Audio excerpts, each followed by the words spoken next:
at the Junior Beast Taming School, where the students are reminded of the upcoming Beast Master exam, scheduled to take place in less than a week. Tomorrow is the crucial day of the Beast Master Qualification Assessment. Inside the classroom, the teacher addresses the students, congratulating them on forming contracts with their first beasts. He emphasizes the importance of resting well and preparing thoroughly to achieve good results. After delivering his advice, he dismisses the class. Later, a group of students discusses the upcoming assessment. One student expresses his nervousness, while another reassures him, saying their current skills might still allow them to qualify as apprentice Beastmasters. However, the challenges of advancing to the higher Beastmaster Academy remain daunting, and some students don't even dare to dream about it. Meanwhile, a confident boy shares his ambitions. He aims to join the Beastmaster Academy in Ninjeong City. Though he acknowledges it's not the top-tier academy, he feels his abilities are sufficient to secure admission. In contrast, another student worries about failing the apprentice exam, fearing a life of mediocrity if he doesn't succeed. Our boy Lin Zi reflects on the Beastmaster Qualification Assessment, knowing it will be held soon. He is a time traveler who entered this world just a week ago by traveling through time and space, taking over this body. As he sorts through the memories of his new host, he learns about the dark history of this world. Hundreds of years ago, during a catastrophic event, dimensional rifts opened, unleashing hordes of ferocious beasts. Despite the overwhelming threat, humanity fought back with resilience. Through brutal battles, they eventually discovered ways to tame these beasts, turning them into powerful allies for survival and combat. From the chaos of the past, the Beastmaster profession emerged, becoming a key force on the world stage. These individuals gained recognition for their ability to tame and control powerful beasts. In this era, beast tamers were revered as symbols of power, status, and authority. For anyone who aspired to elevate their societal standing, becoming a Beastmaster was the ultimate goal. It was not just a profession, it was a ticket to the elite class of society. For the younger generation, their dream was clear: to become a spirit master, wielding immense strength and influence. In this world, once individuals turned 18, they were eligible to form their first contract with a beast. The strength of their soul determined the level of the beast they could tame. Those with stronger souls had access to more powerful creatures, setting the stage for their rise as formidable beastmasters. He reflects that all the grand opportunities of being a beastmaster don't really apply to him. Before he took over this body, the original owner had already formed a contract with a harmless little snowball beast that could only act cute. Frustrated, he realizes that the beast is not only non-lethal, but also incapable of evolving. It's a far cry from the powerful beasts that most beastmasters use to rise in status and power. This leaves him questioning if he's destined for an ordinary, mediocre life in this world. Feeling cheated by fate, he laments how others who time travel gain immense powers or world-destroying abilities, yet his own situation is so lackluster. He wonders why he ended up with such misfortune after coming to this world. As he broods over his unfortunate situation, a group of classmates approaches him. They mockingly tell him to stop worrying about becoming a beastmaster, suggesting that an ordinary office job would suit him just fine. They taunt him further, joking that he could use his harmless little snowball beast to sell ice cream at a mall entrance. They remark about selling iced mineral water, leaving Hid visibly angered. He glares at them but keeps his composure. Just then, a system begins to activate.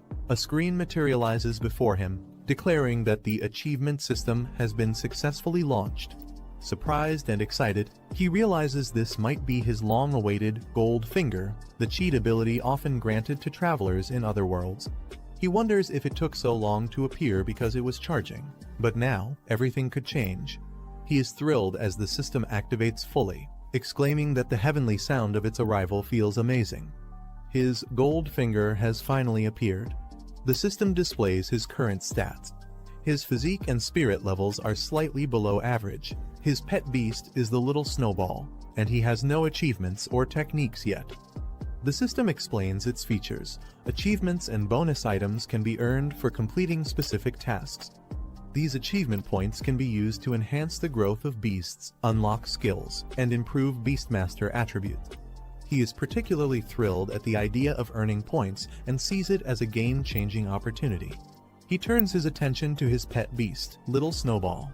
The system reveals that it has the Ice attribute, a Rank 1, Stage 1 beast. Its growth rate is currently 23.48%, and it possesses a skill called Cold Air Breath. Additionally, it can grow through fighting or consuming energy-rich items, and once it reaches 100% growth, it will evolve. He learns a crucial detail about Little Snowball. When its growth reaches 100%, it can trigger evolution. This revelation shocks him, as he had assumed that evolving was impossible for his pet beast. Curious, he delves deeper into the system's information. It reveals two possible evolutionary paths for Little Snowball. Giant Route. This path focuses on enhancing melee combat capabilities and physical strength while sacrificing control over ice elements. The next form, the Snow Monster, can evolve up to rank 5, making it a formidable brute force fighter. Queen Route. This path amplifies the beast's talent for ice element affinity and spell casting abilities while weakening its melee attributes. The next form, the Ice Crystal Spirit, can evolve up to the King rank, granting it immense magical prowess. He is stunned to realize that Little Snowball, which was thought incapable of evolving, might actually possess a hidden evolutionary route. He reflects on the possibilities, thinking that if this is true, he might not have to resort to mundane jobs like setting up an ice cream stall after all. Instead, he begins to wonder if he truly has a chance to become a Beastmaster. The system confirms that the Queen route could lead Little Snowball to evolve into the Ice Crystal Spirit, a form capable of reaching the prestigious King rank. The conditions for this evolution include achieving a 100% growth rate and obtaining rare items like Ice Element Essence and Spirit Jade. Excited by the potential, he decides to take immediate action. He plans to use achievement points to upgrade Little Snowball and help it grow. The system lists several achievements, including contracting the first pet beast, passing the Beastmaster qualification assessment, and enrolling in a Beastmaster Academy. Each achievement offers rewards, but for now, only the reward for contracting his first pet beast is available to collect. He eagerly claims the reward, receiving 100 achievement points and a spirit crystal. With excitement building, he turns his focus to Little Snowball, determined to use the achievement points to help it grow. He initiates the process, channeling the points into Little Snowball. Bright lights engulf the little creature, and the system announces a level up. Little Snowball's stats improve. With a surge of energy, Little Snowball successfully evolves to rank 1, stage 2, achieving a 100% growth rate. He is thrilled, seeing proof that his efforts and the system's capabilities are real. He marvels at the results, exclaiming how the level-up process actually works. The system informs him that he has consumed 77 achievement points, leaving 23 remaining. Little Snowball appears slightly stronger, but the protagonist can't help but feel underwhelmed by the brief and dazzling special effects. He jokes that as an F-class beast, Little Snowball's status isn't entirely unjustified. The system reminds him that for Little Snowball to continue evolving, he'll need 20 Ice Element Essences and 1 Spirit Jade. These items are rare and expensive, making the task more challenging. Despite the obstacles, he is determined to gather the resources and advance Little Snowball further. He begins planning his next steps, securing money and heading to the pet shop to buy the materials necessary for Little Snowball's evolution. As he walks, one of his classmates mocks him again, taunting him about selling ice cream with his snowball. Ignoring the jeers, he calmly reassures Little Snowball not to take such insults to heart. With determination, he declares that tomorrow's Beastmaster qualification assessment will depend on their combined efforts, signaling his resolve to prove everyone wrong. However, the mocking classmate sneers, calling him trash. He snaps back, the classmate revealed to be a member of the powerful Zhong family, the second largest family in Zhongning City. He responds, saying the Beastmaster final exam will prove who is truly worthless.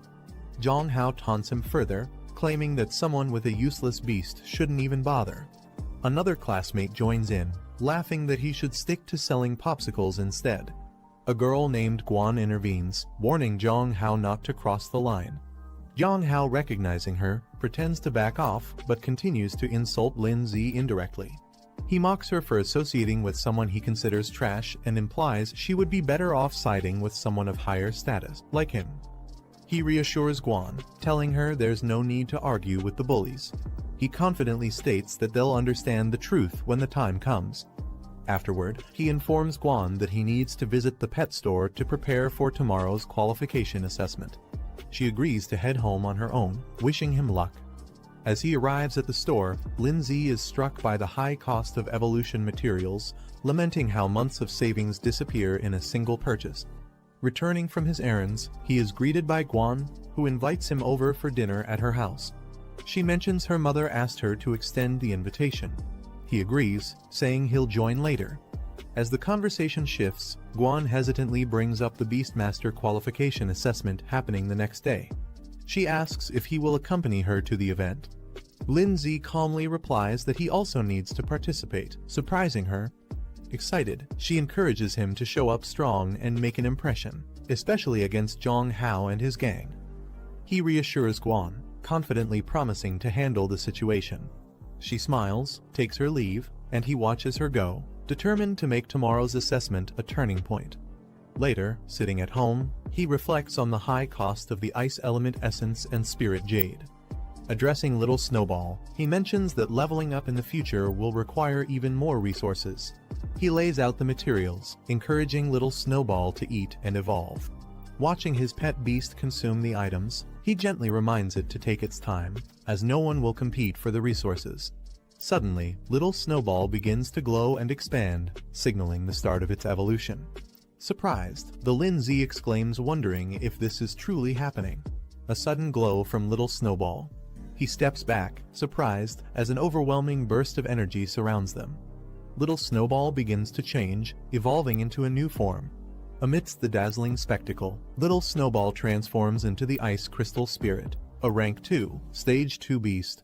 The system lists its new skills, including Icicle and Extreme Cold Domain, and reveals that its next evolution would be into the Snow Maiden, requiring even rarer materials to advance further. He is ecstatic, declaring the evolution a success. He proudly admires the Ice Crystal Spirit, realizing that this marks a turning point in his journey. He checks his pet Snowball's stats, and is surprised to see that its rank has directly jumped to Rank 2, Stage 2. This level of growth is unexpected since the average strength of pets at his school typically lies between Rank C and Rank E. Snowball radiates an icy aura that surprises Lindsay with its intensity. Holding it in his arms, he shivers and comments on how cold it feels. As he observes Snowball's surroundings, the icy energy continues to grow stronger, creating a frosty explosion around them. Lindsay realizes that Snowball's strength has increased far beyond his expectations, affecting even the environment around it. The achievement notification confirms Snowball's evolution, granting Lindsay 100 achievement points and a Strength Crystal Roman 11 as rewards for reaching this milestone. He reflects on the materials he used for Snowball's evolution. He notes that without the system prompt guiding him, no one would have considered feeding such rare resources to a weak pet beast. Confident in his decision, he activates the system to extract his rewards. Two items materialize in front of him, a glowing spirit crystal and a strength crystal. The spirit crystal enhances spiritual strength, which determines the number and level of pets he can contract. The strength crystal boosts his physical fitness, a crucial attribute for survival. Without hesitation, Lindsay consumes the strength crystal. As he absorbs the strength crystal, a surge of power courses through his body. He feels a transformation beginning to take effect. His physique becomes visibly enhanced, surrounded by a powerful aura of energy. The system panel displays his updated stats. His physique has doubled from 1 to 2, his spirit from 0.8 to 1.8, and his spirit power from 80 to 180. Snowball's rank is confirmed as Ice Crystal Spirit, Rank 2, Stage 2, while his achievement points have risen to 123.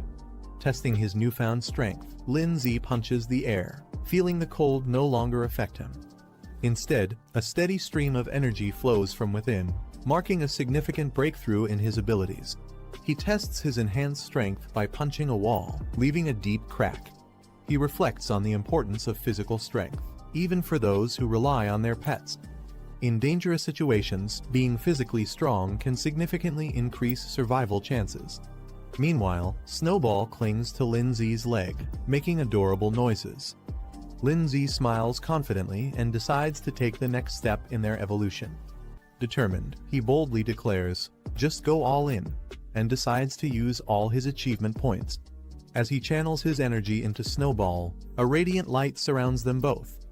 The system confirms the upgrade Snowball has reached Rank 1, Stage 2, with a 100% growth rate.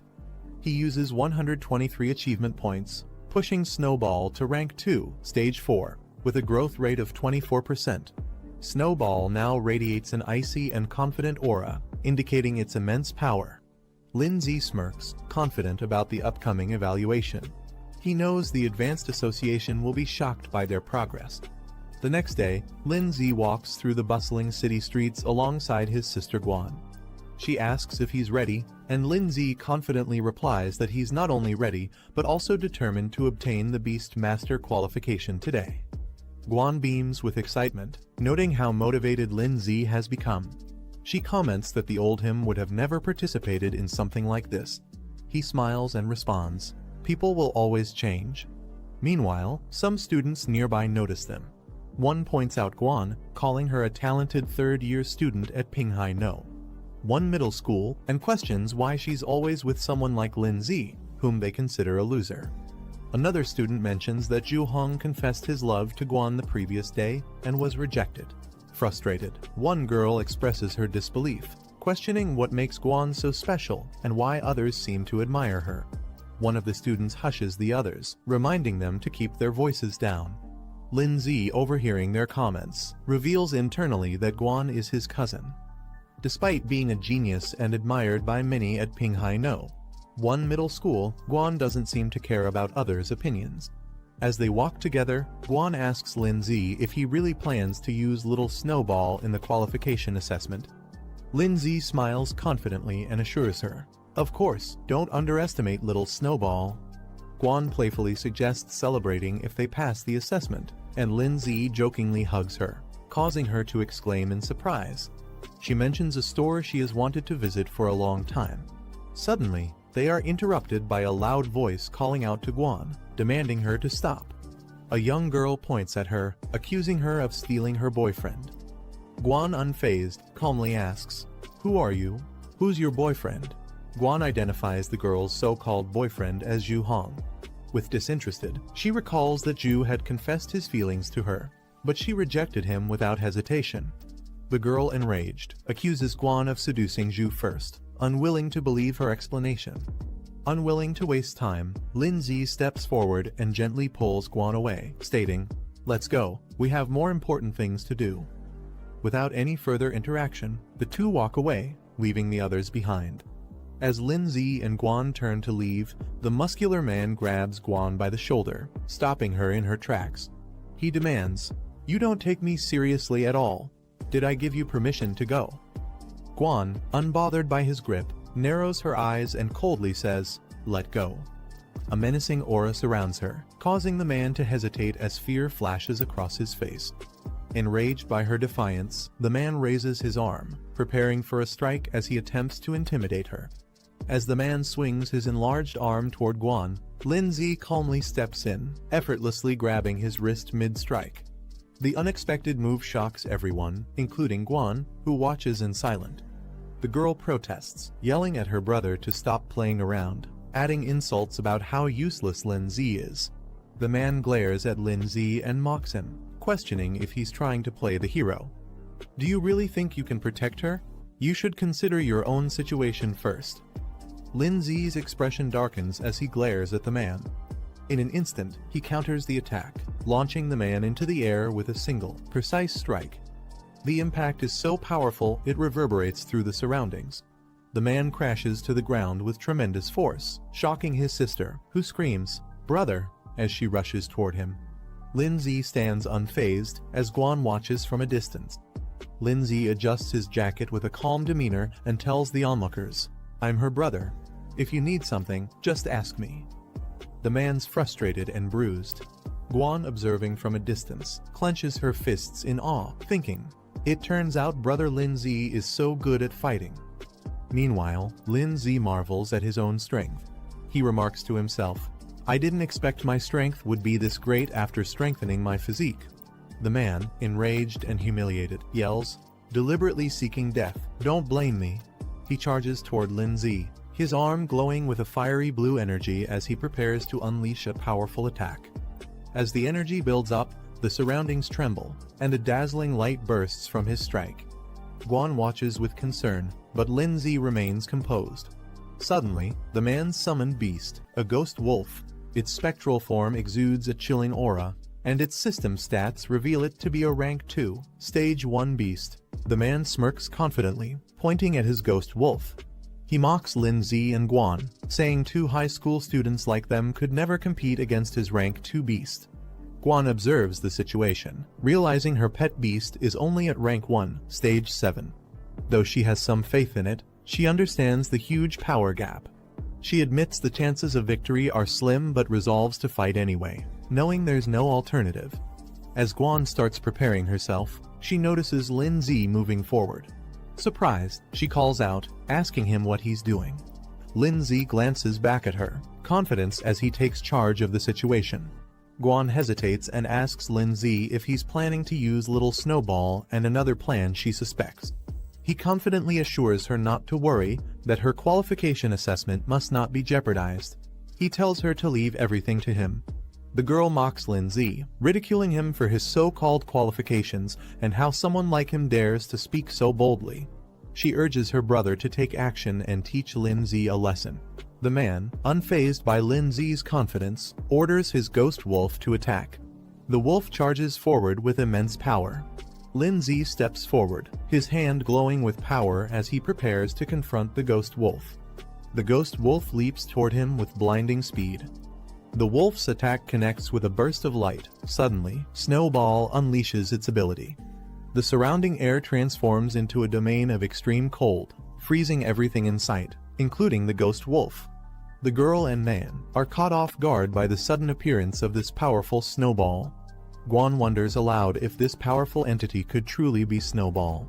Lin remarks with a confident smile that Snowball has evolved, leaving Guan still in awe of its new power. The man commands it to strike swiftly. The ice beast surges forward, Snowball's transformation glowing with energy. She evolves into the ice crystal spirit. An icy attack icicle is unleashed, sending sharp, freezing shards toward the man's ghost wolf. The impact shatters the wolf's form into pieces, leaving the man stunned. He stares at the scattered ice fragments in disbelief, muttering, "Impossible," regaining his composure. The man yells at Snowball's master, Lindsay, questioning how a mere high schooler's pet, only at rank 1, stage 9, could instantly defeat his rank 2 pet beast. The man panics, realizing they've underestimated Lindsay's pet beast. He hurriedly tells his sister they need to leave, admitting their miscalculation. Before they can retreat, Lindsay blocks their path, calmly but firmly making it clear they aren't allowed to leave. The man and sister are frozen in fear as Lindsay unleashes a massive icicle attack, covering the ground in ice and leaving them stunned and powerless. The man, now completely overwhelmed, bows his head and apologizes. He admits his mistake and pleads for forgiveness, addressing Lindsay as Big Brother. Lindsay reminds him that his apology is directed at the wrong person. Realizing his error, the man turns to Guan, apologizing sincerely for his behavior. He assures her it won't happen again and vows to teach his subordinate a lesson for causing this mess. The sister watches her brother in disbelief, softly calling out to him, clearly shocked by his sudden regret. The man, frustrated with his sister's hesitation, scolds her and forces her to apologize quickly. As the situation de-escalates, Guan dismisses their apology, telling them to leave immediately. The man quickly agrees and grabs his sister to retreat. Lindsay standing next to Snowball, who now looks stronger and more composed. He gives a slight nod, acknowledging the resolution. The man and sister hurriedly flee the area. Guan excitedly praises Lindsay, amazed at how he defeated a rank 2 ghost wolf. She asks how he managed it and wonders if Snowball, now the ice crystal spirit, can evolve further. Lindsay acknowledges her excitement, but reminds her they have little time and need to hurry to the qualification exam venue.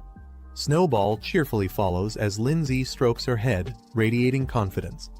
in the Imperial Beast Association building, where a crowd has gathered. Among them, several onlookers marvel at the magnificent Origin Stone, a mysterious artifact central to their training and examinations. At the Imperial Beast Association, Guan and Lin Zi observe the Origin Stone. Guan marvels at its size, while Lin Zi notes that it doesn't seem extraordinary at first glance. As the qualification begins, Lin Zi reflects on the importance of this test. It's the final assessment of the year, and failure would mean losing the chance to become a Beastmaster. Determined, he resolves to succeed. A representative addresses the candidates, explaining the process. Each participant has received a bronze medal, with rankings low, medium, high, and superior indicating their level. These medals are the key to accessing the Origin Stone realm. The representative explains the rules. Candidates must choose the difficulty level of their challenge. Higher difficulties offer greater rewards but come with increased risks. The rewards include enhancements like increased spirit, physique, and pet growth rates, as well as unlocking additional pet slots. The Origin Stone displays the rewards for each level: low, medium, high, and superior, with superior offering the most significant benefits. The crowd reacts with mixed emotions.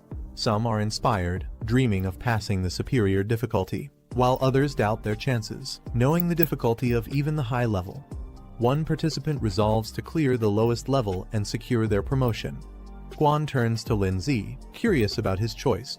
Lin Zi remains silent, deep in thought, as he considers his decision. The examiner advises the candidates to carefully select their difficulty level, as it will affect their future development. Guan hesitates, contemplating her decision as she stares at the options on her medal. The Origin Stone displays the choices made by the participants. Most choose low and medium difficulties, while only one person selects high, and another dares to pick superior. The crowd reacts in disbelief, mocking the person who chose the superior level, calling it reckless. They doubt whether such a person can handle the challenge, laughing at their audacity. The crowd mocks the superior selection, joking that someone might have accidentally pressed it by mistake, calling the decision foolish. Meanwhile, Lin Zi, holding his medal, displays a confident smirk. He is determined, silently declaring that whoever challenges him will fail to apply to the Imperial Beast Academy this year. Guan notices Lin Zi selecting the superior difficulty and is shocked. She expresses her concern, warning him that failure would cost him the chance to apply to the Imperial Beast Academy this year. Lin Zi, however, remains confident, reassuring her with a calm smile that he knows what he's doing and has it under control. Nearby, the crowd starts speculating about the person who chose superior difficulty. They assume it must have been a mistake or that the person is overconfident and foolish. The examiner questions Lin Zi, wondering if he ignored the earlier advice to carefully consider his choice. Lin Zi, holding his medal, confidently states that his decision was made after careful thought. The examiner's demeanor darkens as he skeptically asks if Lin Zi truly believes he can pass the superior difficulty. Lin Zi, unfazed, firmly responds with determination in his eyes, "Of course." The examiner smirks, commenting on Lin Zi's boldness, acknowledging that young people often take risks. He then reiterates that all participants have made their selections. Turning to the group, he officially announces the start of the assessment. The candidates sit in meditation around the Origin Stone as a mystical energy begins to flow, enveloping them in preparation for their trials. The Origin Stone glows intensely, releasing a surge of energy that envelops the room. Each participant is surrounded by a sphere of radiant light, signifying the start of their individual trials. The examiner observes the participants on the stone's display, noticing their positions and energies. He specifically takes interest in Lin Zi, remarking that his choice and actions are intriguing. Lin Zi finds himself transported into a massive arena, realizing he has entered the virtual realm of the Origin Stone. The rules of the trial are explained. Any injuries sustained or the death of a pet beast within the virtual realm will not affect reality. This assurance allows participants to give their best without hesitation. Lin Zi smirks confidently, stretches his arms, and prepares to face the challenge head-on, ready to showcase his strength. Lin Zi notices a screen appearing in the virtual realm. The display indicates he has unlocked a system-related achievement. With a confident grin, Lin Zi remarks how convenient it is to access the system here. The screen confirms his reward: 100 achievement points and a spirit crystal. He taps the screen to claim the rewards, stating that the spirit crystal and points will be useful for the trials ahead. After claiming his rewards, Lin Z notices the system displaying an increase in his attributes. His stats have been significantly boosted, along with a notable enhancement in Little Snowball's abilities. Smiling confidently, Lin Z clenches his fist and thinks to himself that his chances of victory have increased dramatically. Just as he's relishing his newfound power, the sound of a large door opening catches his attention. A giant beast entering the arena. Lin Z and Little Snowball prepare themselves for the incoming challenge. A fire beast appears, its body glowing with flames. It's a rank 1 stage 7 pet beast, radiating heat and ready to attack. Lin Z observes it calmly, noting it doesn't match the high difficulty level they were expecting. The fire beast launches a blazing attack, spewing a fiery blast toward Lin Z and Snowball. Unfazed, Lin Z smirks and counters the attack with Snowball's evolved powers. He commands, unleashing ice crystal chains, which instantly freeze the fire's momentum. Snowball charges up its energy, surrounded by icy spikes, and launches a concentrated attack.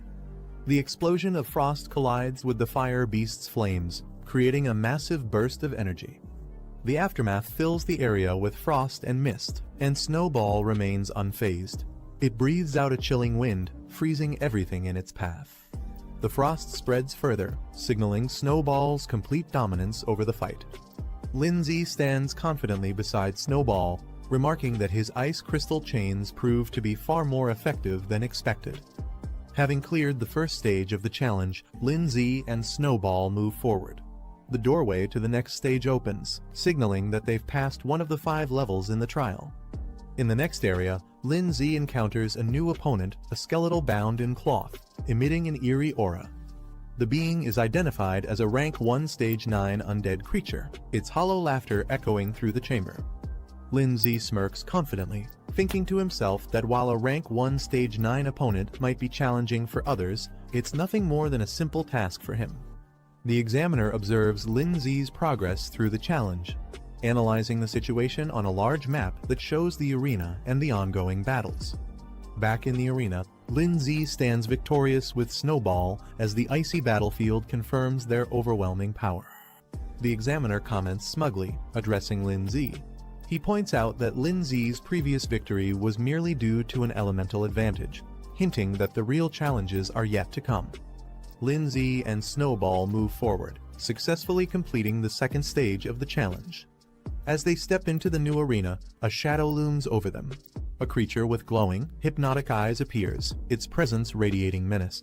The beast reveals itself a rank 2 stage 1 plant-type creature, towering with a twisted and unnatural form. The examiner observes Lin Z's progress through the challenge on a glowing map. He remarks to himself that Lin Z's pet beast is only rank 2 stage 1, and defeating the current rank 2 stage 1 opponent will be nearly impossible, even with great talent. In the arena, the plant creature launches an aggressive attack, aiming its sharp claws at Lin Z and Snowball. Lin Z, unfazed, counters with Snowball's ice chains. However, the plant creature smashes the ground with its powerful limbs, creating a devastating impact that shakes the battlefield. Taking advantage of the chaos, it uses its vines to entangle Snowball. Snowball remains calm, even as the plant beast charges in with glowing claws, preparing for a decisive attack. Meanwhile, the examiner watches. With a smug smile, he comments that while Lin Z might be strong for a freshman, his strength is limited. Back in the arena, Snowball activates the extreme cold domain, releasing a powerful wave of frost that freezes the surroundings and slows the plant beast's movements. The creature struggles against the overwhelming cold but roars in defiance. Lin Z smirks confidently and taunts, "Did you think we only have one skill?" Without hesitation, he commands Snowball to unleash another powerful attack icicle, intensifying their offensive against the plant beast. The plant beast roars as its body is pierced by multiple icy spikes from Snowball's icicle attack. The battlefield is now a frozen arena, with the creature trapped at its center. Snowball's frost spreads further, encasing the plant beast entirely in a solid block of ice. The plant beast, now fully immobilized, struggles in vain as more spikes of ice penetrate its frozen body, ensuring its defeat. With Snowball's final attack, the plant beast is completely frozen and defeated. Lindsay calmly declares the battle over, signaling the end of the third level. The frozen arena stands as a testament to their victory. A notification appears confirming that Lindsay has successfully cleared the third level, leaving only 2 levels remaining in the challenge. Elsewhere, participants who failed the earlier stages express their frustration. One complains that he was so close to defeating the pet beast, while another laments his failure to pass this year's challenge, burying his face in his hands. Amid the group of participants, one excitedly celebrates his success, exclaiming that he's now an apprentice beastmaster. He didn't expect the initial challenge to feature a rank 1 stage 6 pet beast, but he managed to overcome it. Meanwhile, others watch in frustration. One participant clenches his fists and mutters his dissatisfaction, lamenting his failure and comparing his performance to those who succeeded. Someone notices the next challenge, a vicious claw beast.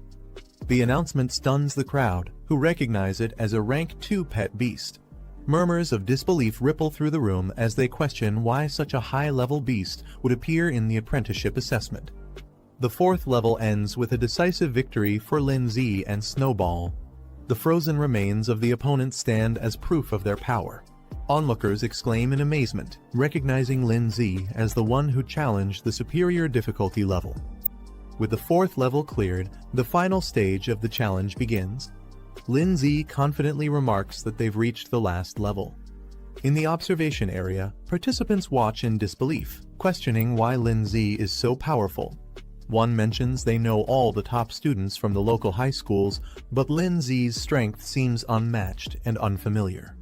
Meanwhile, Guan happily celebrates her own success, announcing that she's now an apprentice beastmaster. However, her thoughts immediately turn to Lindsay, wondering about his progress and eagerly anticipating his performance in the final stage. The crowd gathers around the monitor, awestruck by Lindsay's performance. Cries of admiration echo through the room as they acknowledge his strength. Guan, watching closely, realizes that Lindsay has cleared the 4th level on superior difficulty. She clenches her fists in excitement, calling it incredible. As the final stage begins, the roar of the beast resonates through the arena. A massive saber-toothed lion emerges. Its sheer size and ferocity shock the onlookers. "It's a rank 2 stage 5 beast," someone exclaims in disbelief. Others remark how impossible it is for a newcomer to defeat such a creature. Guan, though visibly concerned.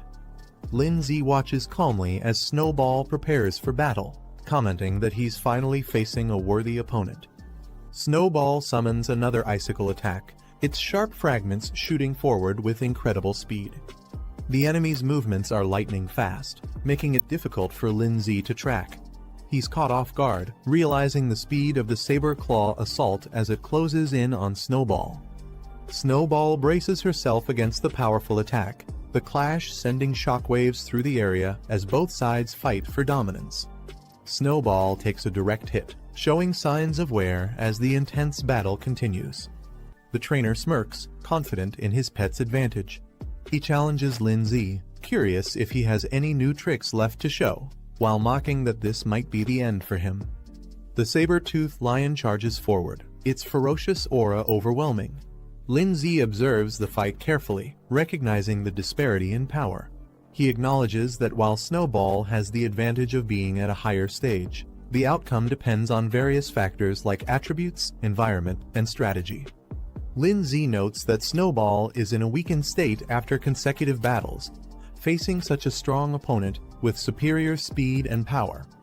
The saber-toothed lion grows more ferocious, realizing it might actually lose if the battle continues like this. Lindsay calls out to Snowball, urging her to brace herself for the incoming attack. The lion lunges with full force, claws glowing with lethal energy, aiming to end the battle in one decisive blow. Watching closely, Lindsay stays calm but focused. As the lion charges, he recognizes the moment he's been waiting for. Now's the time, he thinks. Snowball summons a final icicle, releasing a concentrated burst of freezing power to meet the lion's charge head-on. The aftermath of the clash leaves a cloud of frost and dust hanging in the air. The saber-toothed lion lies on the ground, visibly injured, with icicles embedded in its body. In the crowd, spectators murmur in confusion.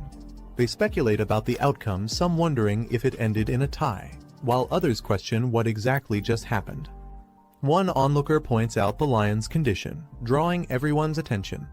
The saber-toothed lion struggles to move but ultimately collapses, its defeat becoming evident to all. Meanwhile, Snowball stands firm. Snowball's eyes glow intensely as it channels its energy into a powerful strike. The battlefield is filled with a burst of light as Snowball unleashes an overwhelming attack, aiming directly at the saber-toothed lion. The lion charges forward, attempting to counter Snowball's attack. Its paws meet the icy terrain, but shards of ice quickly form around them. Despite its struggle, the saber-toothed lion roars and pushes forward. Lindsay analyzes the situation, noting that the saber-toothed lion, being a beast adapted to extreme cold, has remarkable resistance to icy attacks. Despite his confidence, Lindsay begins to feel the pressure of the lion's resilience. A system notification suddenly appears, declaring a new achievement unlocked. The display reveals that Lindsay has gained 100 achievement points and unlocked a new skill feature. Intrigued, Lindsay wonders aloud about the meaning and potential of this newly unlocked ability, his mind already planning how to leverage it for the battle. Lindsay reviews the system panel displaying 3 new skills: a control-based ice lock, a defensive ice barrier, and an area-based ice spike attack. Each skill requires a specific number of achievement points to unlock, with varying growth potential. Surprised, Lindsay realizes he can equip more skills than expected, noting that most pet beasts are typically limited to just 2 basic abilities. He contemplates the strategic advantages of having multiple options in battle. Weighing his current situation, Lindsay decides that a strong single-target control skill is most necessary. He selects the Extreme Ice Lock ability, using 50 achievement points to unlock it, as the panel confirms his decision. The saber-toothed lion charges at Lindsay and Snowball with intense ferocity, its powerful strike aimed directly at its target. Snowball, standing firm, channels its energy to counter the attack. A dazzling light engulfs the battlefield as Snowball undergoes an upgrade. The system confirms Snowball has advanced to rank 2, level 7, increasing its growth rate to 54%. Onlookers, witnessing the radiant display from afar, react with surprise and curiosity. One exclaims, "What's with that light?" Another realizes, "It's an upgrade." The crowd is baffled by Snowball's sudden upgrade. Some speculate about the resources used, while others argue upgrades should only happen after securing a victory, leaving them suspicious of Lindsay's tactics. Lindsay, unfazed by their doubts, confidently gestures to the saber-toothed lion, inviting it to make its move. As the lion charges with renewed ferocity, Snowball activates the newly acquired Extreme Ice Lock skill. Chains of glowing frost encircle the lion, halting its attack mid-air and leaving it restrained. The saber-toothed lion struggles to break free from the icy chains of the Extreme Ice Lock, roaring in frustration. Lindsay channels his power and uses the Ice Spike ability. Shards of ice form above the lion and crash down with incredible force, piercing through the beast's defenses. The lion lets out a final roar as it succumbs to the relentless assault. The spectators are stunned by the display of power, murmuring questions about the mysterious skill and why it was so effective.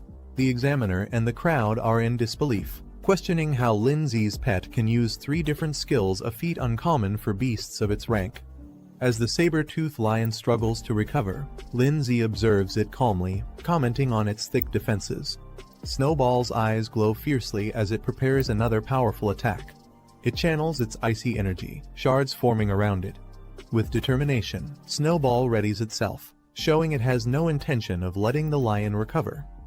With Snowball's final attack, the saber-toothed lion is completely subdued, collapsing onto the icy battlefield in defeat. Lindsay stands victorious alongside Snowball, their combined strength leaving the audience in awe.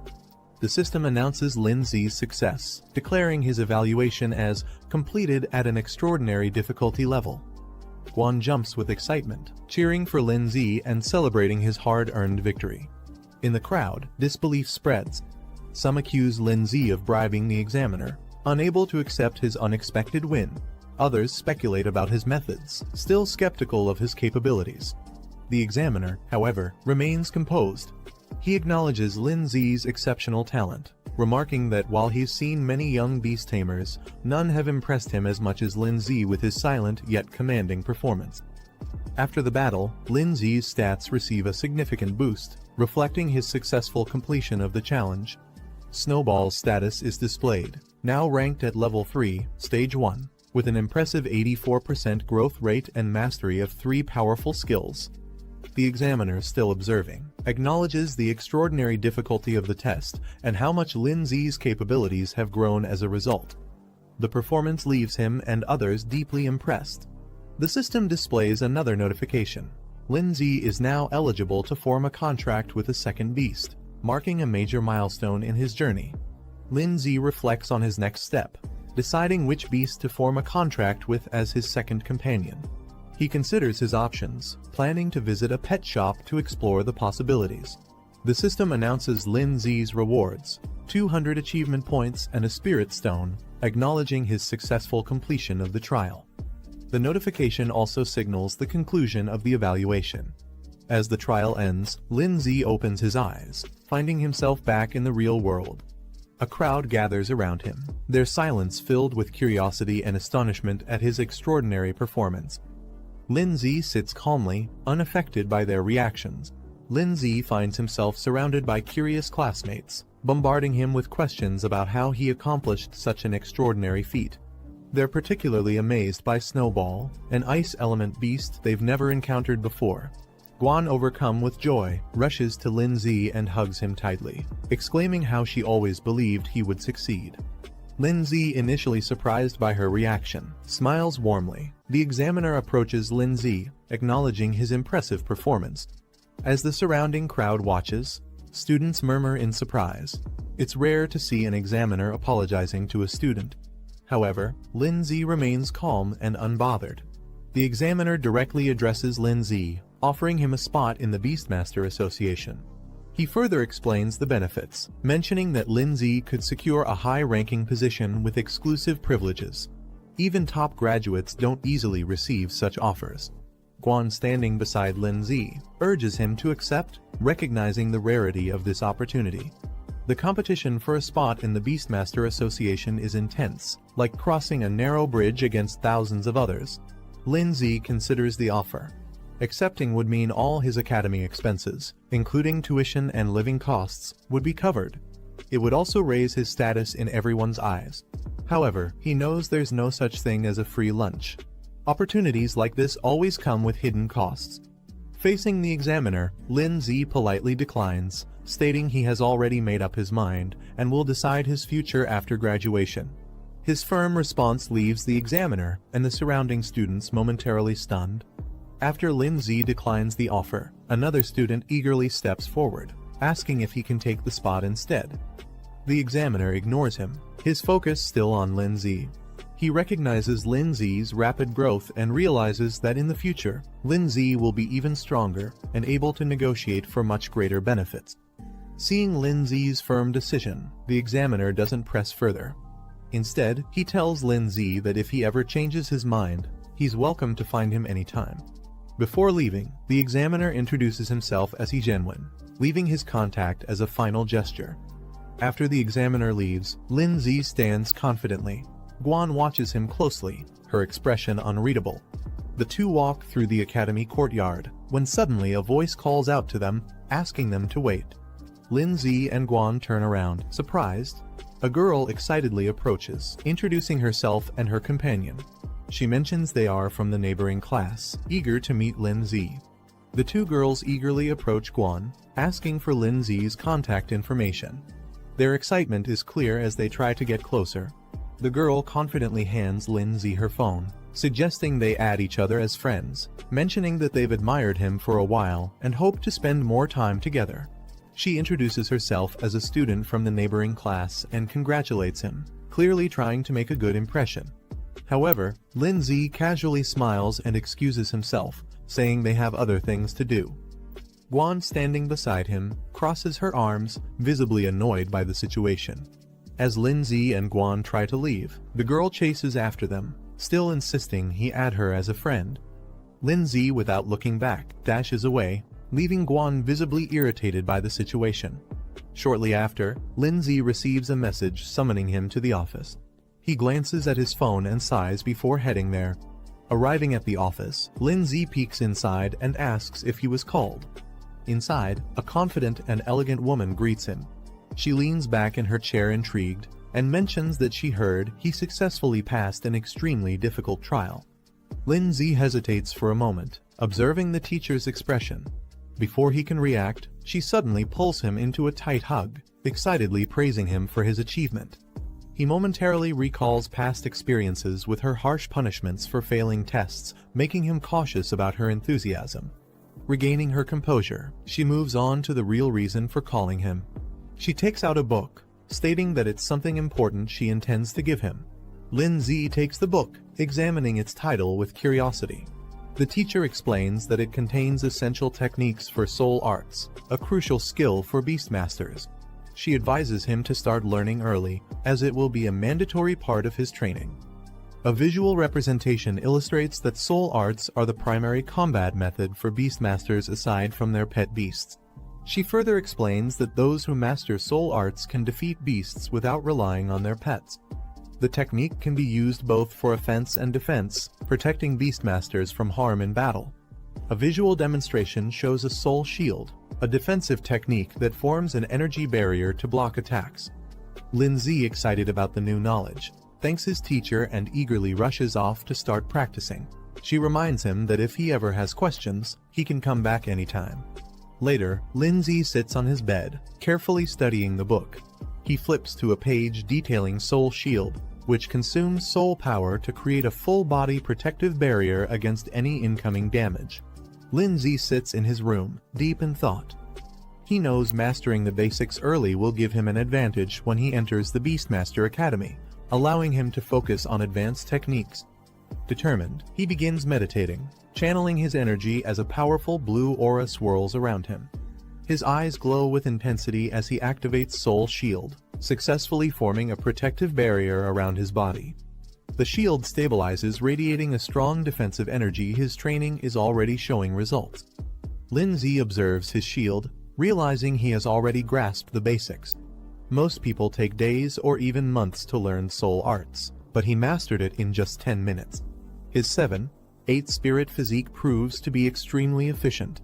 Sitting within his shield, he notices a system prompt offering to upgrade his soul shield by spending 50 achievement points out of his 350. With a confident smirk, he confirms his system can enhance even soul arts. Lindsay checks his achievement points, noticing he has accumulated more than expected. The system prompts him, asking if he wants to spend some points to upgrade soul protection. Considering his options, Lindsay decides that survival skills should be upgraded in one go. Without hesitation, he selects the option, using a portion of his points for an instant enhancement. Lindsay activates Soul Protection, advancing it to the 3rd stage. A powerful barrier forms around him, radiating with energy as the upgrade takes effect. Feeling the difference, he notes that the shield is now stronger and much larger than before. He smirks, realizing it could easily cover multiple people at once, a significant boost to his defenses. Lindsay checks his soul power, realizing that activating Soul Protection only consumes a small amount each time. With his current limit, he can use it multiple times without worry.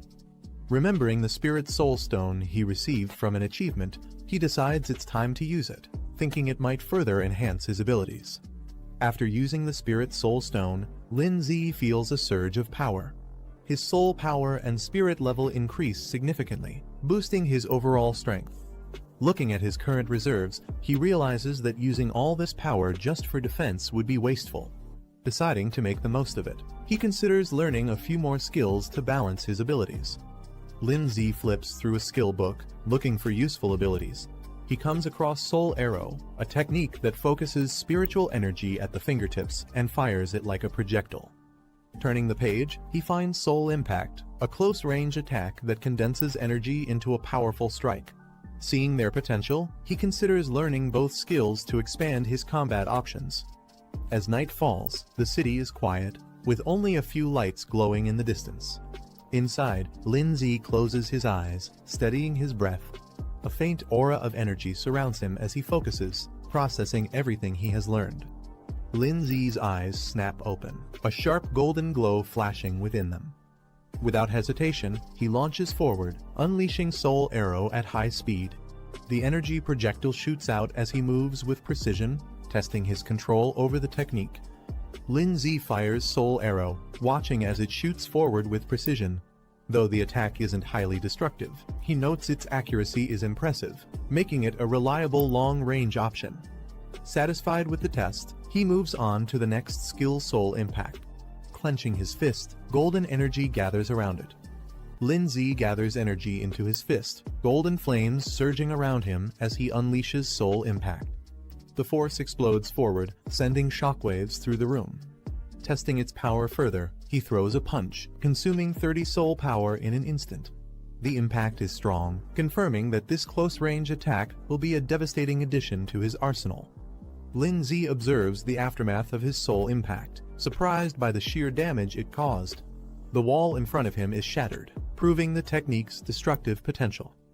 A system notification appears, informing him that he has successfully learned 3 soul techniques and has been rewarded with a soul recovery potion, which can instantly restore all his soul power. Lin Zi looks at the shattered wall, satisfied with soul impact's effectiveness. He decides to save his soul recovery potion for a crucial moment, knowing it could be a game-changer in battle. Feeling confident, he spends 100 achievement points to upgrade Soul Arrow and Soul Impact to level 2.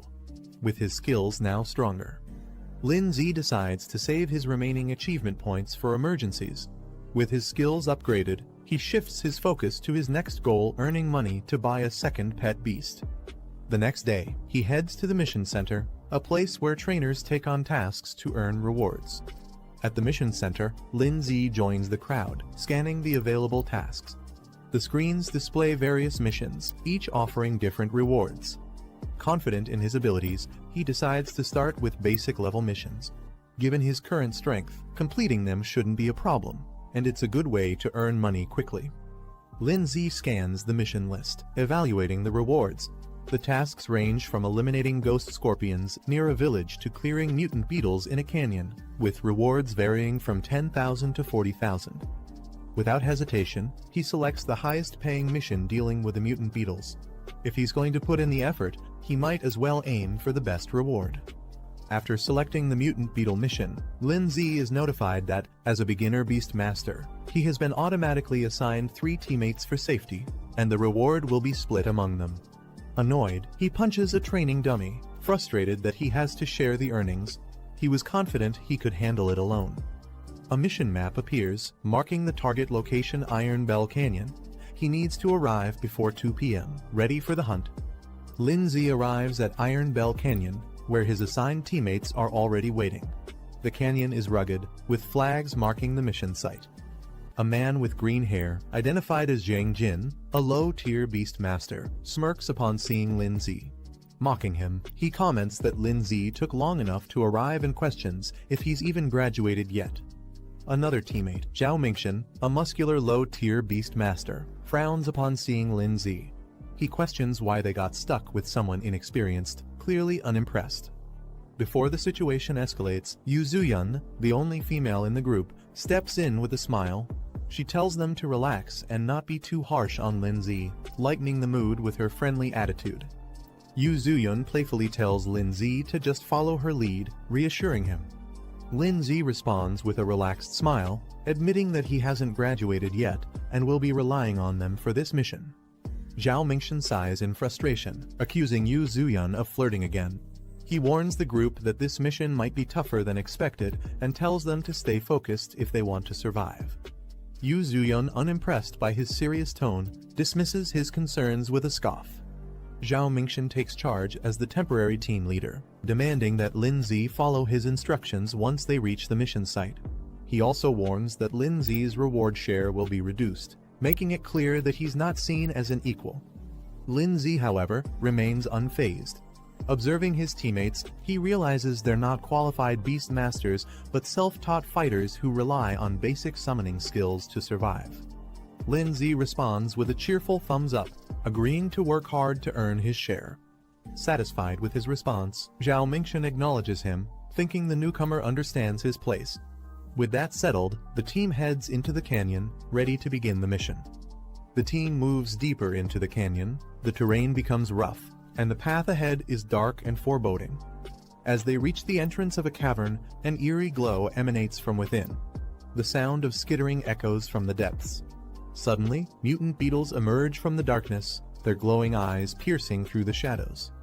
Among them, a larger, more menacing beetle appears. As the mutant beetles swarm forward, Zhao Mingxian quickly assesses the situation. He suggests collapsing the cave entrance to trap the insects inside, cutting off their escape route. Wasting no time, he summons his wild rhino, a rank 1 stage 6 beast, to lead the charge. The powerful beast appears, its glowing horns ready to smash through anything in its path. Zhang Jin steps forward, summoning his wind cutter mantis, a rank 1 stage 6 insect-type beast. Not to be outdone, Yu Zuyun summons her terror bee, a rank 1 stage 5 insect-type beast. With a smirk, she playfully reminds Lin Zi to stay behind her, as if protecting him. With their beasts deployed, the battle is about to begin.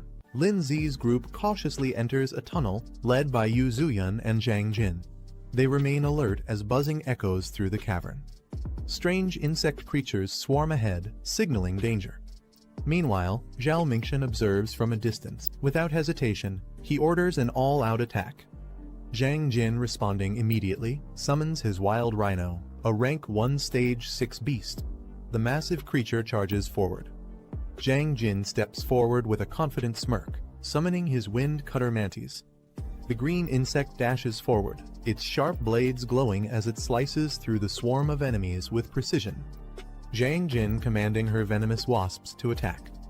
With a determined look, she directs them into the fray, overwhelming the enemy with a coordinated assault.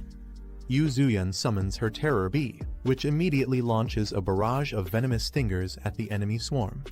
Meanwhile, Zhang Jin's wind cutter mantis slices through the remaining enemies, its sharp scythes cutting them down effortlessly. The battlefield is soon littered with defeated foes. Zhang Jin smirks confidently and turns to Lin Zi, boasting about how well they work together. Yu Zuyun smirks, brushing off any expectation of a reward. She tells the others to consider this a learning experience instead. Confidently, she instructs them to stay behind her and focus on their own safety. However, before they can relax, the insect swarm starts moving again, crawling back to their feet. Lin Zi observing the fight, he notes that their attacks have barely made an impact, and the real threat has yet to come. Suddenly, a loud screech echoes as another wave of insects emerges, rushing toward them at full force. Yu Zuyun suddenly tenses up. She instinctively questions what it is. Dark energy seeps into the battlefield, and the insect swarm undergoes a terrifying transformation. The ground trembles as a new wave of mutated insects charges toward them. From above, Zhang Jin's wind cutter mantis, Yu Zuyun's terror bee, and Zhang Jin's wild rhino prepare for battle. Zhang Jin's eyes widen as more insects emerge from the tunnel. He quickly realizes something is different, as if they're calling for reinforcements. Lin Zi, watching calmly, questions whether there's an even larger and stronger beetle king lurking deeper inside. Meanwhile, Zhang Jin's wild rhino charges through the swarm, but the mutated insects overwhelm it. One of them sinks its fangs into the beast, drawing blood, showing just how dangerous they've become. The mutated insects overwhelm Zhang Jin's wind cutter mantis and Yu Zuyun's terror bee, pinning them down. Zhao Mingxian yells for his wild rhino to retreat, while Zhang Jin desperately calls back his pet, fearing they'll be killed. Lin Zi explaining that the beetle's previous sound waves have a paralyzing effect. The pets can no longer respond to their commands. Hearing this, Yu Zuyun freezes in shock. She clutches her head, realizing her terror bee is completely vulnerable. Fear sets in as she struggles to think of a way to save it. Zhang Jin, furious, grabs Lin Zi by the collar, demanding why he didn't warn them earlier. His frustration erupts, blaming Lin Zi for just standing by and watching. But Lin Zi calmly pointing out that the real problem isn't their beasts, it's their own survival. Before they can react, the ground trembles as a massive swarm of mutated beetles emerges from the depths. Seeing the sheer number of enemies, Zhao Mingxian quickly makes the call they need to run. Zhao Mingxian, realizing the danger, shouts for everyone to run. Panic fills as he curses the mission, realizing it's far beyond what they expected. Without hesitation, he turns and sprints away, leaving the others behind. The mutated beetles chase after him, their sharp legs cutting through the ground as they close the distance. As he tries to escape, an explosion erupts behind him. The force sends him stumbling forward, and his eyes widen in fear something even more dangerous is coming. Just as the swarm is about to overwhelm them, Lin Zi calmly steps forward. A glowing barrier forms around the group, shielding them from the incoming attack. Zhang Jin watches in disbelief, recognizing it as soul art, a technique only students from the Beast Academy should know. Shocked, he questions how a high schooler like Lin Zi could use it. Lin Zi dismisses his questions. He tells them to stop talking and simply watch from behind him. Zhang Jin watches in shock, unable to process what he's seeing. Lin Zi calmly summons his ice crystal spirit. Both Zhao Mingxian and Yu Zuyan stare in disbelief. They have never seen a beast like this before. While the others are still in awe, Lin Zi analyzes the enemy calmly. The beetles, despite their numbers, are at most rank 1, stage 7, making them manageable. However, without any large-scale attacks, the others stand no chance of fighting back. With a confident smirk, Lin Zi reveals his true strength.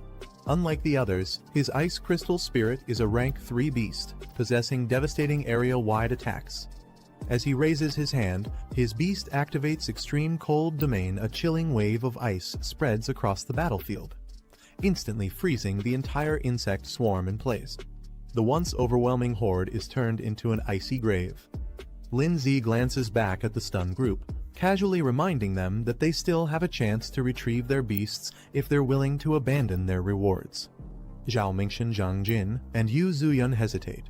The reality of their situation is now painfully clear. Zhao Mingxian, now overwhelmed, raises his hands in surrender. He offers all their rewards in exchange for safe passage, pleading to be allowed to retrieve their beasts and leave peacefully. Before a response comes, Zhang Jin steps forward, furious. He can't believe Lin Zi is still pressuring them even after proving his dominance. Mocking Lin Zi, he questions if he really thinks he's some legendary student who passed an impossible trial. Lin Zi's expression remains calm but firm. Without hesitation, he confirms his identity. Watching the exchange, Yu Zuyan processes the situation. Her suspicions were right. Someone like Lin Zi possessing such power didn't make sense for a regular student.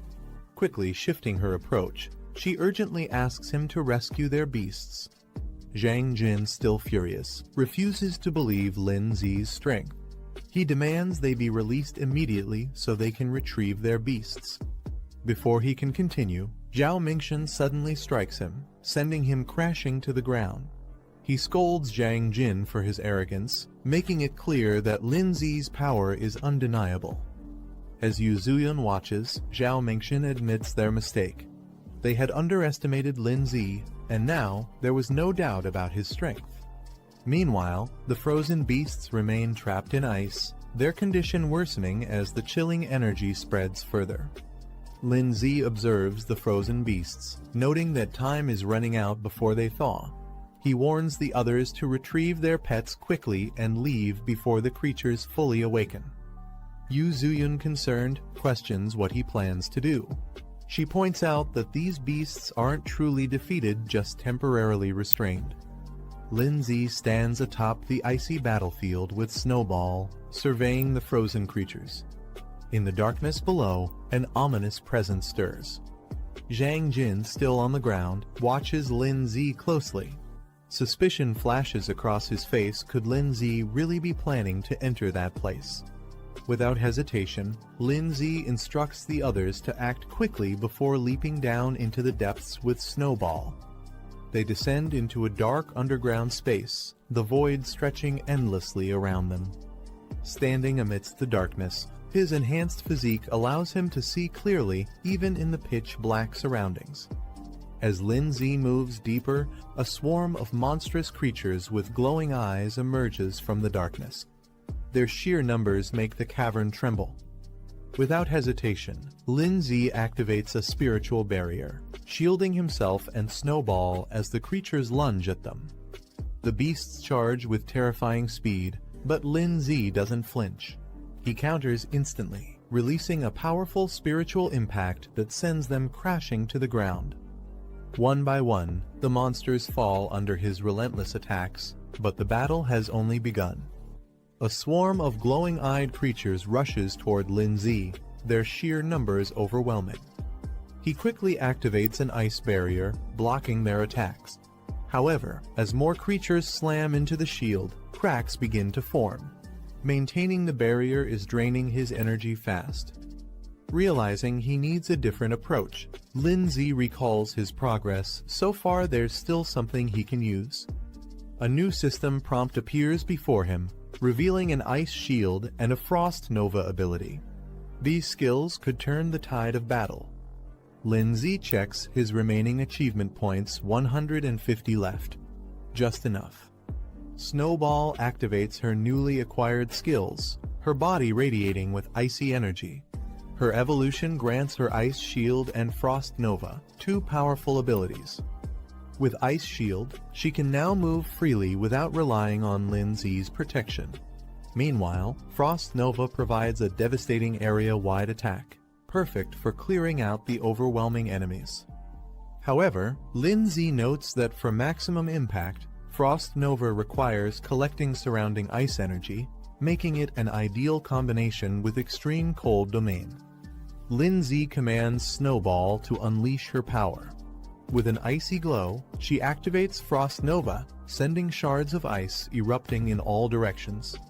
The creatures charging at them are instantly frozen mid-air, their movements halted. Cracks spread across their bodies before they shatter into icy fragments. Standing within the spiritual barrier, Lin Z ensures the area is saturated with ice energy. Now fully charged, Snowball gathers the remaining energy and prepares for a devastating final strike. With one last command, she unleashes Frost Nova at full power, engulfing everything in a blizzard of destruction. Snowball gathers an immense amount of ice energy, forming a glowing crystal at her fingertips. With a flick of her hand, she launches Frost Nova, sending a powerful surge of ice across the battlefield. The frozen wave engulfs the swarm of creatures, their bodies freezing solid before shattering into countless shards. Lin Z watches as the aftermath unfolds. A system notification appears: 50 armored insects eliminated. With a smirk, he acknowledges the sheer destructive power of the attack. Even the creature's defenses couldn't withstand it. Lin Z checks Snowball's status. She has advanced to Stage 2 of Tier 3, with 89% growth. One more push, and she could reach her next evolution, Snow Maiden. Observing the surroundings, Lin Z realizes that battling these creatures allows his pet to gain experience and level up. Though the process is slow, the sheer number of enemies makes this an ideal training ground. With Snowball on the verge of evolution, Lin Z considers pushing forward. But before he can decide, an eerie sound echoes from deeper within the cave. Both he and Snowball turn sharply toward the source. Deep in the cave, more armored insects emerge, their glowing eyes fixed on Lin Z and Snowball. Unlike before, these creatures move in formation, their aggression more calculated. Lin Z smirks, realizing the king of the swarm must be close. Meanwhile, outside the cave, Yu Zuyun, Zhao Mingshan, and Jiang Jin struggle to recover from their earlier defeat. Still catching her breath, Yu Zuyun insists they report the mission's dangers immediately. If they delay, Lin Z could be in serious trouble. Jiang Jin, still frustrated, dismisses Lin Z's situation. He insists they shouldn't waste time worrying about him if Lin Z chose to go deeper into danger. That's his own problem. Before he can say more, Zhao Mingshan knocks him down with a single strike, cutting off his complaints. Without hesitation, Zhao Mingshan turns and rushes forward, unwilling to abandon Lin Z just yet. Meanwhile, a new man appears near the mission site. Liu Da, a bronze-ranked beast tamer, surveys the area with a confident smirk. He seems intrigued by the ongoing battle and is ready to get involved. Zhao Mingxian and Luo Da move toward their destination, with Zhao Mingxian cautious about proceeding. Suddenly, Zhao Mingxian to stop, his gaze fixed on a Beastmaster badge, a sign of an elite opponent. Nearby, Yu Zuyun and Zhang Jin react in shock. Realizing their opponent's status, Yu Zuyun exclaims in disbelief, while Zhang Jin stiffens, understanding the significance of facing such a ranked Beastmaster. The Beastmaster badges appears, the rankings Bronze Beastmaster and Silver Beastmaster, both holding high positions among their kind. A Golden Beastmaster badge appears, signifying an elite ranking among Beastmasters, belonging to the top 3% worldwide. Meanwhile, Luo Da introduces himself as a Bronze Beastmaster, stating that he was sent by the association due to the increased difficulty of this mission. Yu Zuyun lights up with excitement, believing that with Luo Da's help, success is guaranteed. She eagerly asks if she can join him. Luo Da smirks and lifts her chin playfully, teasing her for being so eager to see what he can do. Luo Da smirks and confidently allows Yu Zuyun to follow him, granting her permission to join. Turning to Zhao Mingxian and Zhang Jin, he dismisses them, stating that they aren't qualified to come along. Both of them freeze in shock before quickly insisting that they have no interest in going anyway. Meanwhile, deep within an icy battlefield, a system notification appears, confirming an achievement Beast Slayer accomplishment, awarding 300 points and a Burst Seed card. The card's details reveal its effect, a temporary power boost, instantly raising a pet beast's rank by 1 for 60 seconds. Lin Zi examines the achievement screen, surprised to see a Beast Slayer title. He compares it to similar accomplishments and acknowledges the generous rewards. Without hesitation, he claims them. The screen updates, revealing that Ice Crystal Spirit has advanced to Stage 3, Rank 3, with 94% growth progress. With a satisfied smirk, Lin Zi notes that Snow Girl is now even closer to reaching the next stage. As he and Snowball continue moving forward, the eerie sound of shifting rocks echoes in the cave. Lin Zi narrows his eyes. His instincts tell him the enemy is finally revealing itself. A sharp claw pierces the ground, sending a tremor through the cave. Lin Zi's eyes widen as a massive armored insect appears before him, its glowing green eyes locked onto its next prey. Taking a step back, he mutters in disbelief, this thing is far bigger than he expected. Recalling the mission details, he realizes that the Bell Claw insect's crisis was reported only a week ago. That means this beast has recently evolved, making it even more dangerous. The Bell Claw insect lets out a terrifying screech, its status revealed insect type, rank 4, stage 1, marking it as a significant threat. Lin Zi quickly assesses the situation. If he retreats now, he'll leave empty-handed. That's not an option. He decides to take a risk, planning to drag this fight out strategically. Before he can act, a massive figure crashes down from above, radiating power. The impact sends debris flying, shaking the cave with overwhelming force. A rock golem suddenly charges into the battlefield, knocking aside smaller creatures as it lands with a heavy impact. From a distance, Yu Zuyun and the others spot Lin Zi and rush over, relieved to see him unharmed. Lin Zi reassures her he's fine but is surprised they returned. Noticing an unfamiliar face, he questions who the newcomer is. Luo Da smirks and tells Lin Zi to step back, warning him that this place is far too dangerous. He then reveals the true identity of their opponent, the Bell Claw Insect King, a feared creature of legend. The Bell Claw Insect King stands menacingly, its glowing green eyes locking onto its prey. It's an extremely rare rank 4 beast capable of controlling entire swarms. Luo Da immediately recognizes its significance. As Lin Zi prepares to engage, Luo Da stops him, insisting that he took on this mission alone, and that this boss belongs to him. Turning his back to Lin Zi, Luo Da smirks and asks if Lin Zi even knows who he's dealing with. Before the conversation can continue, the Insect King lunges forward, launching a devastating attack with blinding speed. Luo Da confidently faces the Bell Claw Insect King, his rock golem standing beside him. With a smirk, he questions what gives the creature the audacity to challenge him. The Insect King roars in fury and lunges forward, its razor-sharp claws gleaming as it prepares to strike. Unfazed, Luo Da casually watches as the rock golem intercepts the attack. Just as the clash intensifies, an unexpected move occurs. Frost chains suddenly form. binding the Insect King in place. Lin Zi stands with Snowball, casually observing Luo Da, who acknowledges him as an apprentice beastmaster. Recognizing Lin Zi's name, Luo Da seems intrigued, recalling that he passed an advanced trial. However, he boasts about his own achievements, emphasizing his extensive combat experience and training beyond just trials. Lin Zi brushing off the conversation, stating that he'll also reach that level soon. Luo Da is momentarily stunned, trying to grasp Lin Zi's confidence. Before the argument continues, Yu Zuyun urgently shouts, warning them of incoming danger from behind. The Bell Claw Insect King spins violently, its massive claws slashing through the air. Luo Da sighs, annoyed by the situation. He turns to Lin Zi, telling him to watch closely. This is the difference between them. Activating his soul art, Luo Da commands his rock golem, causing fragments of stone to float and merge.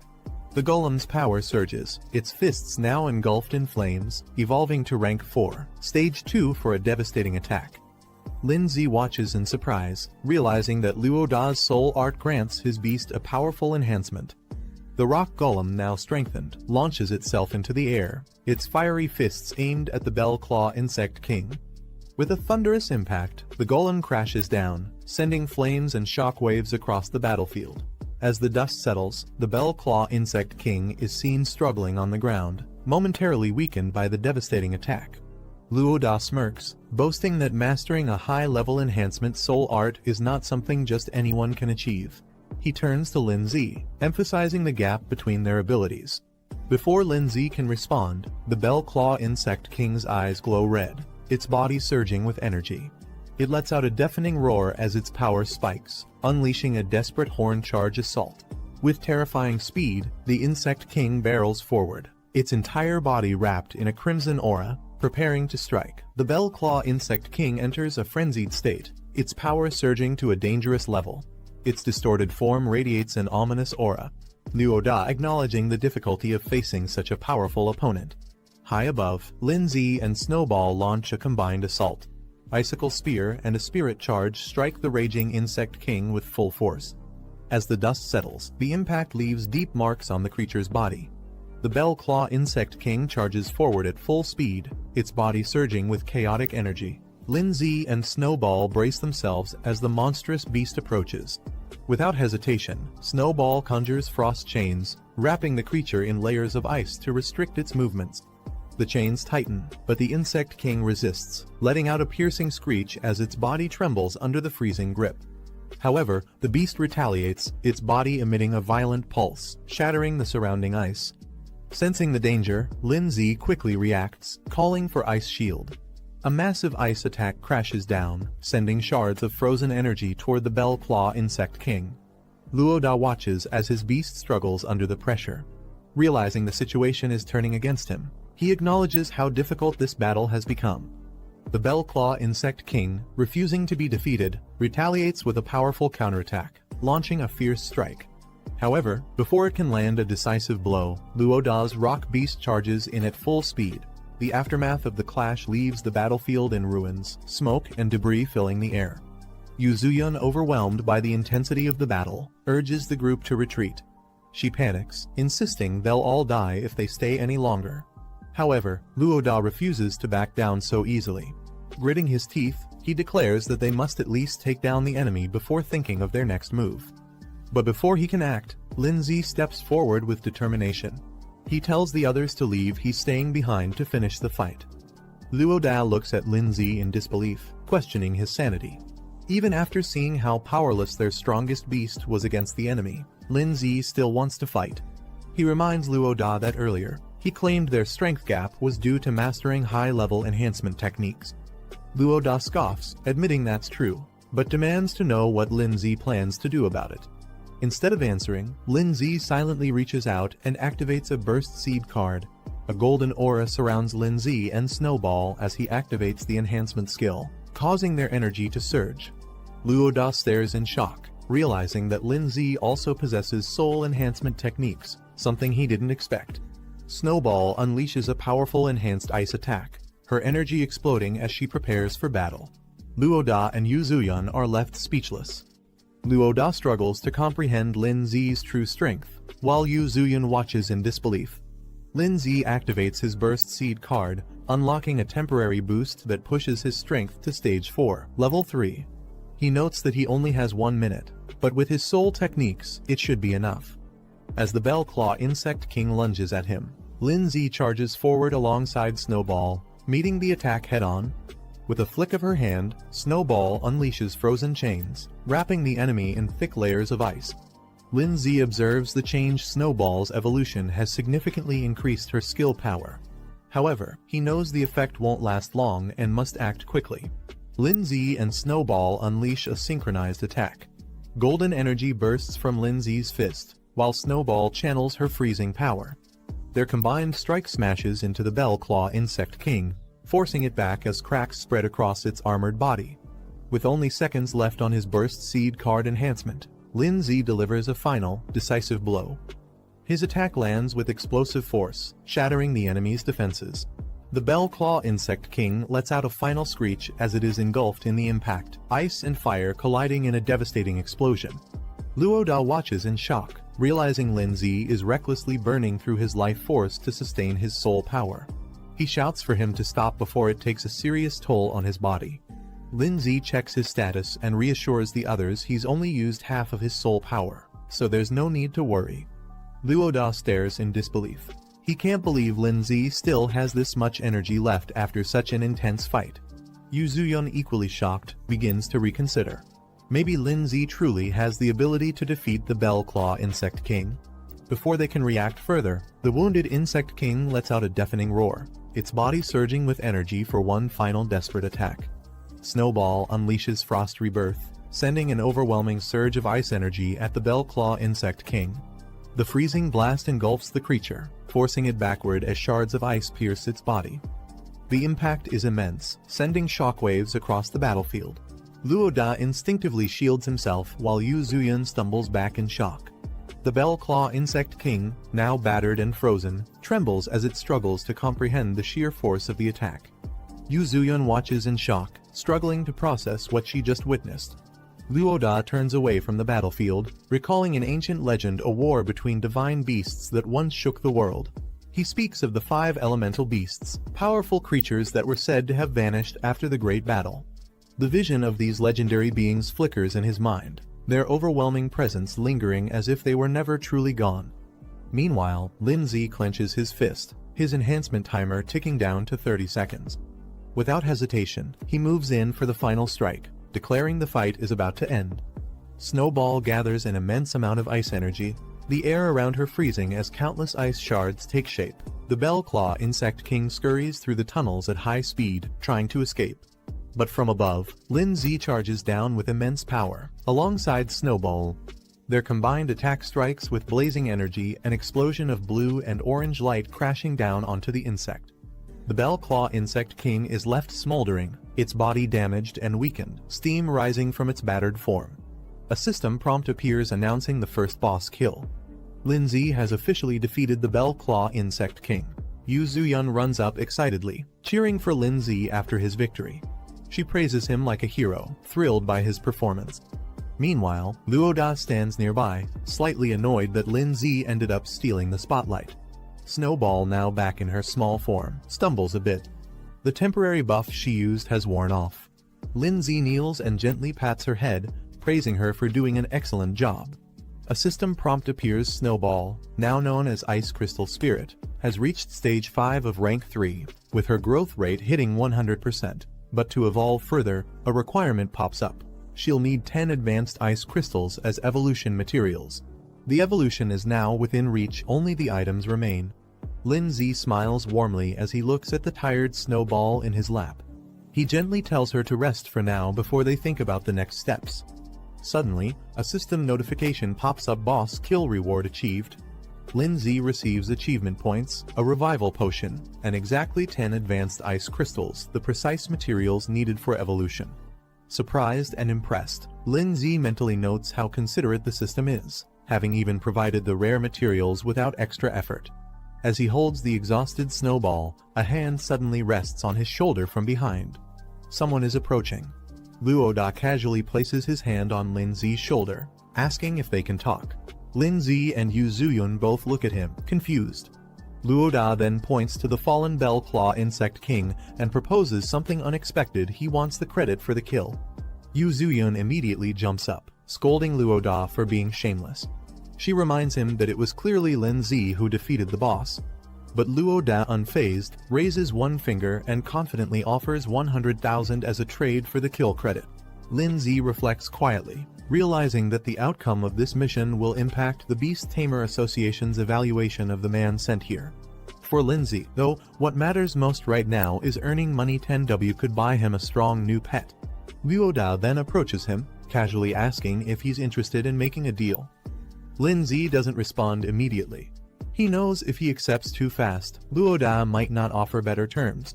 Trying to convince him, Luoda explains that 10W is already half a year's savings for him. If Lin-zi accepts the mission reward, he'd only get 5W this way. He actually earns more. To seal the deal, Luoda sincerely promises to owe Lin-zi a big favor. Lin-zi agrees to the deal. Lin-zi smiles and agrees to the deal, saying that favors can't really be priced. Luoda transfers the promised amount 10W straight to Lin-zi's account. Just as Lin-zi checks his phone to confirm the payment, a sudden noise draws his attention. They both look up and are shocked to see a massive bird-like beast appear from a hidden part of the cave. Beneath its claws is someone who appears to have been captured. As the trainer walks forward, Luoda, Lin-zi, and Yu Zuyun quickly follow behind him. Luoda respectfully calls him Sir He, acknowledging his authority. He carries himself with calm confidence. Yu Zuyun notices the silver badge on his coat and is visibly stunned. She realizes this man is a silver-tier beast tamer, a figure she's only heard about in rumors. Standing before them, the trainer speaks calmly, noting that they've met again, implying he and Lin-zi have crossed paths before. Lin-zi casually greets the trainer with a relaxed wave, showing no sign of nervousness. Luoda, on the other hand, is completely stunned. He never expected that someone like Lin-zi would personally know a silver-rank powerhouse. The trainer walks forward and addresses Luoda by name, recalling their earlier introduction. He glances at the remains of the Bell Claw Insect King and notes that the mission seems to be complete. Luoda quickly steps forward, politely reporting that the entire incident has been handled smoothly and without any injuries. Trainer analyzes the situation. He notes that the defeated Bell Claw Insect King was at least a rank 4 beast. Judging by Lin-zi's pet's level, it should only be rank 2. Even with talent, he assumes Lin-zi must have teamed up with Luoda to bring it down. Then, turning serious, trainer formally apologizes. He explains that due to a misjudgment by the Beast Tamer Association, this mission was wrongly classified as basic when it should have been intermediate. The error put them all at risk. He hopes Lin-zi can forgive the association and assures him that their trust in Beast Tamers matters. Lin-zi, calm as ever, says it's fine. He adds that Luoda did a great job keeping everyone safe. Luoda, hearing the praise, scratches his head with a shy smile, pretending to be humble while clearly enjoying the compliment. Yu Zuyun, watching from the side, quietly admires how smooth and composed Lin-zi is during conversations. She thinks to herself, this must be what high emotional intelligence looks like. Meanwhile, trainer informs Lin-zi that, as compensation for the mission's misclassification, the association will provide him with 10W. In return, they'll also be taking the monster's corpse back for research. Hearing that, Luoda is amazed. He thinks to himself that Lin-zi really came out of this with a massive profit. Lin-zi politely accepts the compensation, saying he won't argue with their generosity. In his mind, though, he notes that this isn't just compensation, it's also recognition of his strength. Lin-zi smiles slightly, understanding that the 10W given by the Beast Tamer Association isn't just compensation, it's also a gesture to keep things quiet and show goodwill. Refusing it might only create complications later. Meanwhile, trainer silently observes Lin-zi's behavior. He notes that Lin-zi hasn't even acquired a second pet beast yet, which clearly means he needs money urgently. To trainer, this payout is more than a reward, it's an investment. He transfers the amount to Lin-zi's account and tells him to make good use of it. He also reassures Lin-zi that if he ever needs help again, the association will support him.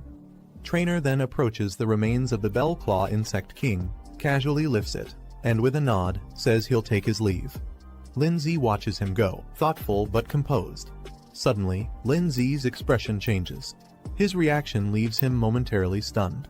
Later, the team exits the cave and steps into the open. Luo Da, in high spirits, teases Lin Zi about making a huge profit 20W in one day. Lin Zi smiles and adds that he didn't just earn money, he also gained a valuable favor. Luo Da laughs and reassures him, saying not to worry. He promises that he won't forget this help, and that they'll definitely meet again in the future. Watching him leave, Yu Zuyun smiles and thinks to herself meeting two powerful people in one day wasn't a waste of time at all. Looking at Lin Zi, she says she'll work hard to become stronger too. Once she reaches his level, she hopes they'll have the chance to team up again.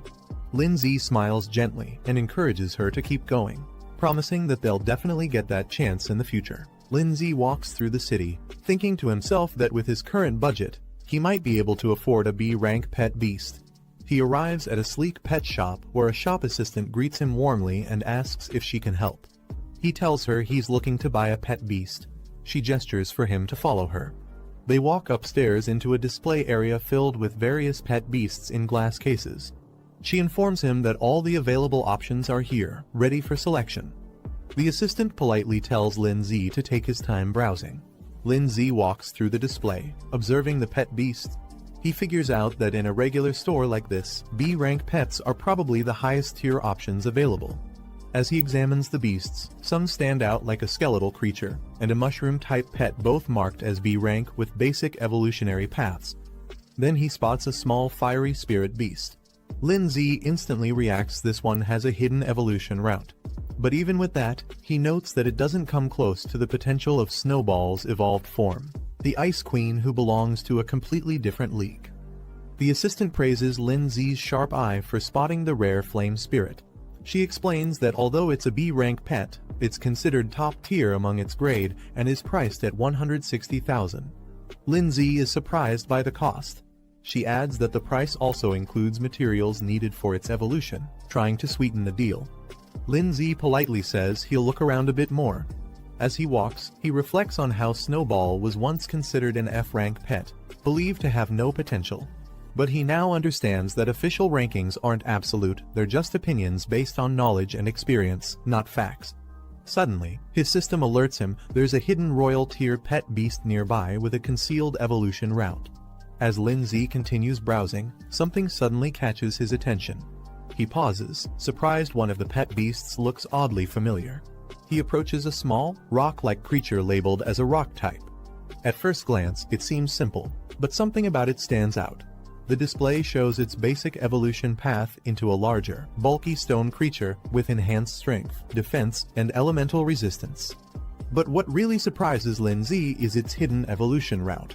It doesn't just grow stronger, it can evolve into a being known as the Rock God, tapping into ancient bloodlines and gaining the power to control Earth itself.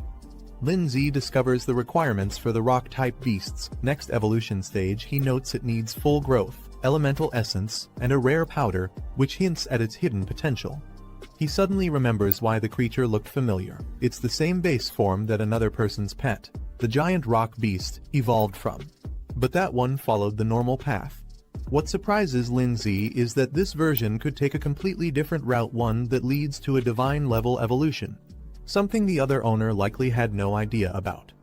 He compares the two pets. Mentally, Ice Crystal Spirit is more of a burst damage and control type, fitting for a mage role.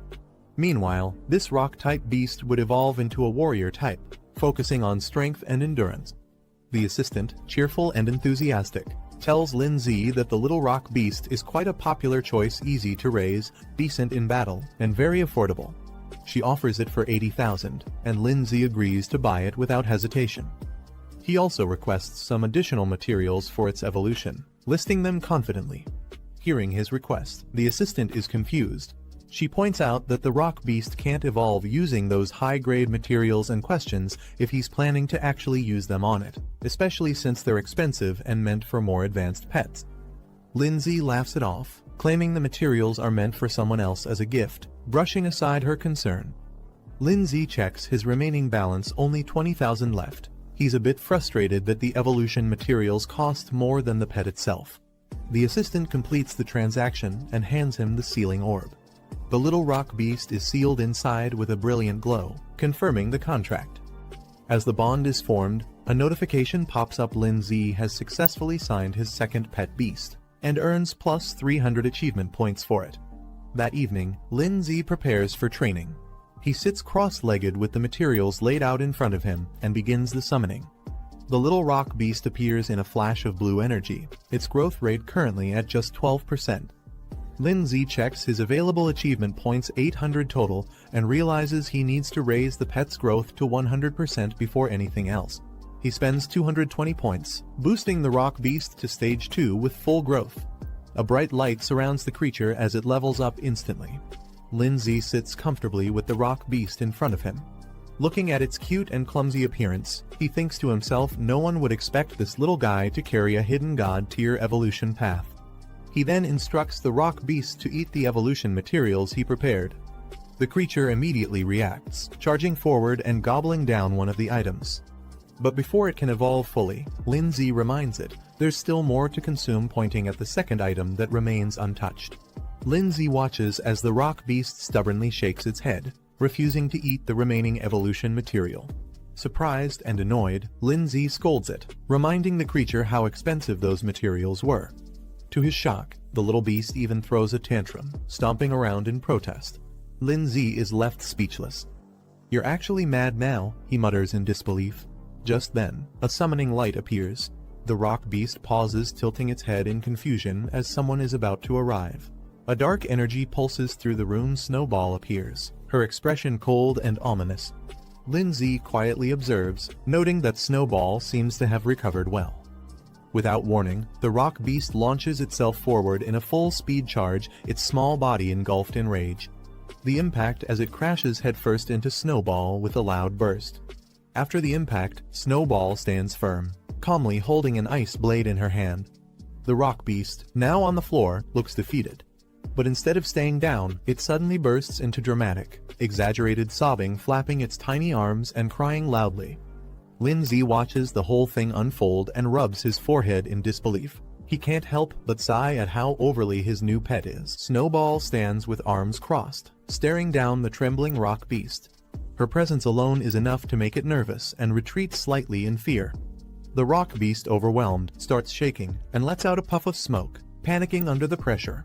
Suddenly, a screen flashes. Snowball's growth rate reaches its peak, signaling a major breakthrough.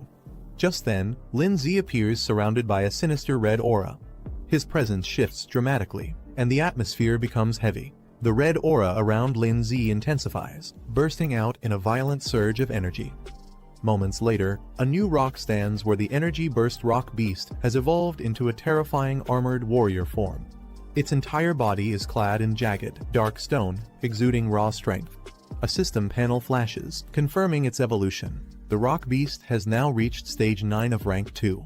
It possesses several new skills and even greater potential, requiring 100% growth and rare earth elemental materials for its next divine evolution. Lin Z casually mentions that the evolution of rock beast into this form was something they clearly didn't see coming. The evolved rock beast glares intensely, its red eyes glowing beneath the armored helmet. Lin Z turns in surprise, sensing the sudden danger, but before he can react, the ground erupts beneath him. Rock beast has launched a powerful ground spike attack straight at him. As the spikes rush forward, Snowball reacts instantly, dashing through the air to intercept the attack, aiming to protect Lin Z before the strike lands. Rock beast charges forward with a brutal punch, aiming to crush everything in its path. A massive cloud of frost and mist explodes out as Snowball counters the attack. The sudden defense catches rock beast off guard. Its expression shifts from rage to confusion. Snowball emerges with a solid block of ice, her ice shield firmly raised to block the blow, standing her ground with calm determination. Rock beast glares at Lin Z, frustrated that its attack was blocked. Lin, startled, reacts as the beast's presence overwhelms the room. A system alert appears. Snowball now meets the conditions for evolution. Lin Z steps up with confidence, ready to show who's really in control. He activates the evolution, using 10 high-level ice materials. Bright light surrounds Snowball as the transformation begins. In the next moment, her silhouette shifts, her body surges with power, glowing with icy blue energy. Rock beast tries to brace itself, but it's too late. An icy blast crashes through the room, forcing it on the defensive. A notification appears. Snowball's evolution has succeeded. From the mist, her new form is revealed, no longer the small frost spirit. She now stands tall and elegant as the Snow Lady, surrounded by swirling frost and glowing blue energy. Another system screen outlines her new abilities: upgraded ice blade attacks, improved reflective shields, and a devastating storm that enhances the extreme cold domain, turning it into a full-blown blizzard. As the newly evolved Snow Lady steps forward, Lindsay observes with excitement. Not only has she evolved, but her abilities have upgraded too. Facing her intimidating presence, Rock Beast hesitates, its stance weakens, and for the first time. Suddenly, sharp ice spikes rise up from beneath, catching Rock Beast off guard. Lindsay calmly gives the command, calling out Snow Ladies. Snow Lady unleashes a barrage of sharp icicles from above, raining them down on Rock Beast. Caught off guard, it stares up in shock, unable to react in time. Moments later, Rock Beast is on the ground, completely overwhelmed. Snow Lady stands tall. Lindsay walks over serious. He reminds Rock Beast of their contract. If it's going to stay under his command, obedience is non-negotiable. As he gives a final warning, if Rock Beast continues to act out of line, he won't hesitate to destroy it. Rock Beast trembles as Lindsay steps forward, asking firmly whether it will finally submit. With pressure still looming from the icicles above, Rock Beast quickly bows its head in agreement. But Lindsay doesn't let it off easily. He warns that next time, there won't be any second chances. Under the cold rain of icicles, Rock Beast gulps, completely intimidated. The beast clings tightly to Lindsay's leg like a child begging for forgiveness, while Snow Lady watches silently. Lindsay opens the door, only to be immediately confronted by a muscular man in a black tank top. The man is furious, demanding to know why Lin caused such chaos in the middle of the night. He points out the damage done to his home, especially the ruined wall. Trying to smooth things over, Lindsay puts on a nervous smile, apologizing and offering to cover the damages. But the man doesn't buy it. He snaps, saying this isn't the first time, and demands compensation not just for repairs, but for his mental stress too. He throws out a number, at least 300,000. Lindsay is stunned at the demand. 300,000. His face twists in disbelief. But the angry neighbor confirms it, insisting Lin must pay up within 3 days. As he starts threatening consequences, Rock Beast silently appears behind him, towering and menacing. The man doesn't realize the danger behind him until Rock Beast slowly raises its fist, glowing with fury. The angry neighbor suddenly freezes. He senses something behind him. Rock Beast's massive arm swings in at full force, stopping just inches away from the man's face as Lindsay calmly orders it to halt.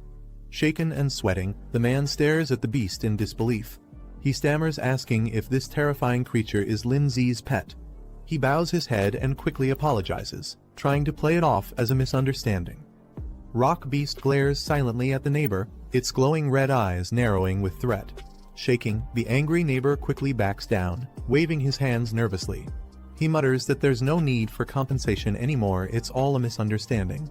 Lindsay simply smiles. He reassures the man that it's no big deal, as long as they don't fuss over small things. Later that night, Lindsay sleeps peacefully in bed. Snowball, now in her evolved ice crystal spirit form, lies beside him. Nearby, Rock Beast sits on the floor. Morning light shines through the windows, and the city awakens. Inside the room, Snowball is playing a song on her phone. The cheerful, loud music suddenly startles Lindsay, who bolts up in surprise as the lyrics echo through the room. Guan makes a call, reminding Lindsay that today is the entrance exam for Zhongning Beast Tamer Academy. She suspects he's forgotten again. Startled, Lindsay quickly answers and realizes his mistake. Guan urges him to hurry and meet at the school gate. Later, a crowd gathers outside the academy near a bus. As Lindsay arrives, someone in the crowd spots him and calls out. From a distance, Guan waves her hand high and signals to her brother, calling him over with a cheerful smile. Some students stand in front of the academy, annoyed that Lindsay arrived late for something so important. One of them mocks him, saying he clearly overestimates himself. Lindsay walks up calmly, brushing off their comments. Someone nearby defends him, reminding the others that he cleared a high-difficulty trial. Moments later, his teacher, furious, slaps Lindsay for being late again. She accuses him of oversleeping. Lindsay laughs it off, saying he's just been really tired lately and tries to play it cool despite the scolding. The teacher questions Lindsay about whether he's been seriously training his soul arts. She seems strict but concerned.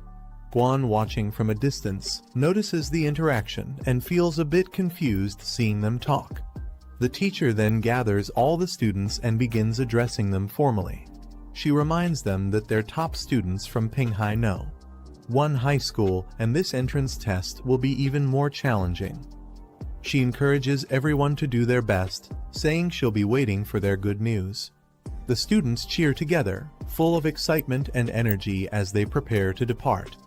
The mood is uplifting as everyone raises their hands in encouragement.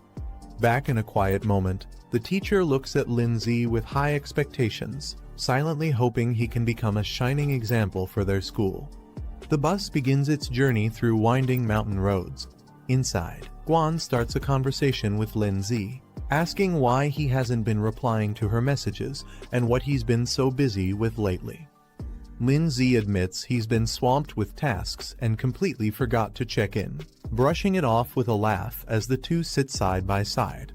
Guan reassures Lindsay not to worry and excitedly shares that her pet bird has successfully evolved. She proudly asks if he's impressed. Lindsay is surprised and praises her, saying that with her pet's evolution, she should have no problem passing the upcoming entrance test. As their bus enters Jiangning City, the skyline comes into view. The towering buildings and scenery impress Guan, who gazes out the window in awe, marveling at the beauty of the big city. While enjoying the view, Lindsay accidentally finds himself a little too close to Guan.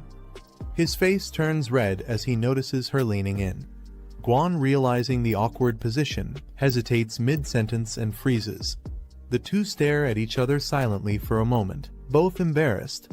Suddenly flustered, Guan panics and quickly pulls back, her face burning red as she tries to recover from the moment.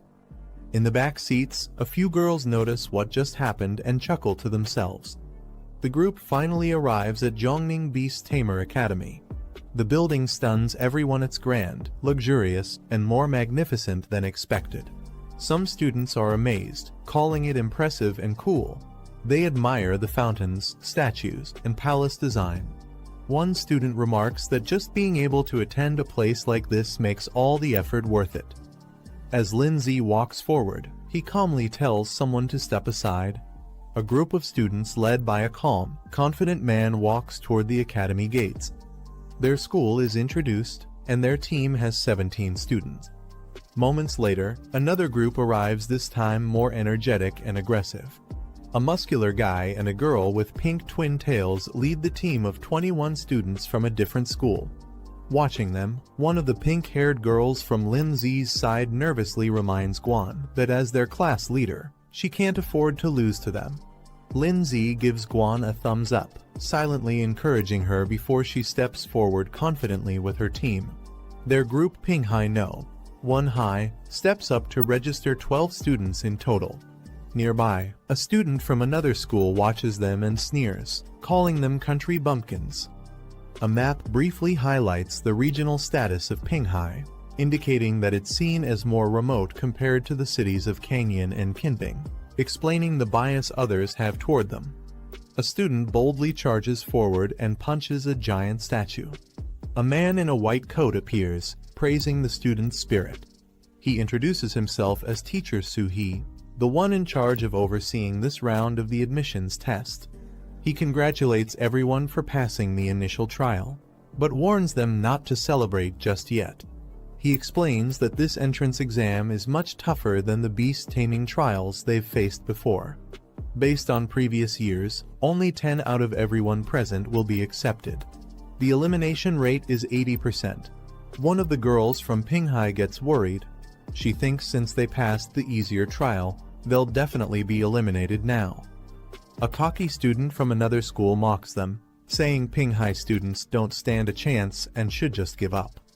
The pink-haired girl snaps back, clearly annoyed. Meanwhile, the tall, muscular guy casually asks his teammate Xinyi who else besides the two of them might pass. She doesn't answer, just looks silently and blows her bubble gum. She observes another boy and comments that he seems strong. Meanwhile, she blowing bubble gum, watches the crowd suspiciously. Lindsay also notices something strange about one of the students. He can't put his finger on it, but the guy feels oddly familiar. Xinyi murmurs that something about him just seems off. She blows her bubble gum. The boy beside her notices and asks what's wrong. She brushes it off, saying it's nothing. He examines Lindsay, that one of the students present seems to have an unusually deep and unreadable strength. The boy scoffs in response, dismissing Lindsay's concern. He arrogantly claims that students from Pinghai are far below their level and not worth worrying about. Later, Suhi steps forward to address all the gathered students. He informs them that they'll first check into the Academy's dormitory hotel and rest well today to prepare for the upcoming entrance exams. He also cheerfully adds that during the test period, meals in the Academy cafeteria will be free and delicious. After the announcements, the students are given free time. Xinyi excitedly cheers, saying she's been hungry for a while and invites her brother to eat together. Inside the Academy's dining hall, Guan chooses a table and suggests they sit there. Meanwhile, two boys at another table notice Guan walking by. One of them is stunned by her appearance and starts whispering about how attractive she looks. His friend quickly scolds him to keep his voice down, warning not to embarrass their school. Guan cheerfully encourages her brother to eat more, happily handing him a drumstick. He nervously chuckles, already overwhelmed by the mountain of food in front of him, insisting he's already full. Meanwhile, Xiao Yun and Si Yan approach with their plates, teasing Guan for not sharing food with them. They joke that she and her brother act just like a couple. Embarrassed, Guan turns bright red and quickly tells them to stop. One of the boys at the nearby table is shocked to see that Lindsay is now surrounded by even more girls. He exclaims in disbelief that Lindsay somehow keeps attracting them. His friend becomes visibly frustrated, calling it unfair. He can't understand why Lindsay is so popular despite thinking he himself looks better. As some time, a large student politely approaches Guan, Lindsay, and the group, asking if he can sit with them. Guan glances up at him silently. The student is allowed to sit at the table. He takes a seat beside Lindsay and introduces himself with a friendly smile, saying he's from Kinping High and his name is Zhuxing. Curious, Lindsay looks over and asks what he wants. While eating, Zhuxing mentions he heard rumors about a high schooler from Pinghai who managed to clear an extremely difficult level. He wonders aloud if that student came to the academy as well. Xinyi and the other girls question Zhuxing's intentions, accusing him of trying to gather intel before the exams even begin. Zhuxing nervously waves his hands, claiming he just wants to make friends. He admits that since he's not particularly outstanding, gaining information is his best shot at having a chance in the upcoming tests. Guan responds bluntly, saying they don't have anything to share and tells him to leave. Embarrassed but trying to stay friendly, Zhuxing laughs awkwardly and says they shouldn't be so harsh. He adds that he already has a general idea of the capable candidates among the current exam group. Zhuxing points out a silver-haired student entering with 3 girls and introduces him as Lai Pengyun, the top student from Kinping High. He explains that Lai Pengyun is a recognized prodigy who recently cleared a high-difficulty trial. His contracted beast, a venomous plant-type monster, has already reached Tier 3. Hearing this shocks Xinyi and her friend. They're stunned that a high schooler could own a Tier 3 pet beast. Zhuxing casually adds that Lai Pengyun also comes from a well-known wealthy family, which supplied him with rare materials for beast evolution. The girls quietly admit there's no way their Tier 1 pets could compare to someone like him. Guan silently reflects on the gap between her own pet beast and the Tier 3 one they just saw, realizing that her bird is still stuck at Tier 2, Stage 7. Meanwhile, Zhuxing points to another girl in the dining hall, Guo Xiningi, the twin-tailed girl. He explains that she's known as a troublemaker from Kongwu City. She only formed her first contract in her senior year, but still managed to pass a high difficulty assessment in just 1 month. Her pet, a steel pattern baby dragon, has already reached Tier 2, Stage 8. The girls at the table are stunned. One questions how a pet could grow that fast in just 6 months, while the other speculates she might have already had it at Stage 7 when they bonded. Lindsay casually explains that if someone has high enough spiritual power, they can directly contract with stronger pet beasts without needing to level up slowly. Hearing this, Xinyi looks curious and confused, not fully understanding what he meant. Then, with a playful expression, she strikes a flashy pose. Lindsay, caught off guard by her sudden cuteness, can only stare blankly. Zhuxin continues, mentioning that there's another top student from Kangwu City named Tan Yong, who is partnered with a rare dual-attribute pet. This revelation shocks Xinyi and her friend, who react in disbelief upon hearing that dual attributes are involved. Guan calmly explains that their teacher once mentioned such rare beasts exist, but are usually found in extremely dangerous regions and are almost impossible to tame. Lindsay, thinking to himself, recalls that the monster called Rock Ghost belongs to both ghost and rock types. He considers how valuable it would be to develop a dual-attribute pet like that. Zhu Xing finishes sharing all the information he knows and then asks the group if they can tell him who the student is that passed the super difficult trial. Xingyi excitedly begins to respond, pointing playfully as if to reveal something important. But before she can say more, Lindsay, still eating, calmly interrupts and says that the person he's asking about isn't here today. They notice someone's absence and quietly comment that the person didn't show up today. Lindsay calmly dismisses Zhu Xing, implying that he's not needed here and their group isn't close to his family. Zhu Xing gives up questioning and politely says he won't press further, then leaves. As he walks away, Zhu Xing thinks to himself that they're clearly hiding something. He suspects one of them might be the person capable of passing the highest level difficulty trial.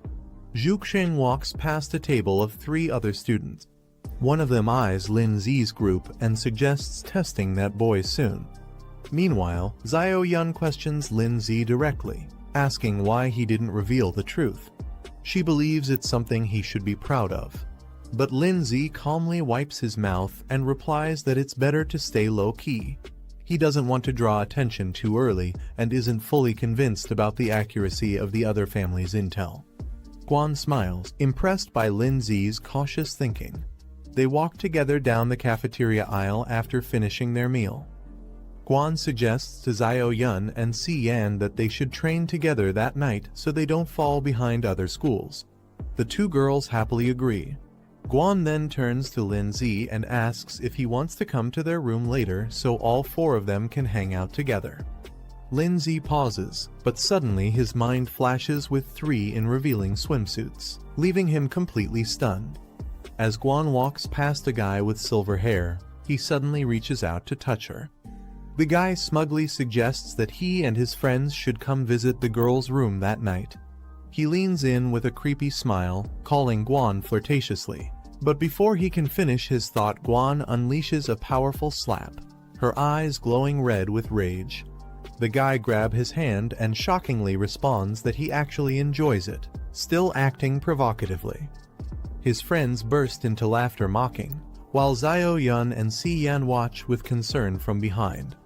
But suddenly, a dark and threatening aura surrounds Lindsay.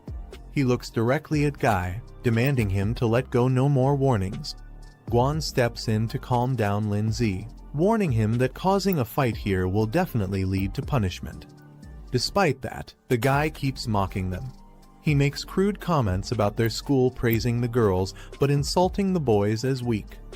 Lindsay says nothing, but his expression darkens as his fist slowly rises. In a flash, Lindsay punches the guy straight in the face with a devastating blow. After Lindsay's punch sends the guy flying, his companions rush forward angrily, ready to fight back. But Lindsay stands firm, surrounded by a dark, furious aura. He coldly warns them that they can say whatever they want to him, but insulting or threatening Guan is unacceptable. His intense aura freezes the 2 in place. They watch in shock as their friend lies unconscious behind them. Lindsay, consumed by rage, declares that he won't let the guy off easily after everything he said and did. The guy, now furious, challenges Lindsay to settle things right there with a fight. Just as he's about to attack, someone suddenly grabs his arm to stop him. Penghyun steps in and tells him not to make a scene or disgrace their side here. The haired guy is shocked and calls out to him in frustration. Penghyun calmly acknowledges Lindsay's punch, saying it was powerful and suggests both sides should consider things settled. But Lindsay doesn't agree. He makes it clear that, for him, this matter isn't over yet. As Penghyun helps carry away his injured teammate, he tells Lindsay that the guy will be punished back home, but if Lindsay still has a problem, he can bring it to him directly. The two of them lock eyes, and a surge of intense energy flares between them. After everything settles, Gwon suggests they leave, gently pulling at Lindsay's sleeve. He pauses silently for a moment, then agrees with a calm expression. As they begin walking away, Lindsay casually mentions their next focus getting ready for the upcoming exam. Zio-yun cheers behind them, calling Lindsay cool as the group exits together. Elsewhere, Penghyun smirks in the shadows, finally confirming his suspicion Lindsay is the one to watch. Later that night, at a luxurious dorm, steam rises from the bathroom as the girls Gwon, Zio-yun, and Si-yan relax together in the bath. Gwon looks annoyed as all three squeeze into the tub, asking why they barged in together. Zio-yun just grins mischievously and says it's their way of thanking her for training them, clearly enjoying the moment a bit too much. Si-yan happily shares that their pet beasts have now reached Tier 2, meaning they're finally strong enough to win upcoming battles. As a thank you, she and Zio-yun excitedly offer to give Gwon a massage, but things get a little too enthusiastic. Gwon, flustered and blushing, yells at them to stop touching her randomly. Inside a grand hall, students gather in neat rows facing a glowing red portal. At the front, Soo-hee addressing the crowd, claiming he has good news based on their recent exam performance. He reveals his true opinion: this group has the lowest scores he's seen, and he doesn't expect much from them. Zio-yun, embarrassed, yells in disbelief. Behind her, a few boys argue and point fingers, blaming others for dragging down the group's results. Zio-yun, fired up and furious, shouts at the student who mocked her group. She warns him not to cross paths with her after the exam, or he'll regret it. Meanwhile, Soo-hee explains the gathered students it will take place inside the illusion realm created by the Origin Stone Monument. There will be no difficulty selection, everyone will face the same trial. As the monument activates, the test name is revealed: Mystic Forest Trial. The surface of the crystal lights up, showing a vibrant, dangerous forest filled with magical creatures and traps. Inside the illusionary mystic forest, dangerous beasts with glowing eyes roam, ready to attack anything that enters their territory. Soo-hee explains the exam rules. Each participant will receive a point tracker, and their score will increase based on the beasts they defeat. He then outlines the scoring system. Defeating a level 1 beast earns 10 points, a level 2 beast grants 20 points, and a level 3 beast gives 40 points. However, Soo-hee warns them the forest is brutal. If their pet or the student themselves is eliminated, they'll be considered disqualified. He adds that in the forest's center, there's a ranking monument displaying the top 10 players' scores and their current locations, making them both targets and competitors. As students process the exam details, some begin to panic. One of them voices concern about the presence of level 3 beasts, worrying they'll be instantly eliminated if encountered. Soo-hee continues the announcement. The exam will last 4 hours, and at the end, only the top 10 scorers will be selected based on points. Suddenly, Lee Penghyun raises his hand and asks a sharp question: can they only hunt beasts to earn points? Soo-hee grins darkly and praises the question. Then, he reveals the twist. Defeating other participants is allowed, and if they do, they'll inherit all of their opponent's points. The students react in outrage. Many can't believe such brutal rules are allowed. Some argue that it encourages betrayal among classmates. One student proposes forming a group to eliminate competitors from other schools to secure a top spot. A boy cracks his knuckles with a smirk, excited by the chance to fight without holding back. Meanwhile, Xinyi, blowing bubble gum, observes the chaos around her calmly and with little interest. Suhee silences the crowd. He tells them the real battlefield is far crueler and gives everyone the option to withdraw now if they're scared. He adds that the top-ranked student will receive the title of freshman leader, along with special privileges after enrollment. Lin Zi narrows his eyes with focus in his mind. He's eager to see who among the new students will prove themselves the strongest. A montage of standout candidates appears: Xinyi, Lai Pengyun, the muscular brawler, Lin Zi, and Guan. All of them potential contenders for the top rank. Guan, looking thoughtful, hopes to meet up with Lin Zi in the trial. Even if she can't make it to the top 10, she wants to support him however she can. Before entering the illusion, Lin Zi calmly instructs Guan to use her bird-type pet's flight ability to find him quickly and regroup once inside the trial zone. She gives a confident nod, her eyes gleaming with determination. She's ready. Suhee stands on stage, instructing everyone to stay calm as the trial is about to begin. A bright red burst signals the opening of the illusion realm. The transfer begins. Inside the illusion forest, Lin Zi appears first. He calmly surveys the area, standing tall among the trees. Lin Zi scans the forest carefully, remaining alert to any signs of movement. He spots a tall red monument in the distance and recognizes it as the ranking stone. Glancing at his wrist device, it shows his current score is 0 and the countdown timer is active. He notes that players can only view their own score, not their ranking. This forces everyone to eventually approach the central stone, making it the most dangerous area later on. The red pillar in the center displays the top 10 scores, but only if players actively go to update it. If someone doesn't, their location will still show. Lin Zi realizes the true goal of this exam is to pit students against each other. The one with the most strength makes the rules here. He reminds himself that it's just a game. As his spirit beasts materialize behind him, he focuses having fun is what matters most. Suddenly, a sharp object comes flying toward him. Two-headed snakes rush at Lin Zi, but a glowing barrier blocks them. Lin Zi stays calm, barely reacting. He notes the barrier consumes little soul power, so he keeps it active as a precaution. Suddenly, Rock Ghost slams into the ground, summoned by Lin Zi. Lin Zi decides to observe the golem's performance without revealing his own strength. He wants to test the creature's dual attribute potential. The rock ghost stares down the retreating two-headed snake, which backs away in fear. Lin Zi tells it to stop chasing, explaining the low-tier beasts aren't worth the effort due to low points. The rock ghost clenches its fists, excited by Lin Zi's suggestion to find tougher enemies to fight. Lin Zi remains calm, but quietly worries whether Guan Ning will be able to locate him smoothly. A fiery centipede lies defeated behind Guan Ning, who looks up with hope that everything goes smoothly.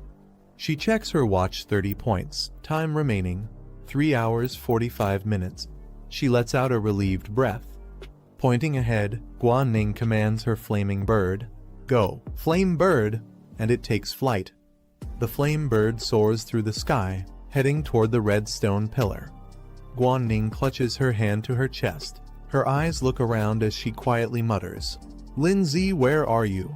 Guan Flame Bird glides high above the trees, scanning from the sky. Through her glowing eyes, Guan sees what the bird sees. Her vision locks onto the landscape ahead. Elsewhere in the forest, a student's small beast clashes with a massive red snail in a heated fight. Another student flees in panic as a weird frog-flying creature lunges at him from behind. A group of strange monkey beasts clap and cheer wildly, possibly having just evaded the flame bird's pursuit. The flame bird returns to Guan, who realizes her pet can't stay too far from her for long. Guan determines her only option is to try her luck near the stone monument. She believes Lin Zi is strong enough to reach the top 10 and might show up on the ranking list. Without hesitation, she mounts a large yellow bird and launches into the sky. She jumps off the yellow ostrich mount mid-run. The bird runs off in a panic as she launches a surprise strike. Based on memory, she recalls this golden-back ostrich to be around rank 2, stage 5. Her flame bird swoops down in a blazing dive, burning through the sky with overwhelming power. She's confident it can win easily. The ostrich is engulfed in flames and collapses instantly. Guanning notes that she just earned 20 points with no effort. Just as the flaming ostrich falls, a boomerang crashes in, striking it down before it lands. Guan is startled. She looks around in shock, questioning who launched the attack and stole her kill. A large hand grabs the returning boomerang effortlessly. Standing confidently is a muscular beast man named Otto the Wildman, a humanoid pet beast of rank 2, stage 4. The guy watches smugly from behind. The guy grins as he smugly greets Guan, remarking on their fated reunion. She angrily confronts him for stealing her kill, but he just shrugs it off, saying there are no rules against it. He enthusiastically orders his pet Otto to attack, shouting for him to crush her flaming bird. Otto launches into the air with immense power, about to strike down with brute force. Guan shouts urgently, warning her flaming bird to dodge the incoming attack. A golden boomerang hurtles through the air, aimed directly at her. Guan realizes too late that it's targeting her, not the bird. The impact knocks her off her feet, leaving her vulnerable and dazed. The guy grabs her from behind and mocks her with a sinister smile, saying she won't be able to command her bird anymore now.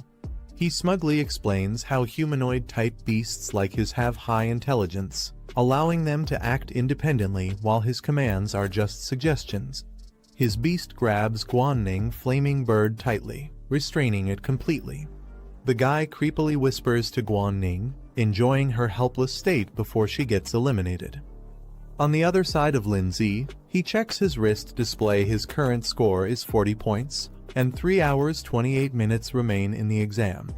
Rock Ghost silently finishes off another beast and tosses the body aside, while Lindsay calmly walks ahead without turning back.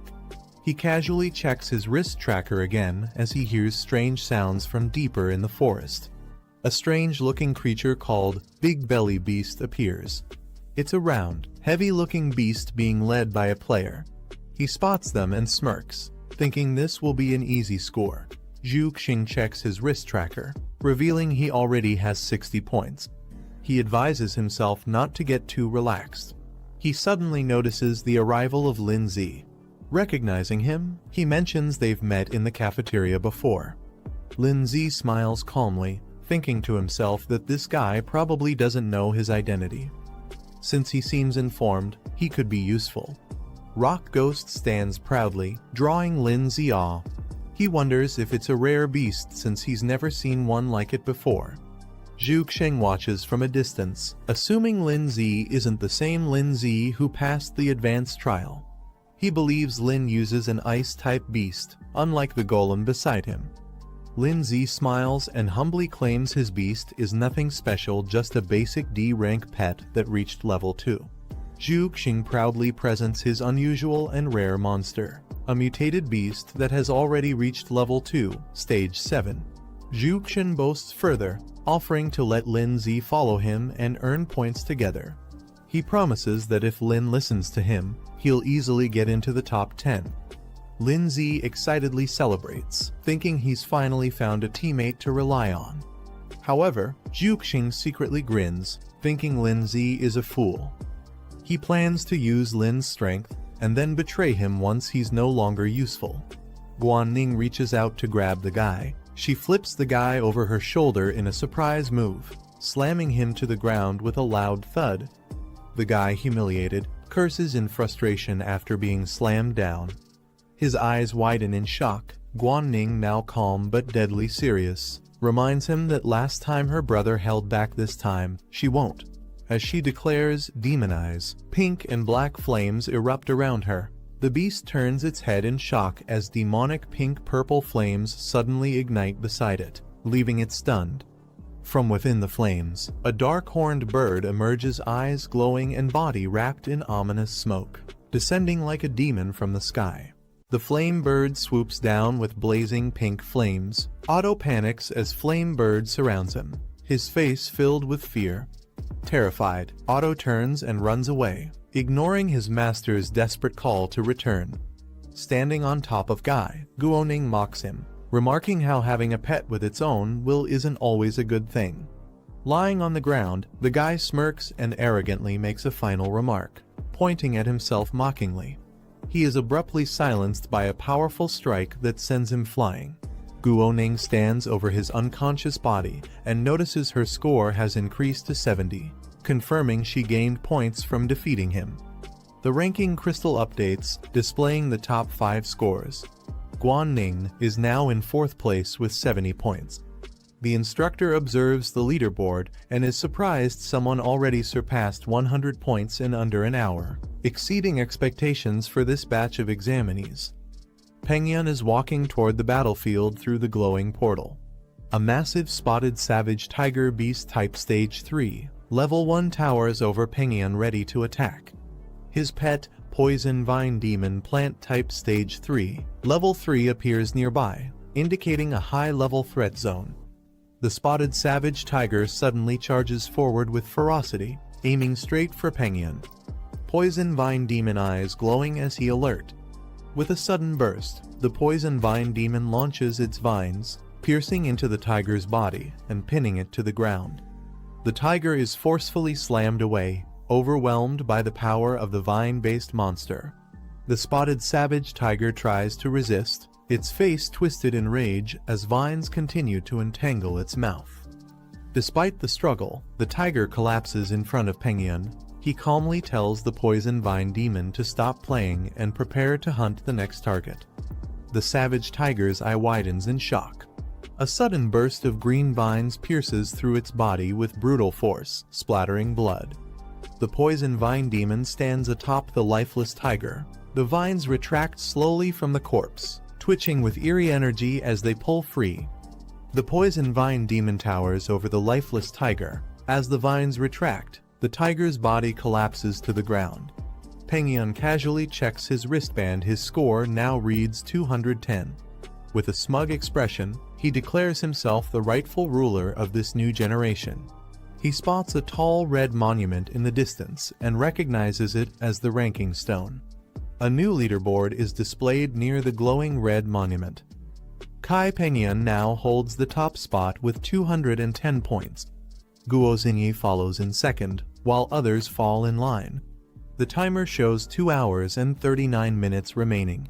The man smirks, confirming that Guo Xingyi has reached second place just as expected. He questions her strategy. She's been helping him gain all the points while remaining at 0 herself. He wonders if she really doesn't mind. Guo Xingyi calmly asks, "So, who should we start with?" The man looks at the leaderboard, remarking that it's still too early to challenge Kai Pengyun, who leads with 210 points. He notes that Lu Gang, another participant, is from their school. He narrows his focus to a new target, Guanning, currently ranked 4th. Guo Xingyi recalls someone named Lin Zi, once praised as a genius, but she doesn't see his name on the leaderboard.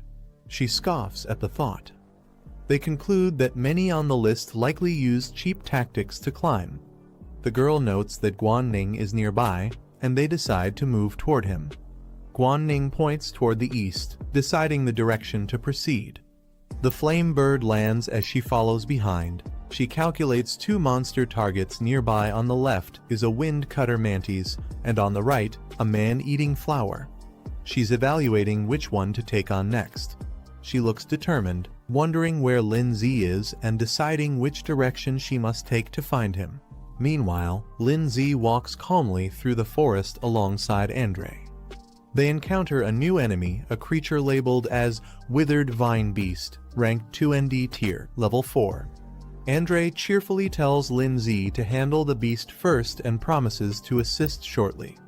He smirks to himself, planning to swoop in and steal the kill after the creature is nearly defeated so he can claim the points. The rock beast launches a powerful strike toward the withered vine beast. The enemy is swiftly eliminated, signaled by a red icon showing its defeat. Rock beast remains silent, staring at the defeated enemy while Lindsay watches calmly in the background. Andre stands silently and stunned by what just happened. Suddenly, his face twists in shock as he realizes the armored creature killed the enemy instantly before he could even act. The screen shows a countdown timer with just 2 hours and 20 minutes remaining. The leaderboard reveals the top participants. Lindsay is shown in 9th place with 120 points, a sharp rise from his previous position. A total of 17 participants have already completed the challenge. The instructor observes the screen, surprised by Lindsay's rapid progress, jumping from rank 33 to rank 9 in under 2 hours. He recalls rumors about Lindsay being from a family known for overcoming high-difficulty trials. He realizes the reason behind their success. Lindsay and Zhuxiang are working together as a team. As they walk through the forest, Zhuxiang complains that Lindsay and his pet, Rock Beast, keep eliminating enemies too quickly. Zhuxiang asks to be given a chance to fight at least one. Lindsay simply apologizes, showing no intention of slowing down. He explains that since the graduation exam affects their school advancement, he always commands Rock Beast to go all out in battle. Then, turning casually to Zhuxiang, he offers to let him handle the next one if he wants points too. Annoyed, he grits his teeth, thinking Lindsay is getting too full of himself. He plans to take Lindsay down in the next fight and steal all his points. Suddenly, a warning appears on the screen. A dangerous elite beast has appeared in the area. Lindsay looks at the alert and wonders if defeating a rare ranked beast might offer more points, showing interest in maximizing his score. From the bushes, a golden glow starts to emerge, accompanied by a rustling sound. The group moves closer and discovers a massive golden tree. Lindsay, Zhuxiang, Big Mouth, and Rock Beast all stand in awe at the sight. Zhuxiang exclaims in shock, "It's a golden tree, something extremely rare." He guesses it must be a special bonus reward for those who find it. Without warning, 2 thick golden roots erupt from the ground. Zhuxiang is grabbed and flung into the air, while Lindsay back off, caught off guard. Zhuxiang is wrapped tightly by the golden root, hanging upside down. He shouts in shock as he's dragged toward the tree. The face of the golden tree begins to morph, revealing a fierce expression carved from its bark. The tree reveals its monstrous form with multiple writhing limbs and a skull-like face. A system panel identifies it as a golden ant beast, a plant-type stage 9 elite. Terrified, Zhuxiang recognizes the beast. It's a golden ant beast, a dangerous creature far beyond what they expected. Panicking, he desperately shouts for help from his pet, Big Mouth. But Big Mouth gets captured by another tendril mid-air, rendering it useless. Hanging upside down and completely restrained, Zhuxiang realizes how dire the situation is as silence falls. He's left speechless. He realizes in panic that the golden ant beast isn't just restraining him, it's actively draining his energy. He urgently calls for Lindsay's help. Lindsay, however, calmly reminds him that they agreed each person would handle one beast. He doesn't look very concerned. Desperate and upside down, Zhuxiang pleads for teamwork. He insists this situation is different. The enemy is far too powerful, and they need to join forces. Lindsay casually walks away with Rock Beast, waving off Zhuxiang's cries. He encourages Zhuxiang, saying he trusts him to find a way to win and promises to leave it to him. Zhuxiang panics as the golden root tightens around him. He desperately begs Lindsay not to leave and pleads for help. Lindsay stops and says he can help but wants to know what's in it for him, showing he's not about to help for free. Frustrated, Zhuxiang curses him internally for trying to negotiate at a time like this. But realizing he has no choice, he offers to share secrets he knows about others.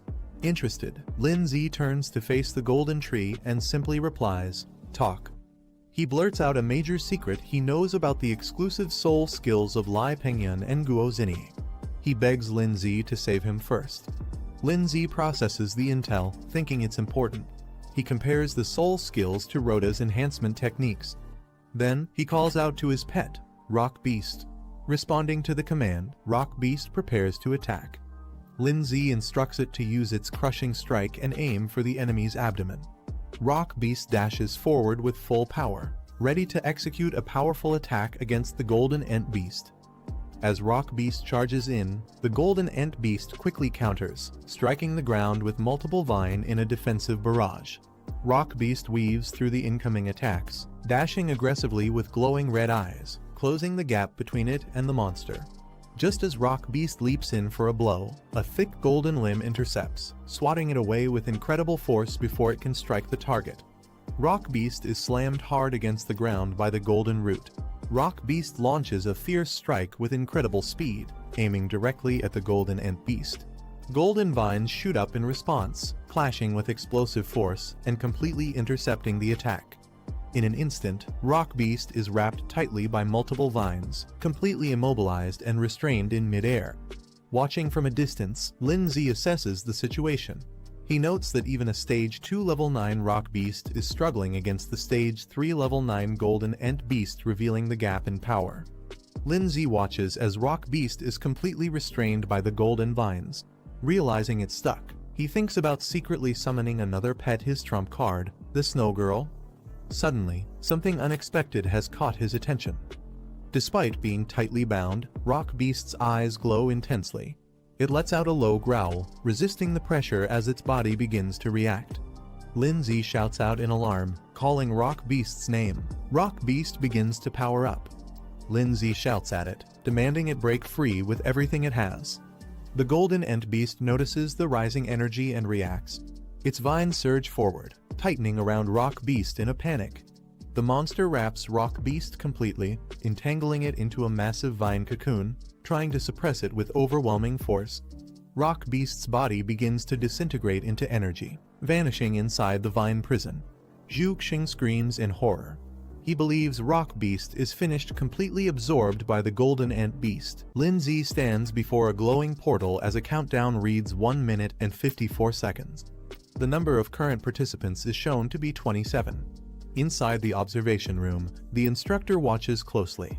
He reflects on Lindsay's decision to challenge a high-difficulty trial, curious to witness the true strength this young prodigy possesses.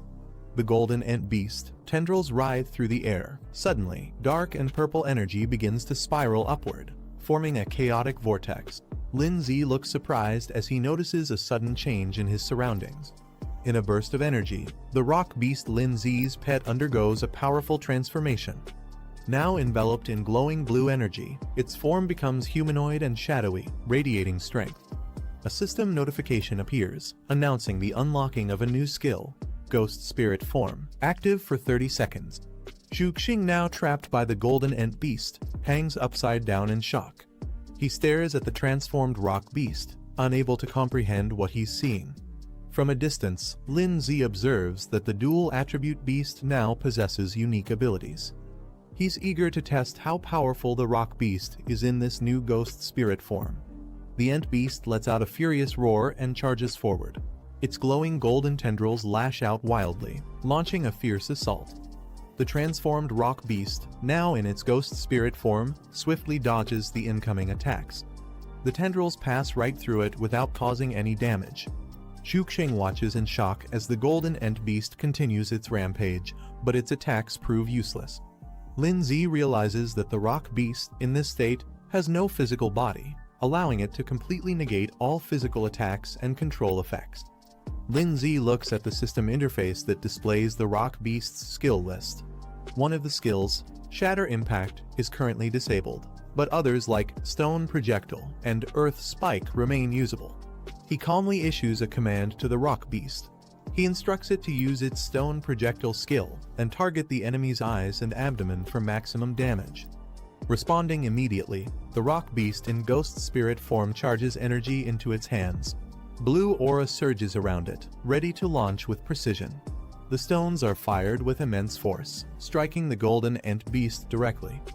The Golden Ant Beast lets out a cry and stumbles backward, visibly injured. Its body twists in pain while Zhu Xing still trapped. Lindsay observes calmly, but his thoughts are serious. He realizes that the level difference between them and the Golden Ant Beast is too great. The damage they've dealt so far isn't enough to bring it down. Zhu Xing, panicking, yells for his pet Big Mouth to run while carrying him away.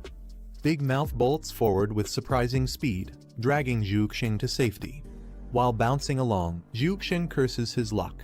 He's not worried about injuries, he's worried that if Lin Zi dies, all the points Lin earned would go to waste. From the distance, Lin Zi watches them retreat. Big Mouth bounces off into the woods with Zhu Xing on its back, disappearing into the forest. The golden ant beast roars again, unleashing a barrage of golden tendrils. Lin Zi calmly calls out the name of Snowball. The tendrils rush toward him, but he stands firm. With a burst of energy, Snowball appears beside Lin Zi, surrounding them both in a shimmering blue aura. Snowballs begins activating her power. She unleashes her powerful ice magic. Giant frozen cyclones erupt around her as a snowstorm covers the battlefield. The golden ant beast roars, caught off guard by the sudden temperature drop. Amid the swirling ice, the transformed rock beast now with his first form steps forward. Lin Zi gives the order, and the rock beast launches forward at full speed. It activates the skill Shatter Impact, channeling all its power into a destructive charge. With a loud crash, the rock beast smashes directly into the golden ant beast's face. The collision explodes with energy, delivering a devastating strike as the monster lets out a deafening scream. Snowball prepares wave of ice magic, her pink eyes glowing as she channels her frost energy. She raises her hand, summoning another powerful spell to freeze the battlefield. The rock beast, still in its armored red form, hears Lin Zi's command. The rock beast pierces through the frozen battlefield, its shadowy form crashing into the golden ant beast again. Lin Zi steps forward with determination in his eyes. He clenches his fist and declares it's not over yet. With a final burst of strength, Lin Zi launches a powerful blow directly into the golden ant beast's face. The impact explodes with golden energy, combining his force with the rock beast's assault. The battlefield falls silent as the golden ant beast collapses, shattered and defeated. Ice fragments and broken tendrils scatter across the field, while Snowball and the rock beast stand victorious. A system prompt appears, confirming the golden ant beast has been eliminated. Its glowing eyes fade as the battle officially ends. Lin Zi receives confirmation of the kill, and the victory is sealed. The rock beast evolves to stage 3, unlocking a new advanced form of its ghost spirit mode. This new form doubles its previous power and duration, allowing it to copy Lin Zi's movements and abilities for 10 seconds at the cost of 100 achievement points. Lin Zi opens the reward panel and grins. He praises the usefulness of the new skill, feeling that spending achievement points on it was completely worth it. He reflects on how the rock beast's ghost spirit form boosted their combat strength by over 100%, and even managed to level up during the battle. He's thrilled by the gains. This was a massive win. The screen displays Lin Zi's total score. 180 points remain, with 1 hour and 20 minutes left on the clock. The instructor watches from the headquarters, stunned by Lin Zi's performance. He especially notes the appearance of Snowball, the frost-type pet. If his guess is right, she's a rare beast with incredible potential. He wonders how Lin Zi was able to tame such a creature.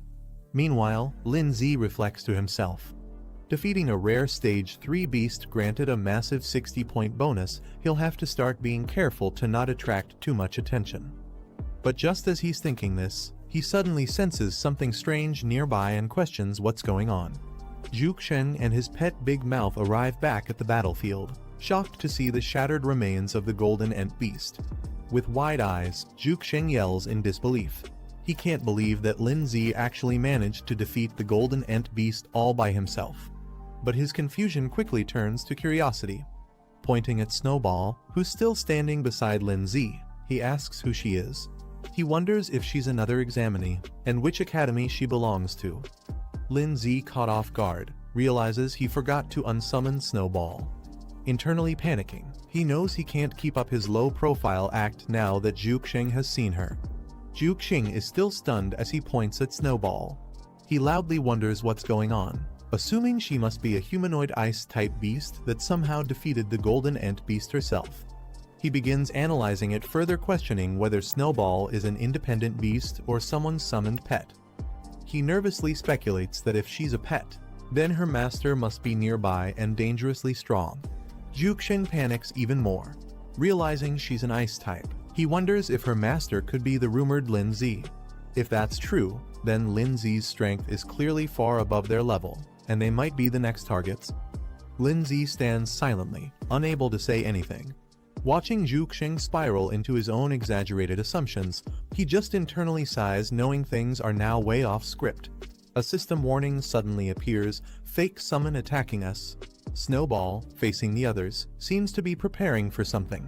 Lindsay and the rock beast turn their attention toward her. Snowball looks genuinely confused, tilting her head as question marks float around her. Zhuxing grows more anxious.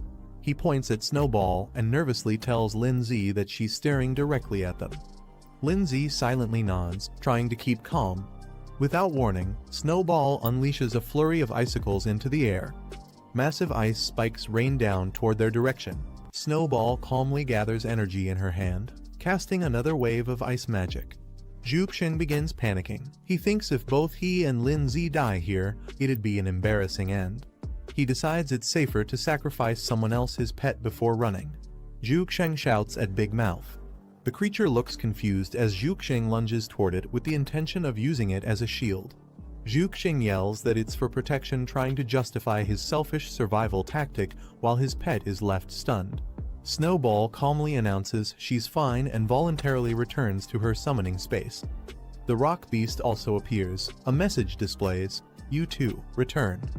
Zhuxing, still panting from panic, leans against Big Mouth, who looks just as exhausted and confused. Zhuxing wipes his sweat and smirks proudly. Perfect, he thinks. Not only did he survive the crisis, but he also earned points. Zhuxing, drenched in sweat, asks if things are finally safe. He's startled to see Lindsay. Lindsay calmly rises from inside Big Mouth. Protected by a glowing barrier, he casually asks if he can come out now, revealing he's been safe the whole time. Zhuxing panics again, yelling at Big Mouth not to release him yet because the threat might still be behind them. Internally, he's confused. Lindsay should have been digested by now, yet he's perfectly fine. Big Mouth makes a strange sound as it struggles with something. Big Mouth suddenly spits Lindsay out, sending him tumbling onto the grass. Zhuxing watches in shock, trying to understand how Lindsay managed to survive inside his pet. Lindsay calmly adjusts his jacket and casually comments that maybe Big Mouth just had trouble digesting him. Zhuxing quickly changes tone, suggesting that if the monster had kept chasing them, they could have teamed up to defeat it together. Zhuxing forces a smile. Inside, he admits that this guy is actually scarier than he thought. Lindsay confirms that the enemy doesn't seem to be chasing them anymore. He then asks Zhuxing to finally explain what the exclusive soul technique is all about. Zhuxing suggests they head to the stone monument first to check if their team made it into the top 10 rankings. He agrees to explain everything along the way. While walking, Zhuxing explains that exclusive soul techniques are rare skills awakened by only a few exceptionally gifted beast tamers. They're unique and personalized based on one's physique and talent, not something that can be taught or learned from books. Curious, Lindsay then asks what kind of exclusive soul techniques Guozini and Lai Pengyun, two other individuals, possess, wanting to understand how his peers compare. Zhuxing runs excitedly toward the large red stone monument, eager to check the latest rankings. The ranking list lights up. Lai Pengyun 370, Guozini 340, Tang Yang 250, Lu Gang 210, Lindsay 180, and others down to the 10th spot with 100 points. There's less than an hour left in the trial. Zhuxing scans the board and, as expected, doesn't find his name. He sighs in disappointment. But he quickly pumps himself up. There's still time left, and the 10th place only has 100 points. If he can add Lindsay's contribution to his total, he's confident he'll break into the top 10 rankings. Lindsay walks up to the stone pillar with Zhuxing, both staring at the leaderboard. Zhuxing tries to call out to him, attempting to confirm. Zhuxing's eyes widen as he sees Lindsay's wrist glow with red numbers. Lindsay reveals his wrist. His score is clearly shown as 180 points. Zhuxing leaps forward in shock and amazement. He shouts in disbelief, this quiet guy actually has 180 points. He realizes just how underestimated Lindsay truly was. The leaderboard updates, showing Lindsay 180 points in the 5th position. Zhuxing crouches, trembling beside the monument. He stammers, struggling to ask what Lindsay's name is. Lindsay coolly responds, stating his name without hesitation, Lindsay. Zhuxing freaks out completely. Pointing at Lindsay, he yells that Lindsay was pretending to be weak the whole time, while secretly being way ahead of him. Zhuxing finally realizes Lindsay's full strength. He had two pets all along, including the powerful ice-type girl. Zhu curses himself for not recognizing that Lindsay was hiding his true abilities. Lindsay calmly reminds Zhuxing that if it weren't for his help, Zhu would have already been eliminated by the Golden Ant Beast. He demands Zhu to finally share the information he promised. Zhuxing snaps in frustration, yelling that Lindsay will never get what he wants. His face twists with rage as he launches forward, ordering his pet to attack. In a shocking betrayal, Zhu commands Big Mouth to devour Lindsay completely. Lindsay counters instantly. His ice-type pet and rock guardian spring into action. Snowball unleashes her true power. A majestic ice dragon forms in her hand. With a single cast, she freezes Big Mouth solid, shocking Zhuxing, who watches helplessly as his strongest pet turns into a block of crystal. Zhuxing collapses to the ground, trembling. Lindsay, flanked by his powerful pets, towers over him. Lindsay coolly approaches Zhuxing, declaring that although his score isn't high, it's still equivalent to a rare third-rank beast, enough for him to take. Terrified, Zhuxing begs for mercy, yelling that he'll talk, just don't hurt him. But Lindsay changes his mind. With Snowball by his side, he calmly says he no longer cares what kind of soul technique others have, it makes no difference to him now. Zhuxing freezes in confusion, struggling to understand what Lindsay means. Lindsay stands confidently before Zhuxing, declaring that none of them are even close to being his match. Panicked, Zhuxing screams out for Snow Girl and tries to command her. Suddenly, a sharp flash slices through the air too fast for him to react. A brutal strike lands directly in Zhuxing's abdomen, blasting him back with blood spraying, his eyes wide in disbelief. Zhuxing, heavily injured, mutters Lindsay's name as Pengyun approaches with poison ivy by his side. Pengyun smirks, saying he's waited a long time for this moment, as his twisted pet beast snarls beside him. Zhuxing yells out in panic, warning his boss that Lindsay is dangerous and has a powerful ice pet beast. Lindsay calmly stares forward, recognizing the new arrival. He notes that their unfinished business will now be settled. Pengyun turns away, dismissing the green beast and telling it to retreat. Zhuxing laughs confidently. He proudly claims that even though he lost, his points were handed over to the boss. The poison ivy smirks and begins to vanish in a puff of smoke. Thick fog spreads around the area as the creature disappears completely. The leaderboard updates, showing Pengyun at the top with 430 points, while Lindsay remains in 5th place.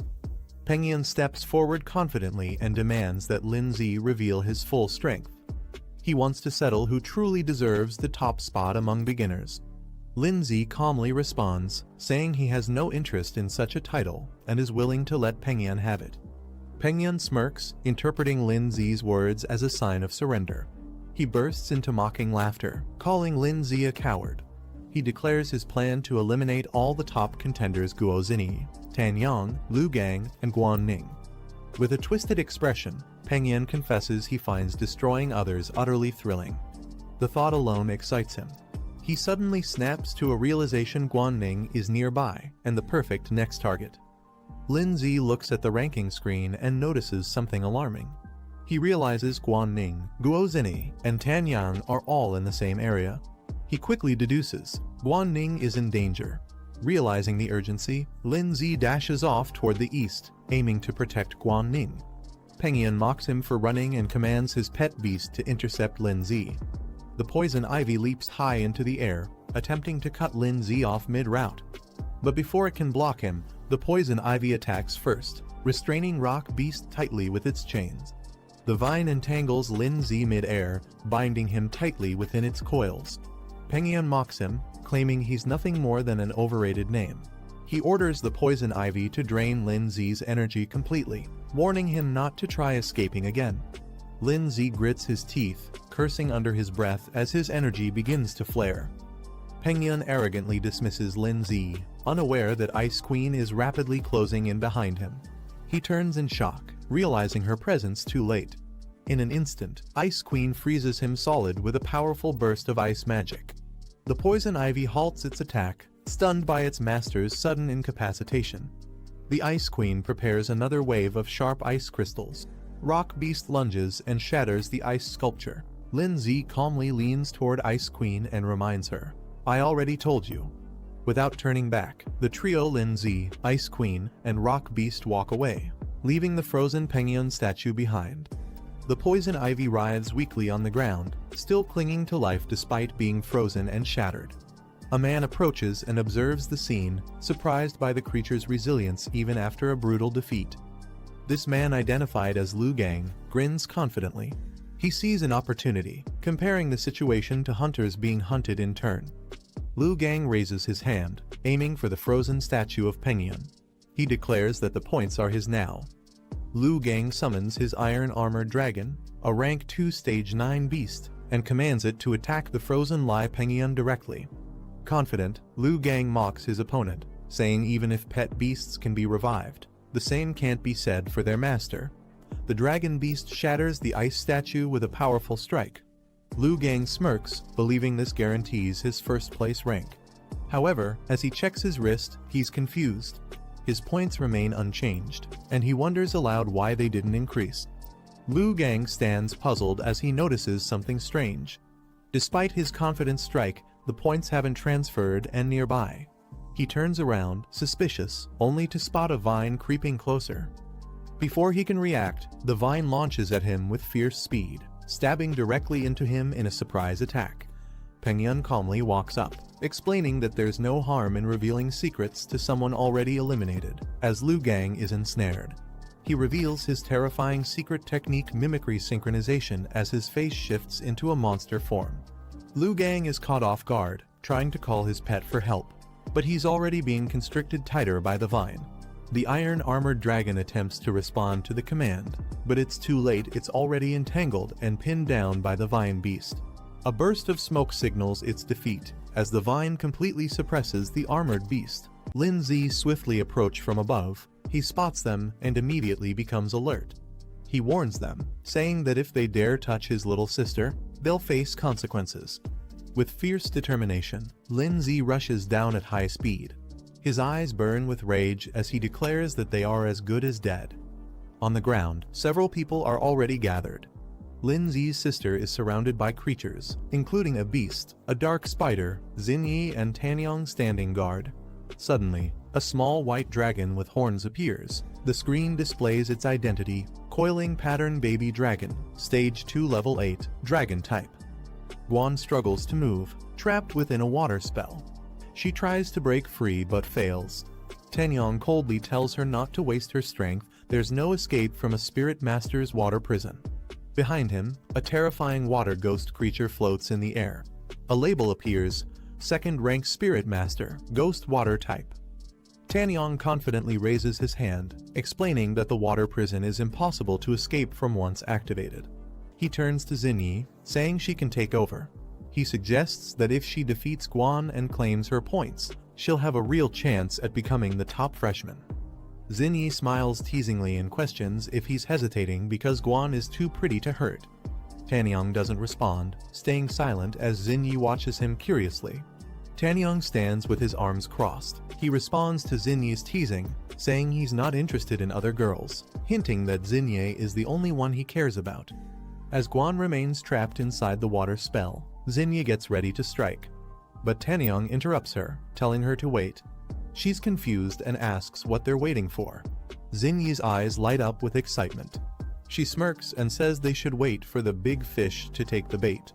Suddenly, Lin-Z bursts in at high speed, attacking with deadly force. The impact shocks Tanyong, who immediately reacts with surprise. Tanyong activates a water shield to protect Xinyi from the sudden strike. Waves surge up around them as he barely blocks the powerful attack. Lin-Z's pet beast, Snowball, crashes down with force, scattering black debris and emitting purple smoke. Lin-Z walks forward calmly, flanked by his two powerful companions, his rock beast and Snowball. Lin-Z glares at Tanyong and Xinyi. He demands that they release Guan immediately before it's too late. Xinyi and Tanyong are shocked when they realize Lin-Z has two powerful pet beasts. Inside the water prison, Guan is surprised to see both of Lin Zi's pets appear together. But she quickly reminds herself it's not the time to be shocked. She warns Lin Zi that Tanyang and Xin Yi are strong and tells him to be careful. Lin Zi, with his rock beast and Snowball behind him, confidently steps forward. He tells Guan to hang on, he's coming to rescue her. Tanyang narrows his eyes and points at Lin Zi, asking if he's the one who supposedly cleared the ultra-difficult challenge and obtained legendary-level pets. Xin Yi smiles and confirms Lin Zi's identity, saying it all makes sense now, he always felt different from others. Tanyang rolls up his sleeves. He says he'll find out Lin Zi's true strength by facing him directly. Xin Yi warns him to be cautious, sensing that Lin Zi isn't an ordinary opponent. Tanyang charges forward with confidence. He tells Xin Yi that if he beats Lin Zi, he'll give her the points, making her the top freshman. If he loses, she's free to take his points instead. As he launches his attack, he commands his ghost spirit to restrain Lin Zi. A burst of energy and blue magic fills the air as Tanyang tries to take control of the battle. Lin Zi channels his power and activates a fierce soul-based technique. With a surge of yellow energy, Lin Zi launches a devastating attack called Tidal Force Impact, breaking through the enemy's defense with explosive force. Tanyang watches in disbelief, sweating as he realizes how overwhelming Lin Zi's soul technique is. He didn't expect this level of strength. Before he can react, Lin Zi's rock beast suddenly lunges forward, landing a direct punch on Tanyang, catching him completely off guard. Tanyang retaliates by summoning a giant water pillar from the ground, launching Lin Zi's rock beast into the air with a powerful blast. Before the beast can recover, it's trapped mid-air in a swirling ball of water, completely immobilized by Tanyang's technique. Pointing upward, Tanyang commands to catch one beast first, focusing their efforts on restraining Lin Zi's companions one by one. Lin Zi calmly watches and activates another ability, Ghost Spirit Mode. Lin Zi's ghost form activates and leaps into the air, breaking through the water trap effortlessly. His body pulses with dark energy as he descends with speed and power. With precision, he strikes from above using a ground-piercing attack. Purple energy erupts, and spikes burst from below. Dark aura spreads around his spirit beast, which morphs into a shadowy figure and unleashes a powerful ghost skill, devastating the area with waves of cursed energy. Tanyang grins wildly and reveals that his spirit beast is also ghost type. Confidently, he declares that he too is immune to physical attacks, laughing as if the tables have turned. Xin Yi suddenly shouts a warning, telling Tanyang to watch out behind him. Tanyang turns too late, he's struck hard and sent flying into the air by a powerful blow. He glances back in shock and sees the ghostly spirit standing in a fierce battle stance. A label appears, Ghost Spirit Clone. It's revealed that Lin Zi had used a decoy to ambush Tanyang from behind. Lin Zi calmly watches as his ghost clone lands a solid blow, sending Tanyang crashing to the ground. He remarks that unfortunately, Tanyang isn't immune to physical damage. Tanyang grits his teeth, stunned by the sudden attack. In desperation, he yells to activate a sealing spell, Necro Spirit Seal, hoping to suppress Lin Zi's ghost power before things spiral further out of control. A powerful surge of energy erupts from his hand as the sealing technique activates, aiming straight toward Lin Zi's clone with explosive force. Tanyang activates a powerful sealing technique, aiming to suppress Lin Zi's ghost beast. The spell wraps the creature in glowing chains, pinning it down with magical energy. Lin Zi realizes the ghost form may be vulnerable to Tanyang's necromancer abilities. He calmly tells his beast to revert to normal form to avoid getting countered. Tanyang laughs confidently as Lin Zi's clone dissipates. He mocks the so-called genius, saying he's not as impressive as the rumors claimed. But Lin Zi remains calm. He raises his hand, declaring that it's time they witness his true strength. Lin Zi soars into the sky with a burst of blinding light. Xin Yi watches in shock as the sheer intensity of his energy leaves her frozen in place. Tanyang clenches his fists, realizing the truth: Lin Zi is far beyond what they can handle. He admits that if things continue like this, they won't stand a chance. Xin Yi's eyes widen with fear, cold sweat drips down her face as she realizes the terrifying gap in strength. In her mind, there's no doubt now they're going to be completely crushed. Xin Yi suddenly stops the fight, raising her hands and shouting for everyone to wait. Tanyong, standing behind her, looks ready to engage. She suggests maybe they should talk things over instead of fighting. Lindsay responds calmly, questioning if she really wants to negotiate now. Xinyi explains that most of them have already secured top 10 ranks in the competition, so there's no point in continuing to fight. She adds that they'll all be classmates soon, so it's better not to create conflict. Lindsay silently agrees, signaling Snowball to stand down. Snowball backs off as they decide not to escalate the situation. Xinyi urgently shouts for Tanyong to stop and release the captured girl. She runs toward him as Guan remains trapped in a water prison, struggling to break free. Tanyong hesitates and thinks logically releasing Guan is safer since any alliance between their opponents would put them at a disadvantage. Xinyi insists he do as she says. Tanyong, though annoyed, agrees with a sigh and casts the spell to release the water prison. The water restraints explode with a splash, and Guan is finally freed, dropping to the ground with force as the spell breaks. Guan rushes into Lindsay's arms, thanking him for rescuing her. Lindsay reassures her that as long as he's around, no one can harm her. Lindsay then turns serious. He tells the others that although they were able to save his sister, their performance wasn't impressive enough to satisfy him. Furious, Tanyong's eyes glow red with rage. He yells that he won't forgive Lindsay and charges to fight, while shouting at Xinyi to get to safety. Xinyi suddenly raises her hand, surprising everyone. She confidently claims that she has a solution. Lindsay looks at her with confusion, unsure what she means. With determination, Xinyi announces that she can use her perception ability to help awaken someone's unique soul skill.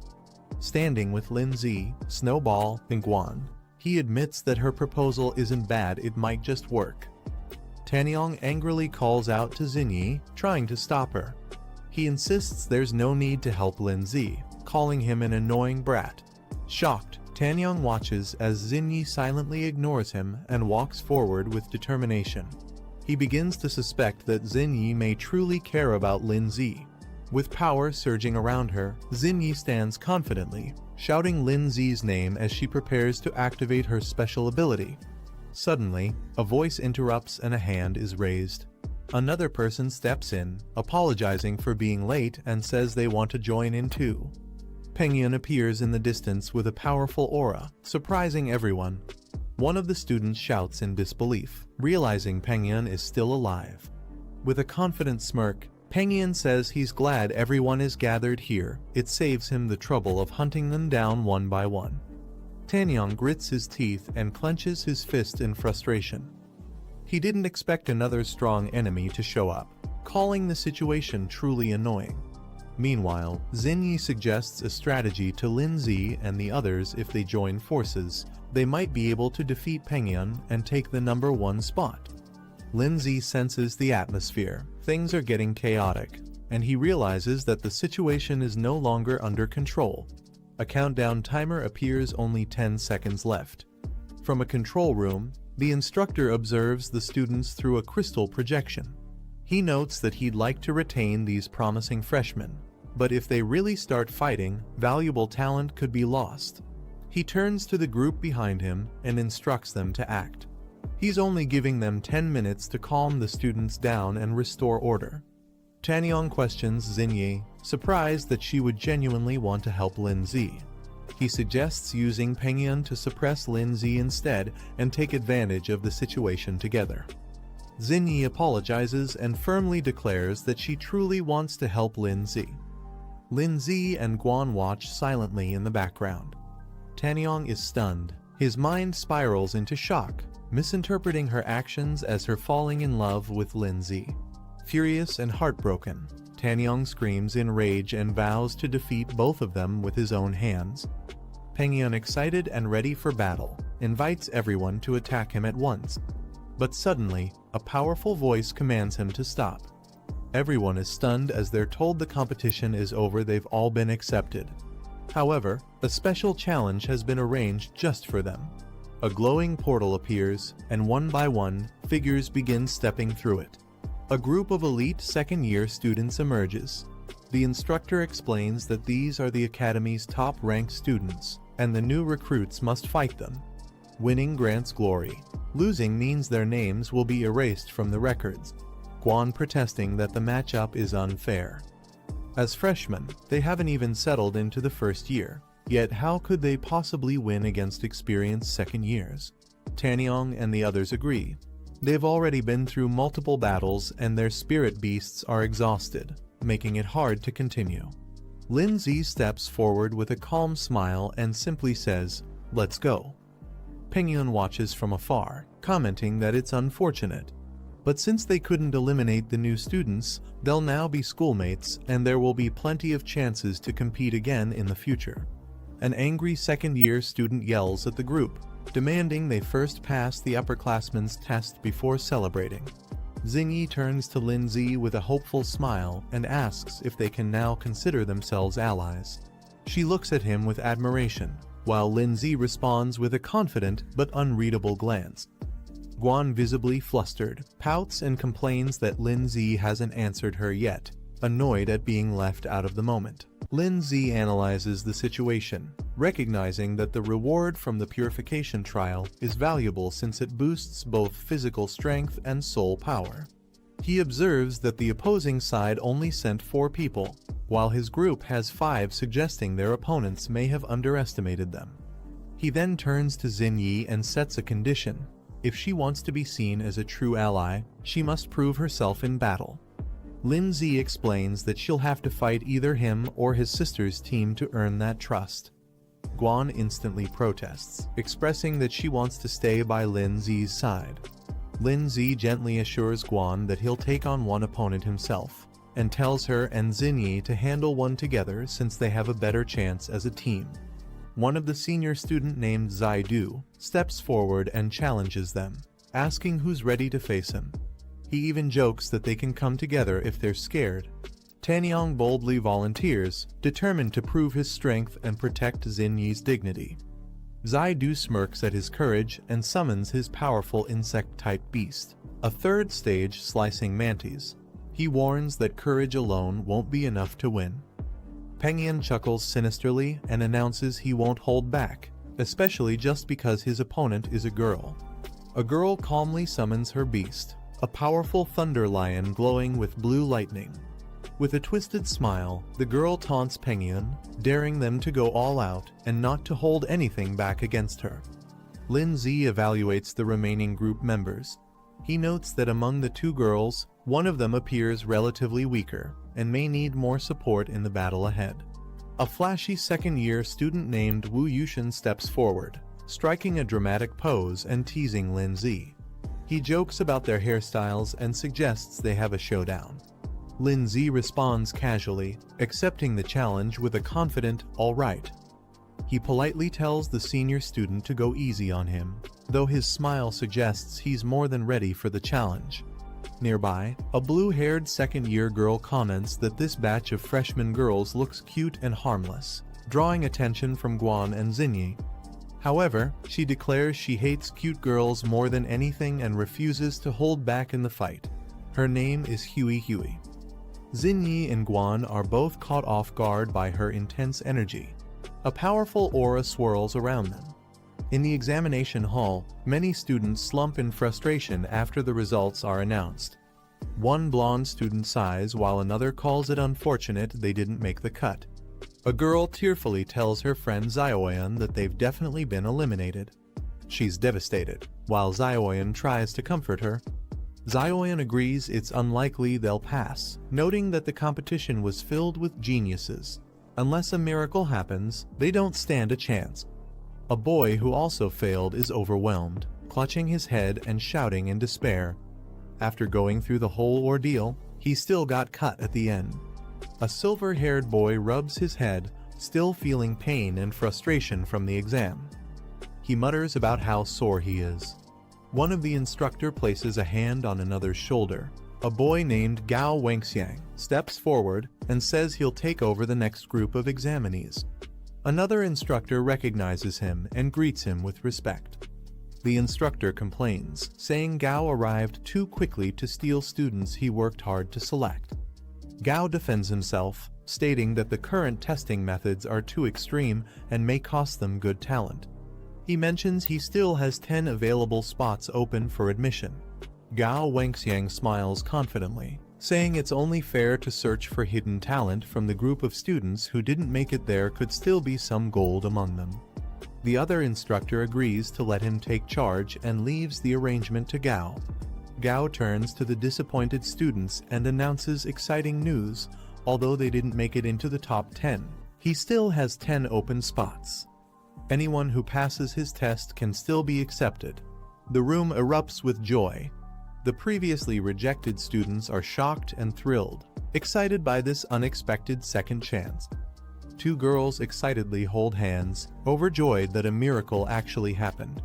One of them says they must try their best this time. Making it into the top 20 should be possible. The student clenches his fists, vowing that he won't miss this second chance. On the battlefield, Tanyong watches in shock as a massive tornado attack forms. He realizes the sheer gap in strength and yells that this is clearly a battle of overwhelming levels. A fighter taunts with a smug expression, calling him a loser and claiming victory. Bright blue energy blasts erupt violently. The girl standing beside a large beast acknowledges the opponent's stamina, but says the fight is over. Pengyun with glowing eyes glares forward with fury. The girl calmly questions if her opponent can no longer hear. A red demon warrior mocks the idea of genius and declares that true strength is what rules this academy. Huey scolds the younger girl, saying instead of wasting time on petty fights, she should focus on training and self-improvement. Inside the school, the instructors debate their methods. One criticizes the harsh elimination process, while the other defends it, believing only pressure reveals true talent. Gao chuckles confidently as he addresses his colleague. A powerful icy beast is unleashed, drawing attention as one instructor notes that someone has resisted the earlier strategy. A majestic creature called the Glacial Warhorse forms from ice, towering over a stunned Wu Yushin. Shocked and wide-eyed, Wu Yushin screams in disbelief, unable to accept what he's witnessing.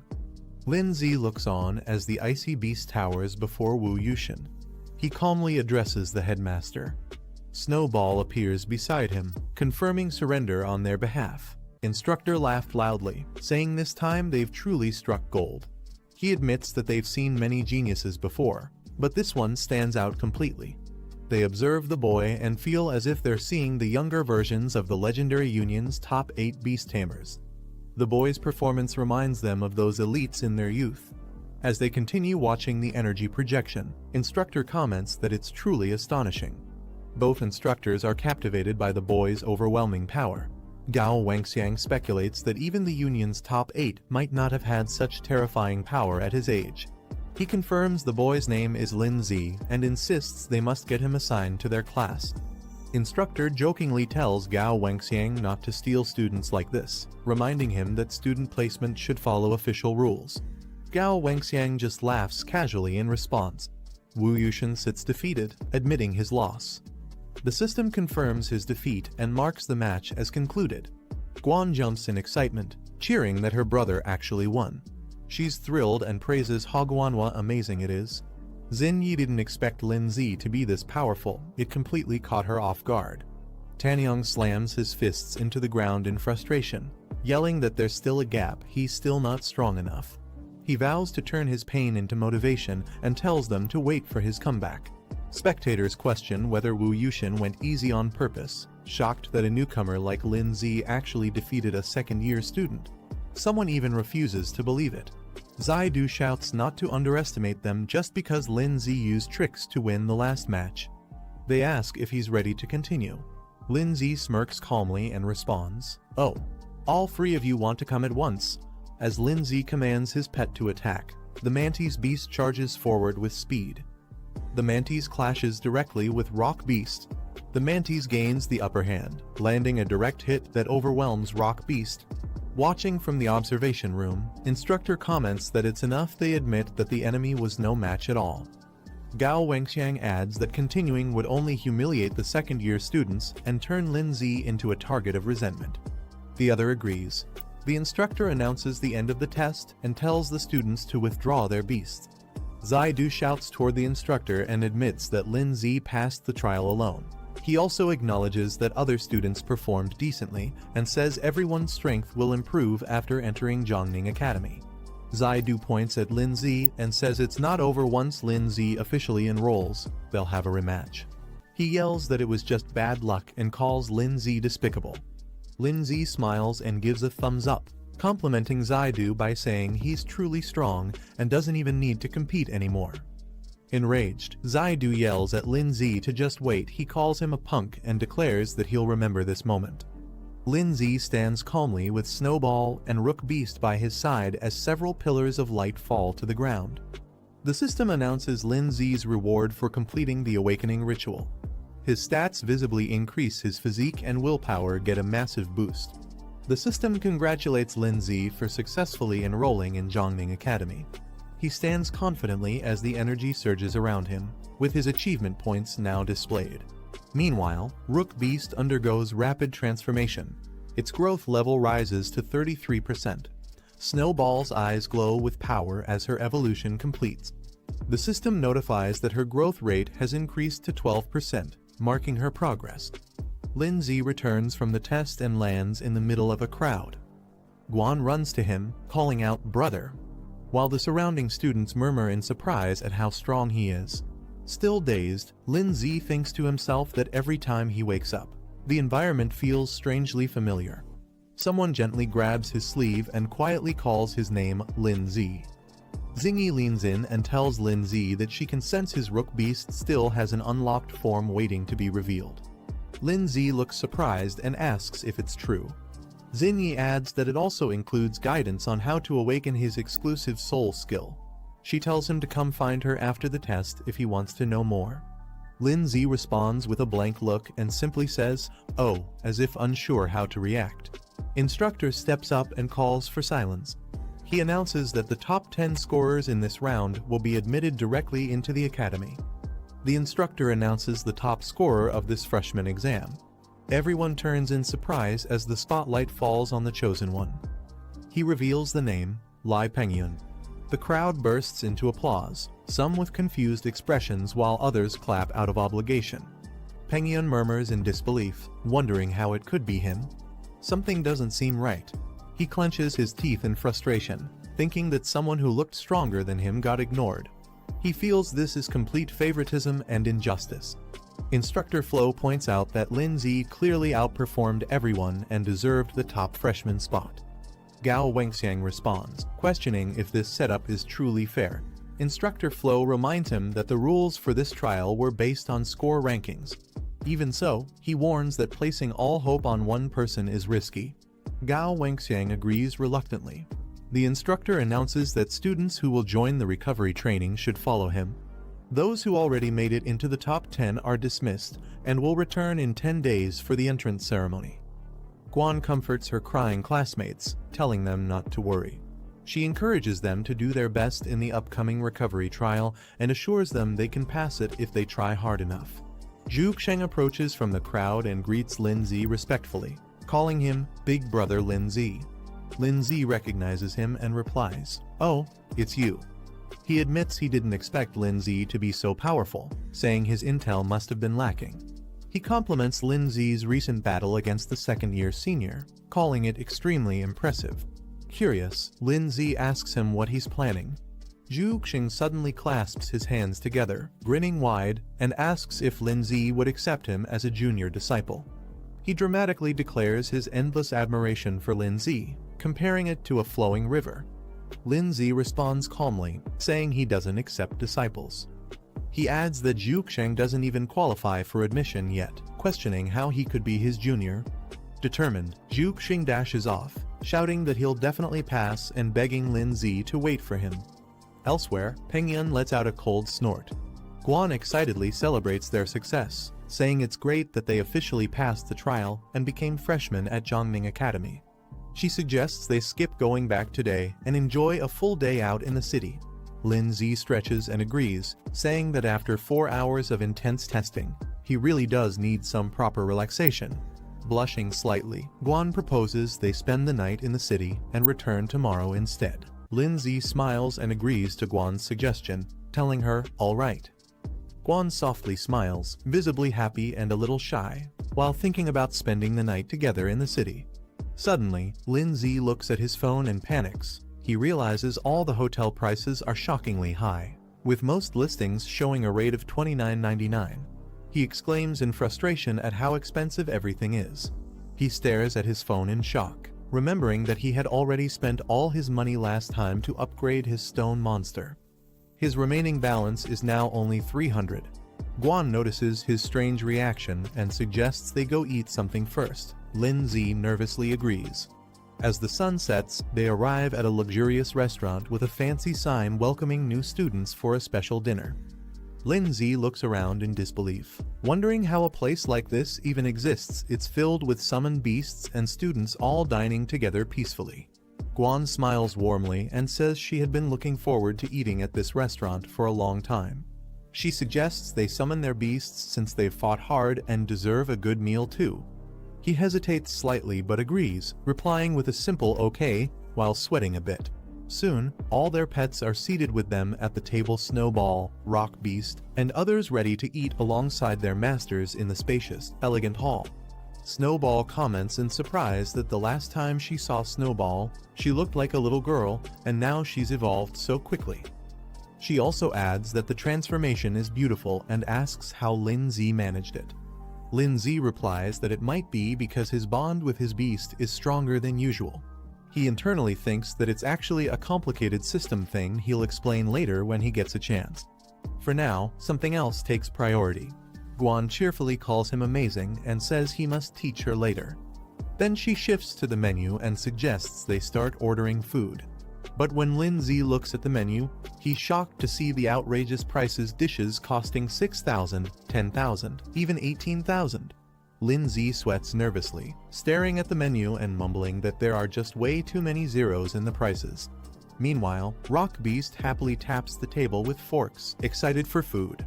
Snowball gently pats the Fire Beast, who blushes with a heart above his head. The waitress politely asks what they'd like to order. Without hesitation, Guan excitedly points at several items on the menu, saying, "This one, this one, this one, and this one too." Lindsay is left stunned in silence. 5 minutes later, a full table of sparkling, luxurious dishes is served. Everything they ordered arrives beautifully plated. Everyone stares in awe at the food, shouting "Wow!" in unison, while Lindsay lets out a defeated sigh. The group dives in happily, with Rock Beast even patting its belly in satisfaction after finishing. Lindsay nervously sweats, glancing toward Guan and thinking to himself, "What should I do? Do I run from the bill?" The waitress politely informs him the total cost is 37,000 yuan and asks how he would like to pay. Guan smiles and offers to handle it, saying she's secretly saved up quite a bit of personal money. Relieved, Lindsay breathes out and thinks, "I'm saved." As the waitress looks on in surprise. Outside, as they walk under the night sky, Guan happily stretches her arms and says the city looks beautiful at night. She cheerfully says she's excited to study in the city with her brother in the future. Lindsay thinks to himself that he urgently needs to make money, realizing it might be too late to rely on commission missions alone. As they walk together, they hear loud cheering and laughter coming from a nearby building. The glowing sign reads "Death Arena," and the crowd inside shouts in excitement, calling it awesome. The audience cheers as a muscular blue monster defeats its opponent with overwhelming power. It's introduced as the Four-Armed Beast, a Stage 3 Tier 1 monster. The monster roars confidently while the crowd praises its strength, calling it unstoppable. The host asks if there are any challengers. He announces that anyone who defeats the monster will win the full prize pool. He adds that joining the match only costs 300 yuan, and the winner could earn up to 50,000 yuan. Lindsay thinks to himself that this might be the perfect way to make money. He prepares to summon his creature, as energy bursts from his hand. Rock Beast explains the rules: no magic, no spiritual arts, only raw physical combat. If a pet dies or kills another, the arena holds no responsibility. Guan asks if he wants to watch the match, then questions whether he's planning to enter the fight himself. Lin Zi smirks confidently and says since they're offering money, he won't be polite about taking it. Lin Zi observes that the enemy monster is at 3rd rank stage 1, while his own rock ghost is at 2nd rank stage 9, so he decides it's best to upgrade it first. He places his hand on Rock Ghost's chest, initiating the upgrade with a glow of energy. The upgrade completes as Rock Ghost evolves to 3rd rank stage 2, consuming 780 achievement points and leaving 400. He reflects that the higher the level, the more achievement points are needed for upgrades. Xinyi is shocked and asks if Rock Ghost just leveled up, wondering how he did it. He casually replies that maybe Rock Ghost leveled up because he ate well, then leads them toward the arena. Xinyi cheers with confidence, saying she believes he can definitely win the match. He gives a confident smile. The host announces a new challenger has entered, hyping up the audience as Lin Zi steps toward the ring with Rock Ghost. The host is shocked to see Lin Zi and Rock Beast step into the arena, wondering why someone like him would join such a deadly match. The crowd mocks him, laughing loudly and saying he must be drunk or clueless.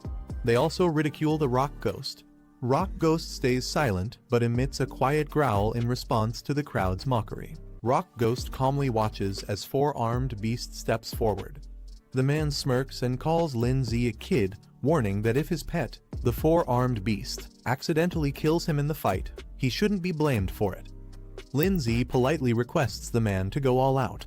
He shows no fear, keeping his eyes half closed as he responds with confidence.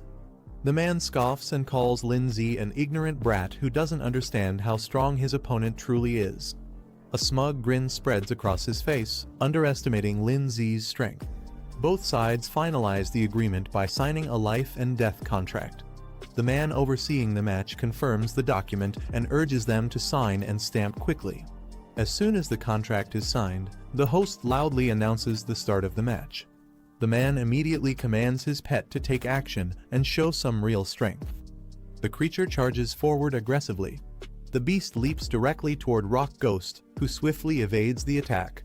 The force of the landing smashes the floor beneath. Lin Zi observes the ongoing battle and analyzes the situation. He notes that Rock Ghost clearly has the speed advantage over the 4-armed beast. Meanwhile, Rock Ghost dashes forward in a blur, closing the distance in an instant. Seizing the opening, Rock Ghost leaps into the air and delivers a strong spinning kick straight into the 4-armed beast's head. The blow forces the beast's head back, but it quickly regains balance and steadies itself. Rock Ghost follows up aggressively, closing in with glowing red eyes and sharp focus. But this time, the 4-armed beast reacts quickly and catches Rock Ghost's leg mid-strike. The 4-armed beast grips Rock Ghost by the leg and suddenly swings him high into the air. Rock Ghost is unable to break free, caught completely off guard by the beast's raw power. With a brutal motion, the 4-armed beast hurls Rock Ghost across the arena. Rock Ghost crashes violently into the ground, creating a massive crater on impact. In the crowd, Lin Zi watches silently as someone nearby exclaims in shock, noting the incredible strength displayed. The man grins confidently and admits that while the 4-armed beast doesn't know any special skills, its raw power alone is enough to overwhelm many high-level pets. Lin Zi watches the field and realizes the rules of this battle heavily favor the 4-armed beast. Since skills aren't required, pure physical might becomes the deciding factor, something the beast excels in. He now understands why the opponent was so confident. The 4-armed beast raises its massive fists and prepares to strike again, its powerful arms swinging down with crushing force. Rock Ghost quickly retreats, narrowly evading the incoming blow.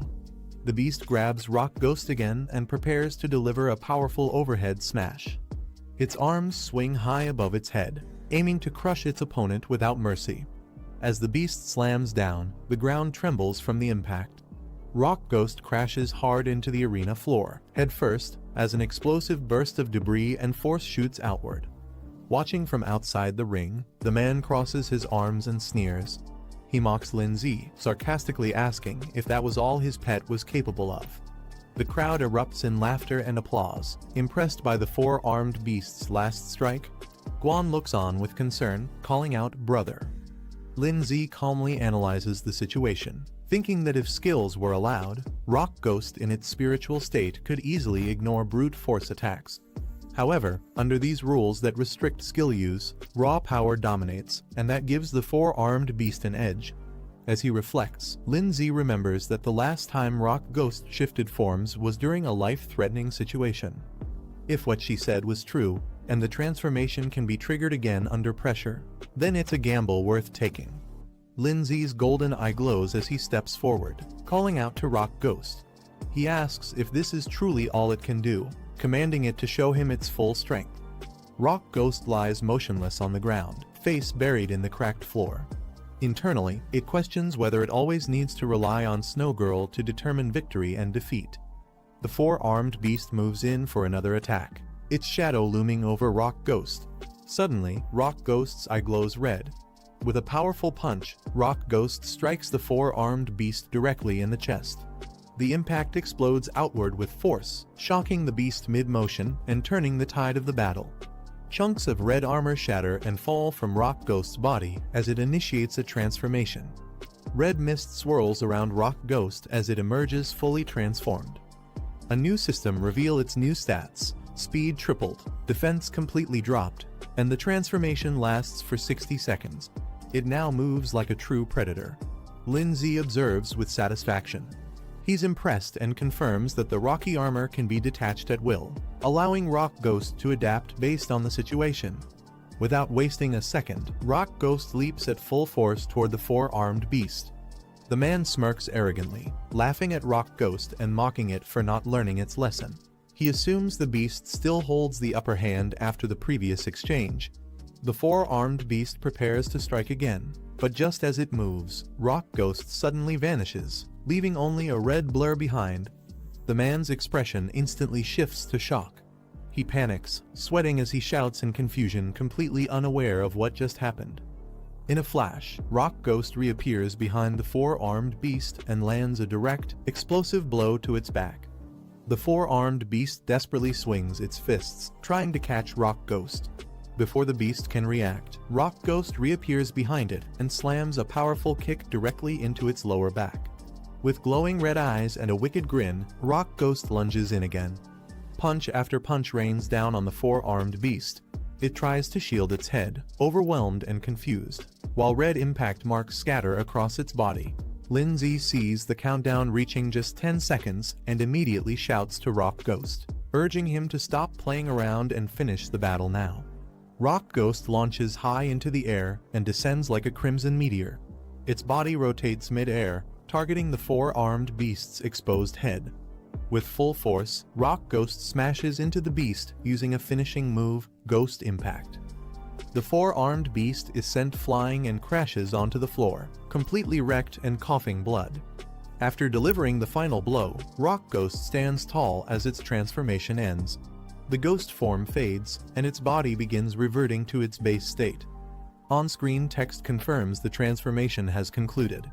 The man stares wide-eyed, frozen in disbelief. He mutters that this outcome is impossible, unable to accept what just happened in front of him. In the stands, the crowd erupts in shock. One person questions the situation, while another exclaims that even the four-armed beast was taken down. Another calls Rock Ghost terrifying and absolute monster. The judge walks into the arena and raises his hand, standing beside the unconscious beast. He announces the result clearly. The winner of the match is Rock Ghost. Lindsay stares blankly with lifeless eyes, his face drenched in sweat. He calls out in disbelief to Rock Ghost. The crowd is confused, questioning why the four-armed monster lost when it seemed strong. One person comments that the match wasn't dragged out, and another points out that the boy used a skill against the rules. The announcer loudly declares that the contestant's pet used a skill technique, which is a violation of the competition rules. A group discusses the situation. One of them notes that the transformation of the opponent's form was confirmed. Guan argues it was just a piece of armor falling off and shouldn't count as a skill, saying it's unfair. The man clenches his fist and angrily calls the boy a brat. He warns not to think he can easily take the money just by pulling a few tricks. Lindsay stands near his pet Rock Ghost and proposes a new idea. He agrees the pet battle result is a loss, but suggests a rematch, this time a physical fight between him and the opponent. If he wins, he demands the prize money. The man smirks darkly, surprised, and asks if Lin Zi really wants to fight him directly. The announcer, shocked, exclaims that Lin Zi is challenging him to a real-life duel. He announces Lin Zi's identity: former professional freestyle fighting champion, Xinggu.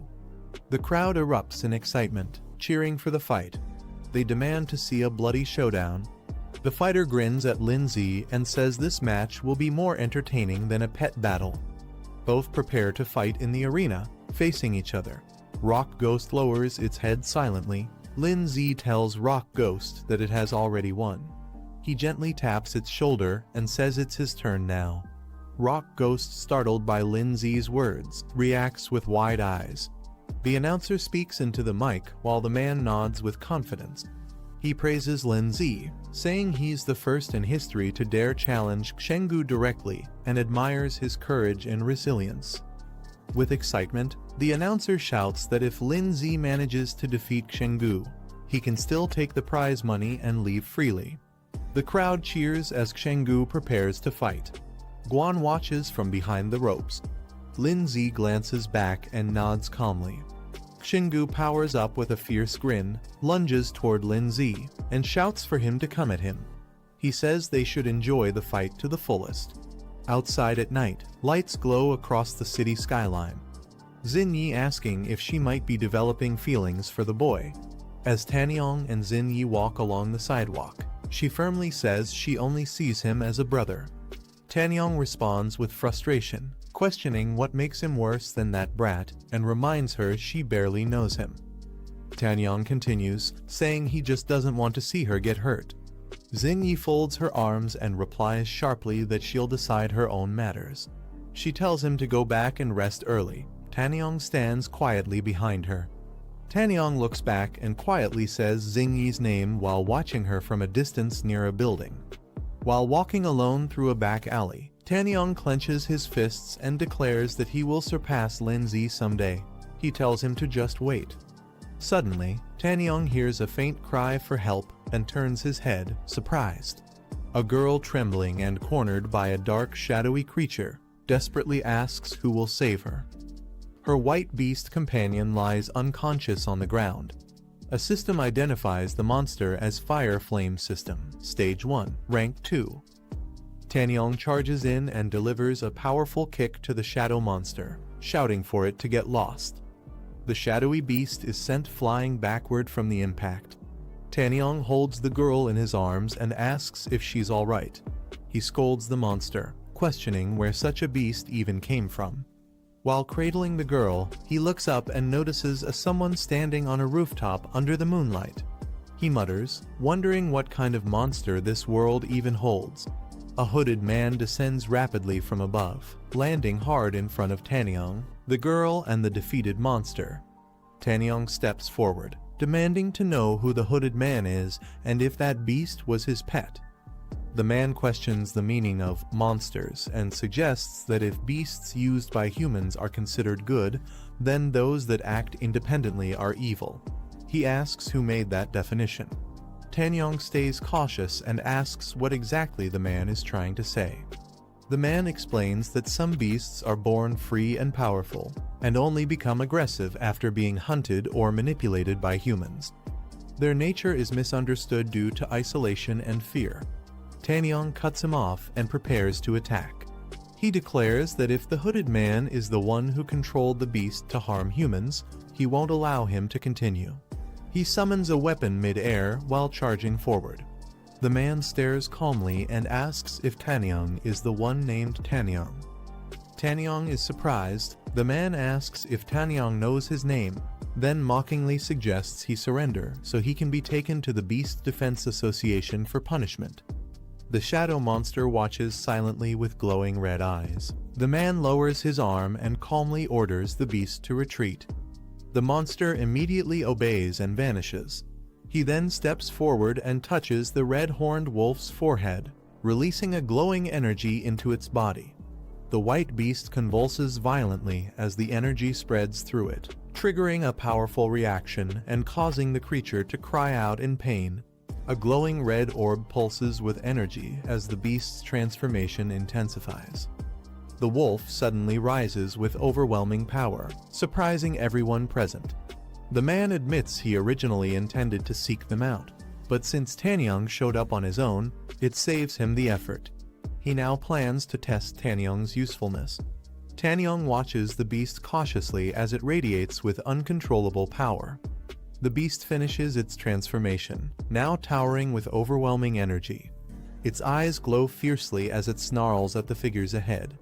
Tanyang and the summoned shadow stare up in shock, bracing for the clash. The announcer telling another to teach the boy a lesson. Another orders Barebone to show him his strength. Xinyi stands behind them, watching. Xinyi looks ahead with a surprised expression. Linzi turns around abruptly after noticing something. Xinyi cupped her hands and shouted loudly for Linzi, telling him to go for it. Standing beside her, Guan also cheered him on, her fists clenched as she leaned forward with anticipation. Both kept their eyes fixed on the fight. Shenggu stepped into the spotlight, his muscular body exuding power. With pride, he spoke of his past victories, winning the Freestyle Wrestling Championship in Jeonan City in 3241, then defeating Thunder Dragon in the Cherry Blossom Cup in 3243. He continued explaining how he went on to secure the Liaoning Freestyle Wrestling Championship for 3 consecutive years. His title, Steel Muscle Machine, was a testament to his strength and dominance in the ring. Linzi studied him calmly, analyzing his opponent's capability. He knew an average person's physical quality ranged between 2 and 4, but Shenggu's was in the 4 to 8 range, far stronger than the usual challenger. Shenggu smirked, thinking to himself that most people who heard about his achievements would be trembling in fear, yet this boy, Linzi, remained completely unfazed. He grinned and told Linzi that to avoid being accused of bullying, he would let him land a punch first. Taunting him further, he pointed at himself and told him to come and hit him. The announcer on the side advised Linzi to make the first move since Shenggu was giving him the chance, but warned him to be careful not to break the bones in his own hand. Shenggu confidently called for everyone to watch as he prepared himself. Linzi, looking up at him, calmly stated that in that case, he would not hold back.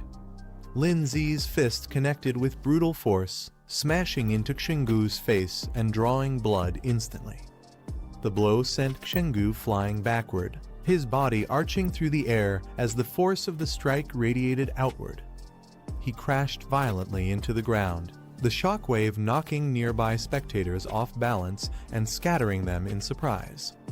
Lying on the floor with a swollen, reddened cheek, Shenggu's eyes went wide in shock, unable to comprehend what had just happened.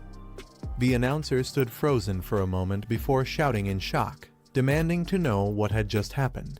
He exclaimed in disbelief that Shenggu had been defeated with a single punch. Meanwhile, Xinyi and Guan beamed with excitement, raising their hands for a celebratory high five after witnessing Linzi's victory.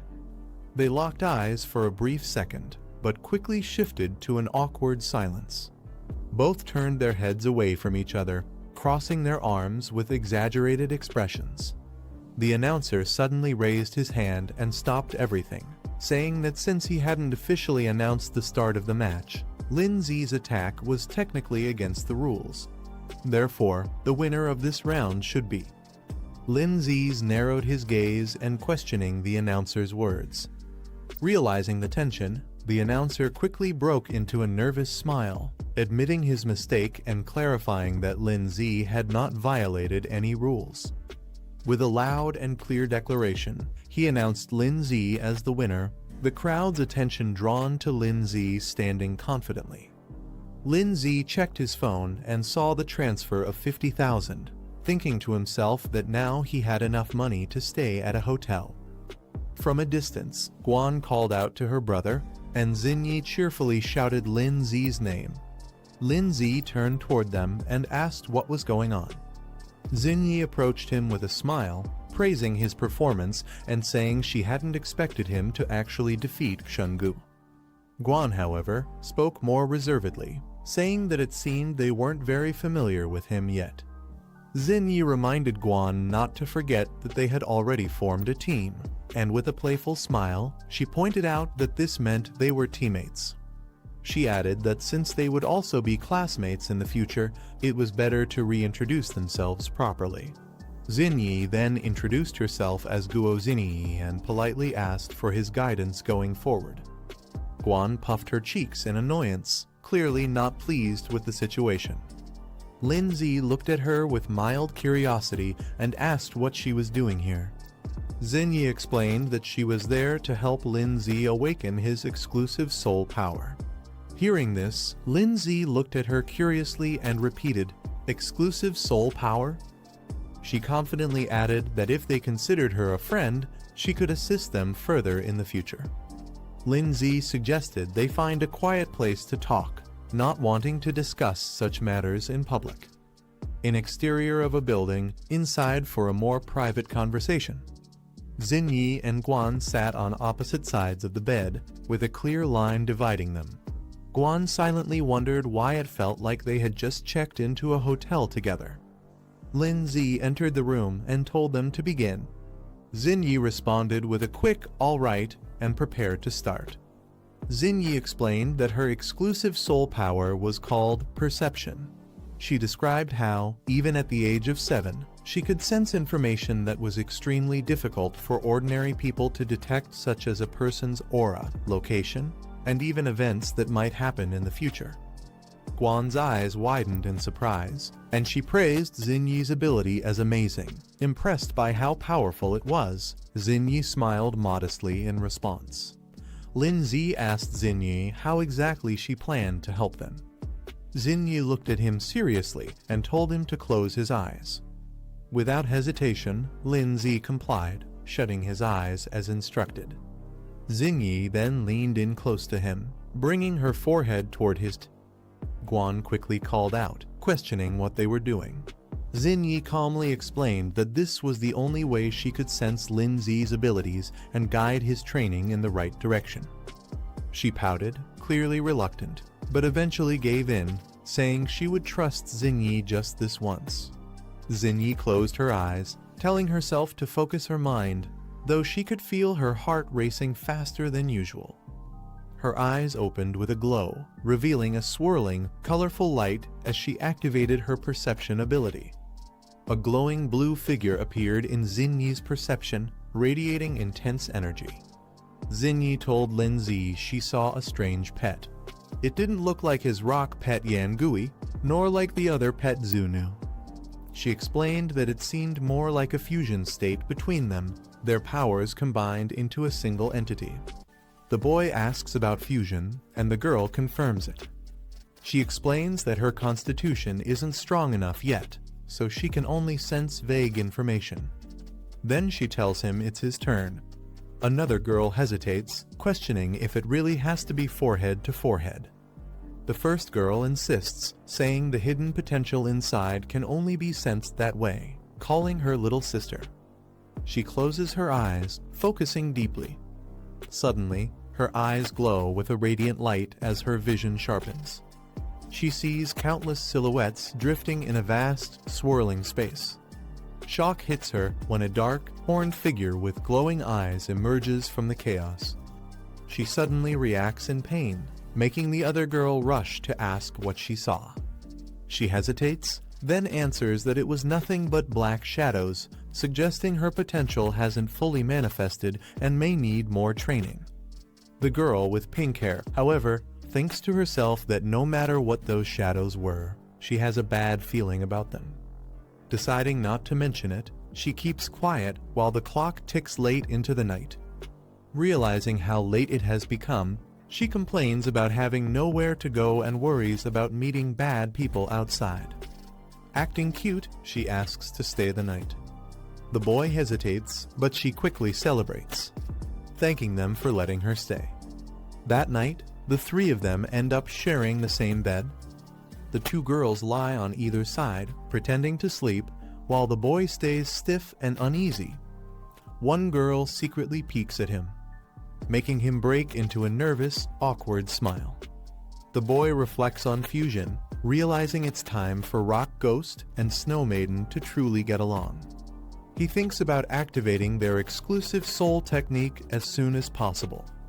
10 days later, the Academy holds its entrance ceremony, and excitement fills the halls as students rush to see the newly posted class placements.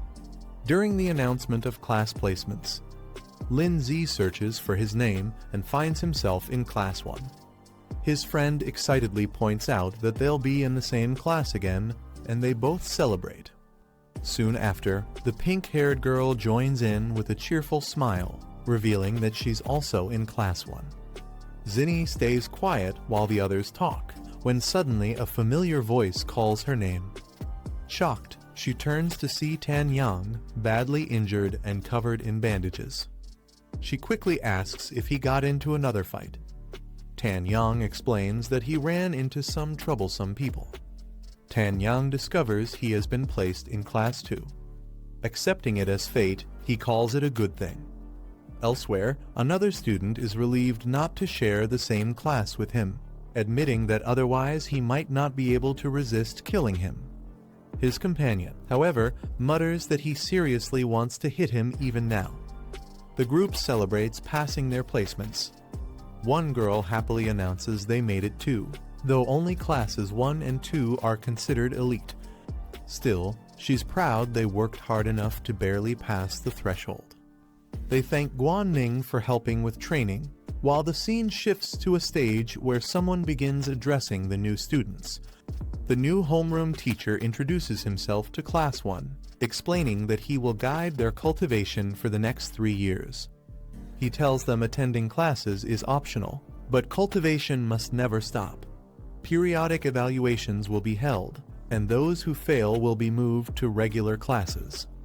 He adds that the top 3 scorers in each evaluation will earn a scholarship of 100,000 yuan.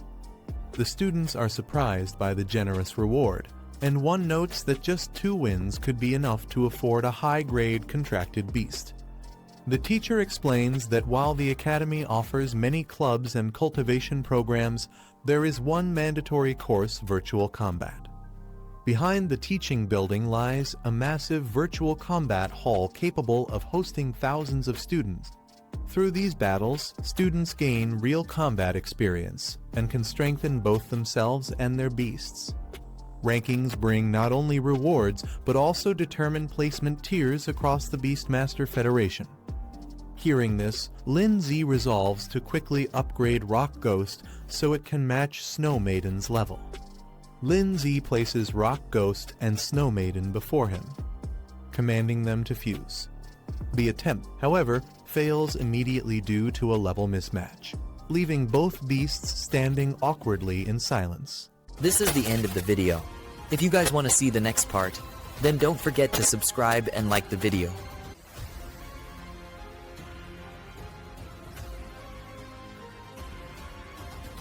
The classroom bell rings, signaling the end of the lecture. Students leave together, some chatting casually. One thinks about needing more practice in simulated battles to improve quickly. The classroom doors close behind them. Outside, different school clubs approach students. One group enthusiastically invites Lin Z to join, highlighting their Ice Beast Association as the most influential. Another club tries to recruit him into their Rock-type Beast Society, claiming it's a place for growth and shared training. Another club tries to recruit him, boasting that their Ghost-type Beast Society has many beauties and even offers extra activity funds. He politely declines, saying he isn't planning to join any club for now. Suddenly, the crowd stirs. Members of the prestigious Gaoshan Society arrive, drawing attention from everyone. Curious, he asks who they are. He learns that Gaoshan Society ranks among the top 5 in the academy, filled with elite members. Leading them is a second-year officer, once ranked in the top 3 of entrance scores, making his presence alone overwhelming. The tall leader of the Gaoshan Society, Luo Han, steps forward and directly asks if he is Lin Z. His subordinate quickly confirms, pointing him out without hesitation. Watching from the side, others realize the trouble. One recalls that the thug from before was actually a Gaoshan Society member. Lindsay remains calm and composed, admitting his identity and asking what they want from him. Luo Han offers Lindsay a chance to join the Gaoshan Society, saying it would settle past grudges. He emphasizes that not just anyone gets invited. Lindsay calmly declines, thanking them but making it clear he isn't interested in joining any club, not even theirs. He reasons that joining societies is a distraction and won't help him improve. Shock spreads through the crowd. No one expected him to refuse such a rare opportunity. One furious member shouts at Lindsay, warning him not to be arrogant. He declares that rejecting them means treating the Gaoshan Society as an enemy. Lindsay brushes off the threat, walking away as if it doesn't matter. Rage flashes in one of the Gaoshan members' eyes, unable to accept such disregard. A pink-haired girl watches with interest, impressed by Lindsay's composure and boldness. His companion quietly wonders if rejecting them might cause more problems. Lindsay, however, thinks joining a club would only bring unnecessary trouble, challenging them to prove otherwise through strength. The vast hall fills with students, each preparing for the upcoming trial. Looking around, one notes how many participants have gathered. Lindsay takes his position, calmly sitting as the platform activates, signaling the start. A girl clenches her fists with determination, vowing to keep up with Lindsay's pace no matter what. Lindsay closes his eyes, centering himself before the trial begins. He opens them with sharp focus, determination flashing within. The scene shifts into a vast, glowing virtual space where the simulation is about to start. His personal stats appear, showing a low rank of 570-620. Observing the sheer number of participants, he notes how crowded the virtual battlefield is. Lindsay sets a clear goal for himself, reaching the top 10,000 in the rankings as he starts the matching process. The system activates, transporting him into the virtual battlefield. He suddenly finds himself standing on a grassy plain, noticing an opponent already waiting. Calmly assessing the situation, he realizes the simulation has switched to a grassland arena. On the grassy battlefield, Lindsay surveys his surroundings while his opponent watches him closely.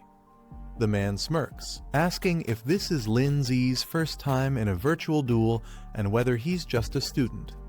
Lindsay gives a simple nod in response. The man's grin widens, revealing a sinister smile as if he's already confident in victory. The man smirks, saying each year brings in fresh newcomers, and today's match is his lucky chance. Confidently, he prepares to take the win. With a flash of light, he summons his beast. A massive steel tusked boar appears, its roar shaking the ground. Laughing with excitement, he declares the battle will be thrilling, eager to crush his opponent. Lindsay notes that his opponent's beast is only at the second stage, which explains why the system matched it against a newcomer like him. Calmly, he prepares to respond. The steel-tusked boar charges forward with heavy steps, its strength on full display. A shadowy red-eyed figure watches silently, its presence hinting at something ominous. The man laughs confidently, boasting that Lindsay will soon understand the gap created by years of experience. The battle begins as Lindsay's puppet moves swiftly, striking down the charging steel-tusked boar with ease. The beast collapses instantly, unable to withstand the blow. Its defeat is marked, signaling the end of the fight. The opponent is left in utter shock, his face twisted in disbelief as he realizes his beast was defeated in a single strike. The pink-haired fighter lands a crushing blow, knocking his opponent to the ground with overwhelming force. The system marks the defeated enemy as a humanoid type, first stage, second rank. His beast companion lunges forward, striking down a wild cat monster. The system confirms the victory, noting it as a 6th rank wild beast. The battles continue. Another monstrous puppet charges, but he defeats it instantly. The system announces it as a 9th rank enemy, confirming another knockout. His points rise steadily with each fight. 2 days later, his progress becomes clear. His rock-type summon evolves to the 7th stage, while his snow girl reaches the 4th tier. The system rewards him with additional achievement points for breaking into the top 100,000 rankings. He pauses to reflect. The constant high-level battles over the last 2 days have boosted his growth rapidly. Deciding to rest, he concludes today's training and leaves the area behind. Meanwhile, news of his rise spreads quickly. Many are surprised, calling him a newcomer with explosive potential. Others question his background, and some already view him as a dangerous target that must be eliminated. His sudden climb puts him under the spotlight across the rankings. The boy speaks with his companion, casually asking about the timing of his arrival. She looks surprised by his sudden appearance. A white-haired man steps in, recognizing him instantly and addressing him with confidence. Another character comments that he seems to be the freshman representative, pointing out his late arrival. They remind him not to underestimate the challenges ahead. In a chibai form, the boy is asked if he has already withdrawn from studies, highlighting doubts about his persistence. The white-haired man raises 3 fingers, proudly declaring that he reached the top 150,000 ranking in just 3 days, showcasing his rapid progress. The girl is left shocked, staring wide-eyed at the revelation. She holds her device tightly, unable to believe what she just heard. The girl checks her device and is surprised to see that her brother has already broken into the top 100,000 rankings. Another character reacts in complete shock, unable to believe the sudden rise in rank. A boy explains that his own ranking has been stuck around the 180,000 mark, no matter how much effort he puts in. He wonders aloud if contracting another beast might help and asks for advice. Another boy interrupts with curiosity, asking when he will qualify to contract his second beast. The girl reminds him that he was the only one in their class who chose the highest difficulty path, hinting that this may be why his growth is slower. He laughs it off, acknowledging her words but dismissing it as just a joke, showing his carefree attitude despite the situation. While walking together, the girl asks if he has decided on his second beast contract. He replies that he hasn't, explaining that growth rate, compatibility, and synergy with his current beast all need to be considered. He reassures her not to worry, smiling as he says he'll help her with beast selection when the time comes. She happily clings to him, suggesting that they should go together to the beast market over the weekend. He looks back calmly, quietly agreeing to her idea. Later that evening, they return to the academy. Other students watch from a distance, noticing how close the two appear. One student comments on their relationship, while he casually brushes it off, mentioning training and focusing on progress instead of appearances. They continue talking about spending more time together studying, eating, and training side by side. Another girl watches them closely, clearly curious, and questions what their relationship truly is. The boy brushes it off, saying he'll head back to rest if there's nothing important. Suddenly, his companion grabs his hand with urgency, warning that they might be in serious trouble. She explains that before the dorm incident, they were attacked by a mysterious figure. From another student's memories, it seems that all freshman examinees might be the targets. He listens carefully and asks what kind of person the attacker is and what their purpose might be. She admits she doesn't know, leaving the situation uncertain. The girl warns him to be cautious, explaining that the mysterious enemy they faced is strong and wields a rare ability that can forcibly turn beasts into corrupted forms. He thanks her for the concern and walks away, leaving her behind. She watches his back, deep in thought, uneasy about the connection between the enemy's strange power and his future. The scene shifts to the Academy Tower the next day, signaling the beginning of a new challenge. He sits in meditation, focusing on his next goal, breaking into the top 10,000 rankings. His ice element summon appears beside him, radiating power as the system updates his score to 1002, just one step away from his target. A hooded figure checks information on his laptop, revealing details about Lin Z, age 18, ranked 10,002 with a perfect 100% win rate. His beast type, rock affinity, and special abilities remain unknown. The hooded man smirks with interest after reading the report, noting that someone will definitely want to test this newcomer's strength soon. Meanwhile, Lin Z receives a system notification confirming his rank update.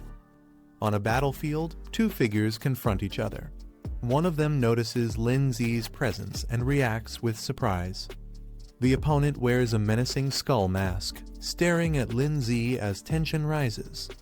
Another student, watching from the side, casually wonders when mask-wearing duels suddenly became so popular. The masked opponent raises his hand and summons his beasts into the battlefield. A massive spiked turtle appears alongside a powerful dragonfish, both revealed to be 4th rank beasts of their respective elements. He warns Lin Z not to think he's the only one with 2 contracted beasts, showing off his strength.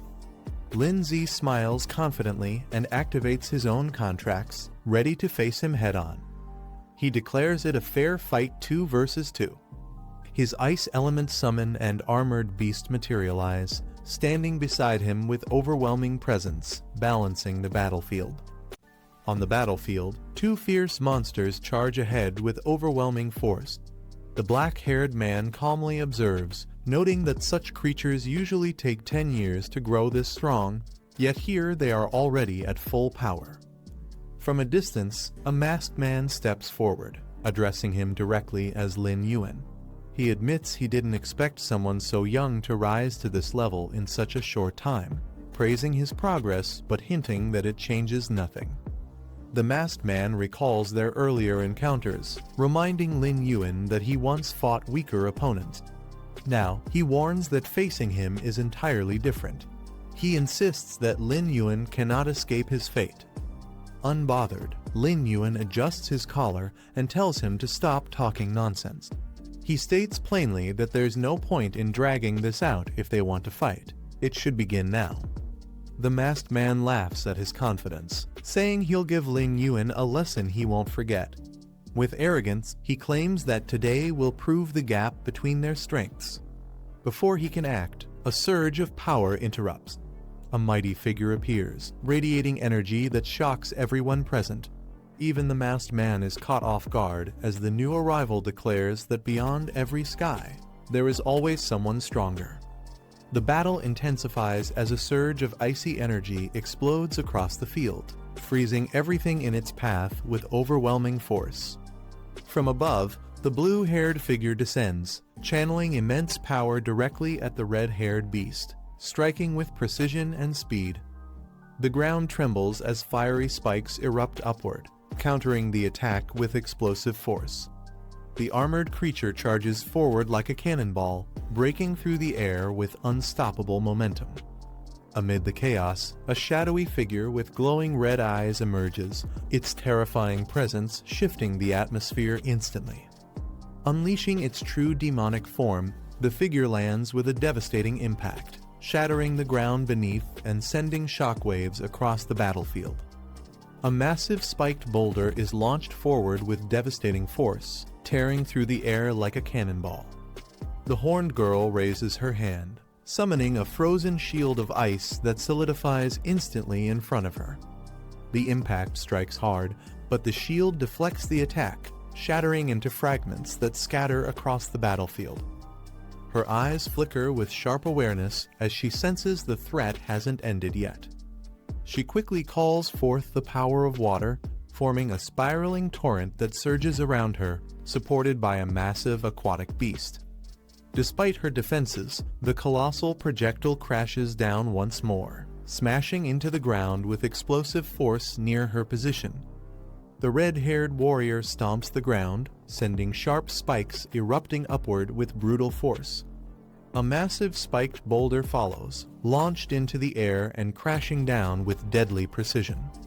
The horned girl looks up, her gaze sharp and unwavering as the attack descends toward her.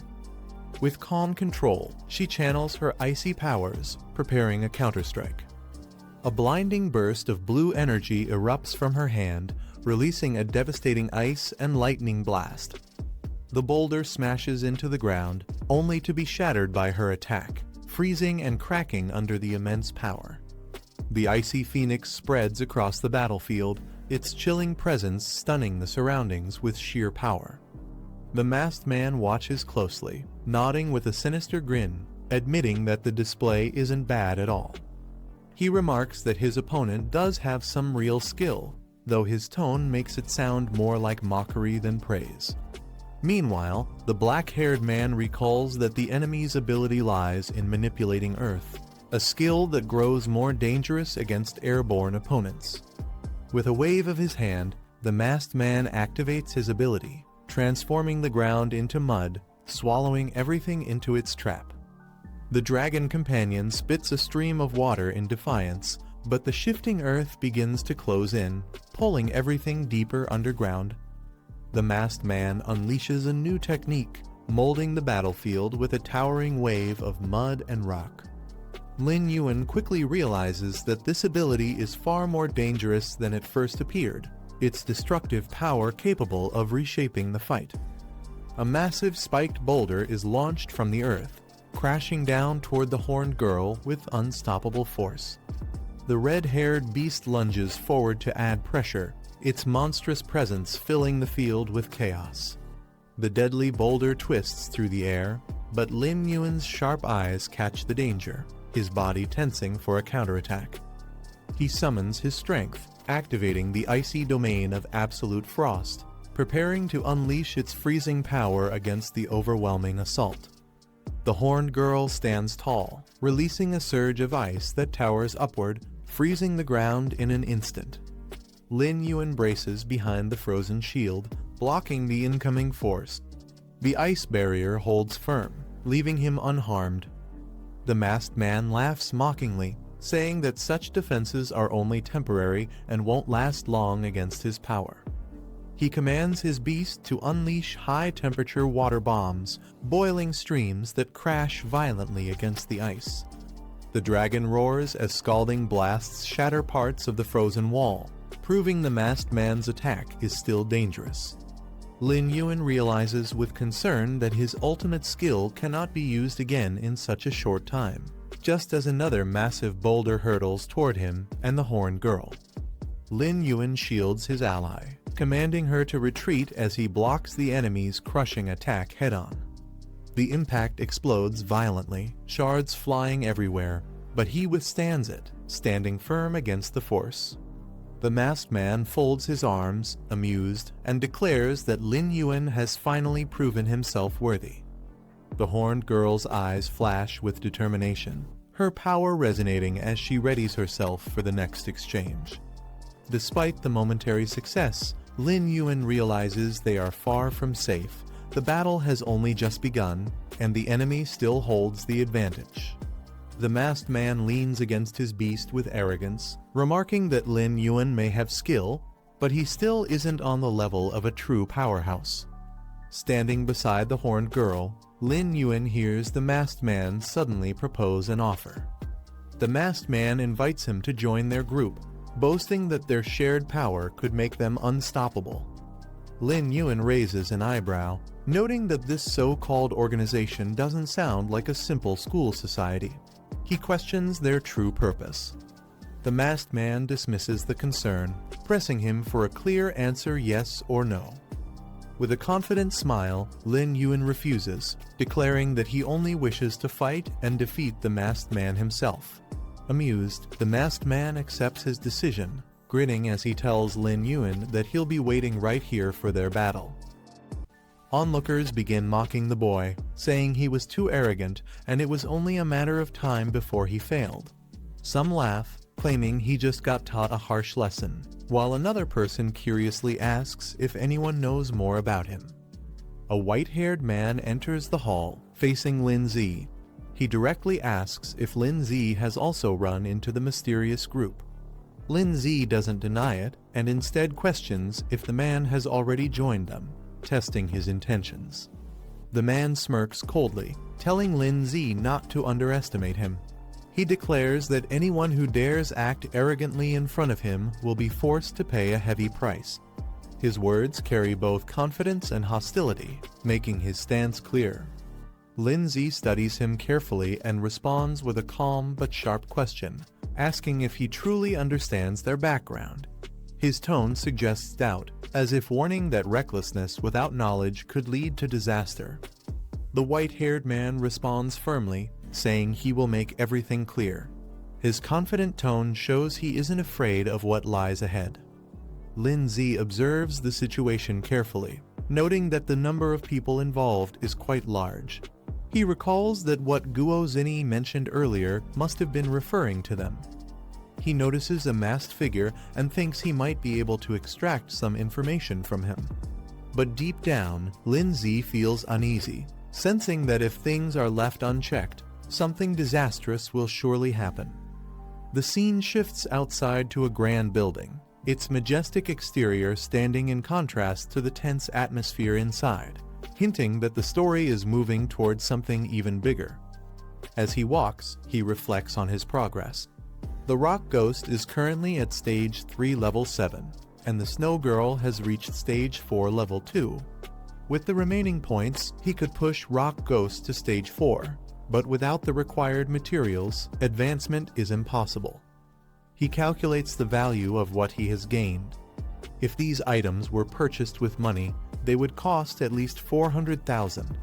Just then, someone calls out to him loudly, addressing him as Big Brother. The person rushes over, mentioning that the forum was buzzing with news of his recent defeat. Surprised, he asks how it's possible that someone strong enough managed to beat him. Scratching his head, he replies that he's not invincible, and losing occasionally is natural. Changing the subject, he acknowledges the man's quick access to information. With a serious look, he asks if there's any way to obtain high-grade elemental essence and spirit stones, hinting at his determination to strengthen his team further. A man explains that these materials are extremely rare. Curious, he asks how much the protagonist is willing to offer for them. The required list is revealed 30 portions of high-grade earth elements and 3 spirit stones. The man complains that even with effort, such items are nearly impossible to obtain. Suddenly, he brightens up and suggests another option. He claims to know of a place where these materials might be found and offers to personally take him there. Hearing this, the protagonist smiles faintly and agrees without hesitation, telling him to lead the way. The two arrive at Spirit Crystal Mountain. The rocky terrain stretches endlessly as the man explains this is their current destination. He elaborates that before the ancient war, countless dimensional rifts appeared around the world. These rifts connect to other realms, and it's said that many contracted beasts actually originated from those worlds. Years ago, the Tamer Association and major academies secured safe entrances to several rifts, allowing steady resource extraction. However, many rifts remain undeveloped. Some explorers who ventured too deep in search of rare resources never returned, falling victim to the dangers hidden within. Looking at the glowing rift ahead, the protagonist calmly asks if entering this secret realm will truly yield the rare materials he needs, testing the man's confidence in his claim. The man proudly explains that only experienced tamers manage to bring back resources from such places. He adds that the information he has now wasn't easy to obtain and came at a great cost. He reveals that this secret realm is known to contain valuable resources, including high-grade earth elements and spirit stones, exactly what the protagonist is searching for. Excited by the possibility, the protagonist praises his efforts and agrees to go in and take a look, showing eagerness to confirm the truth. Together, they stand at the edge of the glowing rift, its energy crackling in front of them as they prepare to step into the unknown. The protagonist steps forward with a calm smile, telling his companion it's time to move. His determined tone leaves no room for hesitation. The man nervously warns him to think carefully. If they encounter danger inside, they may never come back alive. His fear is clear, but the protagonist remains unfazed. Looking at the glowing rift, the protagonist states that obtaining the two rare materials is worth any risk. He adds that if his companion is too afraid, he can turn back now. The man clenches his fists and shouts that he won't back down. Gathering his courage, he insists that all the effort spent gathering information was for this very moment, and he refuses to be left behind. The man clenches his fists with excitement, convinced that with the protagonist leading them, they'll surely obtain valuable treasures. He shouts that this could be their chance to strike it rich, while the protagonist simply responds with a calm "good." Without hesitation, the two leap into the glowing rift together, their figures vanishing into the blinding light. On the other side, they land inside a vast cavern. The atmosphere is heavy and cold, and the man stumbles forward, struggling to regain his balance while the protagonist calmly surveys the surroundings. Suddenly, glowing crystals illuminate the cavern walls. The man freezes in shock, eyes widening as he realizes what lies before them, barely able to form words. A small creature is summoned, appearing with a playful expression as it prepares to assist. It quickly grabs hold of a glowing crystal, showing its usefulness in gathering resources. The man explains that these are low-grade crystals, mainly used to upgrade lower-ranked rock-type beasts. While they aren't very valuable, the fact that such items normally bought with money can be obtained freely inside the secret realm is still surprising. Excited by the discovery, the man cheers loudly, urging the creature to collect even more. His enthusiasm grows as he realizes the realm might hold far greater treasures ahead. The protagonist suddenly senses something is wrong and quickly shouts for his companion to stop. His sharp instincts pick up a danger hidden in the cavern. From the shadows above, a creature covered in glowing crystals leaps down, startling them both. Its sudden appearance halts their excitement instantly. The beast reveals itself. It's a crystal-eyed tiger, a rock-type creature at Stage 2, Level 4. Its intimidating gaze makes it clear this place is far from safe. The protagonist realizes the truth. The crystals they were after are actually part of the beast's body. The so-called evolution materials are fragments taken from other monsters themselves. Calmly, he tells his companion that since it's only Stage 2 Level 4, they should be able to handle it. The man confidently introduces his pet, a large, pink creature, boasting that it shouldn't be underestimated. The beast immediately lunges forward, attacking the enemy with force. He proudly explains his plan once the creature swallows its target. All they need to do is wait until it digests the materials inside, making victory easy. However, the battle proves more difficult than expected. The pink creature slams into the crystal beast, but struggles, unable to overpower it as easily as the man had hoped. Panting, the man realizes the problem. His creature indicates that the enemy's body is too hard to consume, leaving it at a disadvantage against such a solid opponent. The protagonist notices something unusual. His companion seems able to understand the language of beasts, an ability that surprises him. The crystal-eyed tiger lets out a loud roar, its voice echoing through the cavern as its body glows with power. The protagonist remains calm despite the noise, while his companion and the pink creature stay alert, realizing the situation might escalate further. Suddenly, multiple glowing creatures emerge from the darkness, surrounding them on all sides. The ambush makes it clear that this battle has only just begun. The black-haired boy warns that his monster isn't fit for group battles. His companion quickly orders him to fall back. A fierce blizzard is unleashed, filling the icy cave with destructive force. The red-haired beast smashes through the frozen shards, charging ahead with brute strength. Meanwhile, the man with the headband picks up glowing crystals, thrilled that they've finally struck fortune. The headband man excitedly tries to collect crystals, but the pink creature takes them away to store. He complains, saying everything is gone.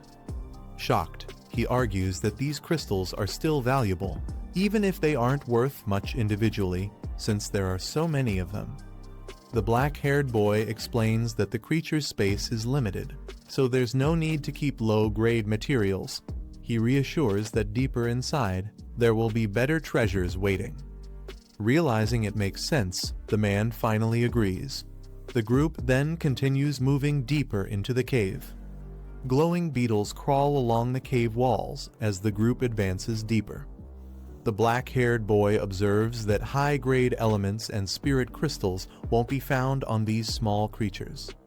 They continue forward and soon reach a vast chamber filled with shining crystals. The group halts in surprise, stunned by the overwhelming sight before them. The man is startled, questioning what just appeared. A massive worm-like monster bursts from the ground, shocking everyone. The black-haired boy leaps forward, aiming to strike the creature's head. The red-haired beast clashes with the monster, its sharp claws meeting the worm's attack head-on. The group identifies the enemy as a rock serpent, a Stage 3, Rank 4 beast. Its hit-and-run tactics make defense difficult. The black-haired boy instructs them to be ready and strike the moment it exposes its head. The headband man angrily orders his monster to be released for battle. Determined, he charges forward alongside his monster, ready to fight head-on. The headband man is skewered by the serpent's crystal strike and cries out for help. The black-haired boy watches, recalling a strangely familiar scene. He quickly counters, trapping the serpent inside a glowing barrier, leaving it stunned. The red-haired beast seizes the chance, grappling the serpent tightly to stop its movements. The horned ice girl unleashes a powerful ice explosion at the serpent. The red-haired beast quickly leaps away just as the blast lands. The headband man is confused, wondering why they dodged instead of using the ghostly form ability. The serpent counters, slamming its massive body into the ground with force. The serpent slams its massive body down, shaking the crystal ground. The red-haired beast braces itself and grabs onto the serpent's body with force. The serpent opens its jaws wide, aiming to strike. Locked in a fierce struggle, the beast and the serpent clash head-to-head, neither side backing down. The serpent coils and prepares to lunge forward again. The headband man shouts in panic, warning the others to dodge quickly. The black-haired boy stays calm, telling them to hold their ground and wait for the right moment. As the serpent charges, he finally gives the signal, and the red-haired beast strikes with full force. A powerful ice storm surges through the cavern, freezing the battlefield. Amid the chaos, the serpent thrashes, trapped under the icy assault.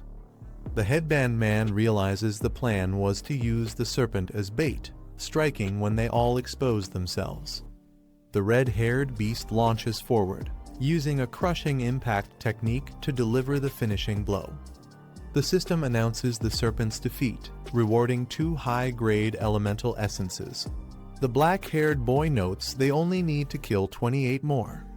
The headband man calls out desperately to his brother. Suddenly, the ground shakes as another serpent bursts out from below. The headband man is swallowed into darkness with his monster, shocked and confused about where he has ended up. The headband man panics as countless glowing red eyes appear around him. He realizes he's surrounded by multiple serpent-like creatures, and fear overwhelms him. From above, the others spot the swarm closing in on him. The group watches in shock as he is dragged down, crying out desperately to his brother for help. The headband man, thinking his brother has come to save him, bursts into relief and joy. But the black-haired boy simply counts the total, noting that with 28 kills, their goal is finally complete. A terrified man is caught by a monstrous arm just as he's about to fall. He shouts in relief, saying he knew his brother wouldn't abandon him. However, danger quickly returns as a pack of beasts with glowing red eyes close in. Their fangs bare, and the man panics, screaming that he's going to die. At that moment, the black-haired man steps forward, his expression calm and firm. He calls out to his ally, signaling her to act. The Ice Maiden responds immediately, her hands glowing with energy as she unleashes a surge of freezing power, preparing to strike the enemies head-on. The man clings to the monster's arm, nervously asking if this means he's going to die. His face is pale, showing both fear and hopelessness. Suddenly, sharp icicles rain down, freezing the enemies instantly. Rewards from the battle appear, showing the collection of elemental essences. The black-haired man reflects calmly. Though these creatures only dropped a single material, compared to a fully grown giant rock serpent, even the immature ones were still impressive. The survivors breathe in relief, saying they managed to stay alive. Together, they stand around, finally safe after the intense fight. The man looks touched, smiling with teary eyes as he calls Lin Zi his true brother, expressing deep gratitude. But suddenly, a serpent-like creature bursts out from the ground, catching him off guard. He screams in despair, panicking about why he's always the one in danger. Meanwhile, Lin Zi remains composed and commands the rock ghost to rescue him without hesitation. The man falls helplessly from above, while the red-haired rock creature leaps forward, moving to intercept. With a heavy strike, the creature smashes into the enemy, sending shockwaves across the ground as the man barely escapes injury. The creature turns its head sharply, eyes glowing red, showing a fierce determination to protect. On the battlefield, another rock beast rises, its body glowing with power as it prepares to confront the red-haired defender. Lin Zi smirks, his sharp gaze fixed on the battlefield. He mocks the enemy, amused at how easily they lose control and show anger. He then calls out to the Ice Maiden and the Rock Ghost, commanding them to step forward. Both move with determination, prepared to unleash the results of their training under his lead. From above, a massive serpent dives at terrifying speed. Its red eyes glow menacingly as it plummets, aiming to crush everything in its path. The Ice Maiden and Rock Ghost respond in unison. She rushes forward with icy elegance, while the Rock Ghost braces with strength. Their coordinated assault meets the serpent head-on, escalating the intensity of the battle. The Ice Maiden channels her icy power, her hands glowing with brilliant blue light. She unleashes a powerful spell, aiming directly at the massive serpent. The beast is struck and instantly bound by jagged ice chains. Its body stiffens as the cold spreads, locking it into place despite its violent thrashing. Seizing the moment, the Rock Ghost charges forward with unstoppable strength. Its heavy frame smashes ahead, prepared to deliver a devastating blow to the immobilized serpent. Lin Zi shouts with authority, commanding his allies to push forward. His sharp gaze and powerful voice drive the attack, signaling the turning point of the battle. The Rock Ghost's eyes glow fiercely red as its form shifts, revealing its battle state. Its aura flares, radiating raw destructive power. With explosive speed, it launches forward in a lightning-fast charge. The impact collides against the frozen serpent, shattering the battlefield with overwhelming force. The transformation deepens as the Rock Ghost's body crackles with energy, its growth advancing rapidly. Notifications appear, marking its level rising with each strike. The serpent is crushed completely, and system prompts announce the rewards points earned, high-grade elemental essences collected, and even a rare spirit stone secured. Victory has been sealed. Lin Zi checks the system prompts and smiles. They've secured 30 upgrade materials, and the Rock Ghost has advanced another stage in strength. With just a little more experience, it will meet the breakthrough conditions. His companion cheers loudly, praising him as incredible. Excited, he suggests they continue exploring deeper into the cave, convinced there are even more treasures hidden inside. Elsewhere, slow clapping echoes in the shadows. A cloaked figure steps forward, acknowledging the fight and calling it an impressive display. The white-haired stranger fixes his gaze on Lin Zi, stating that he truly is worthy of being targeted. A new threat reveals itself, shifting the atmosphere instantly. Lindsay stiffens, his expression sharp. Shocked, he demands to know how the cloaked stranger could possibly be aware of his true identity. His companions glance around nervously, the tension in the cavern rising. The air grows heavier as all eyes fix on the mysterious figure. The white-haired man smirks under his hood, dismissing the question. He asks rhetorically, "Who am I?" as if the answer should already be known. Spreading his arms wide, the cloaked figure declares that surely Lindsay must have heard of him before. His presence looms larger, signaling that a dangerous reveal is about to unfold. Lindsay narrows his eyes, recognizing the name immediately. The enemy is connected to the parasitic organization, the same group that has crossed his path before. His companion reacts with shock, demanding if the cloaked figure truly belongs to that organization. The tension rises as everyone processes the revelation. Lindsay confirms he knows about them, his voice calm but steady. The enemy's affiliation only makes the situation more serious. A flashback surfaces. Just days ago, their boss had ordered an investigation into this very group. The memory connects everything, proving the danger they're facing is no coincidence. The white-haired man smirks, explaining the group's twisted ideology.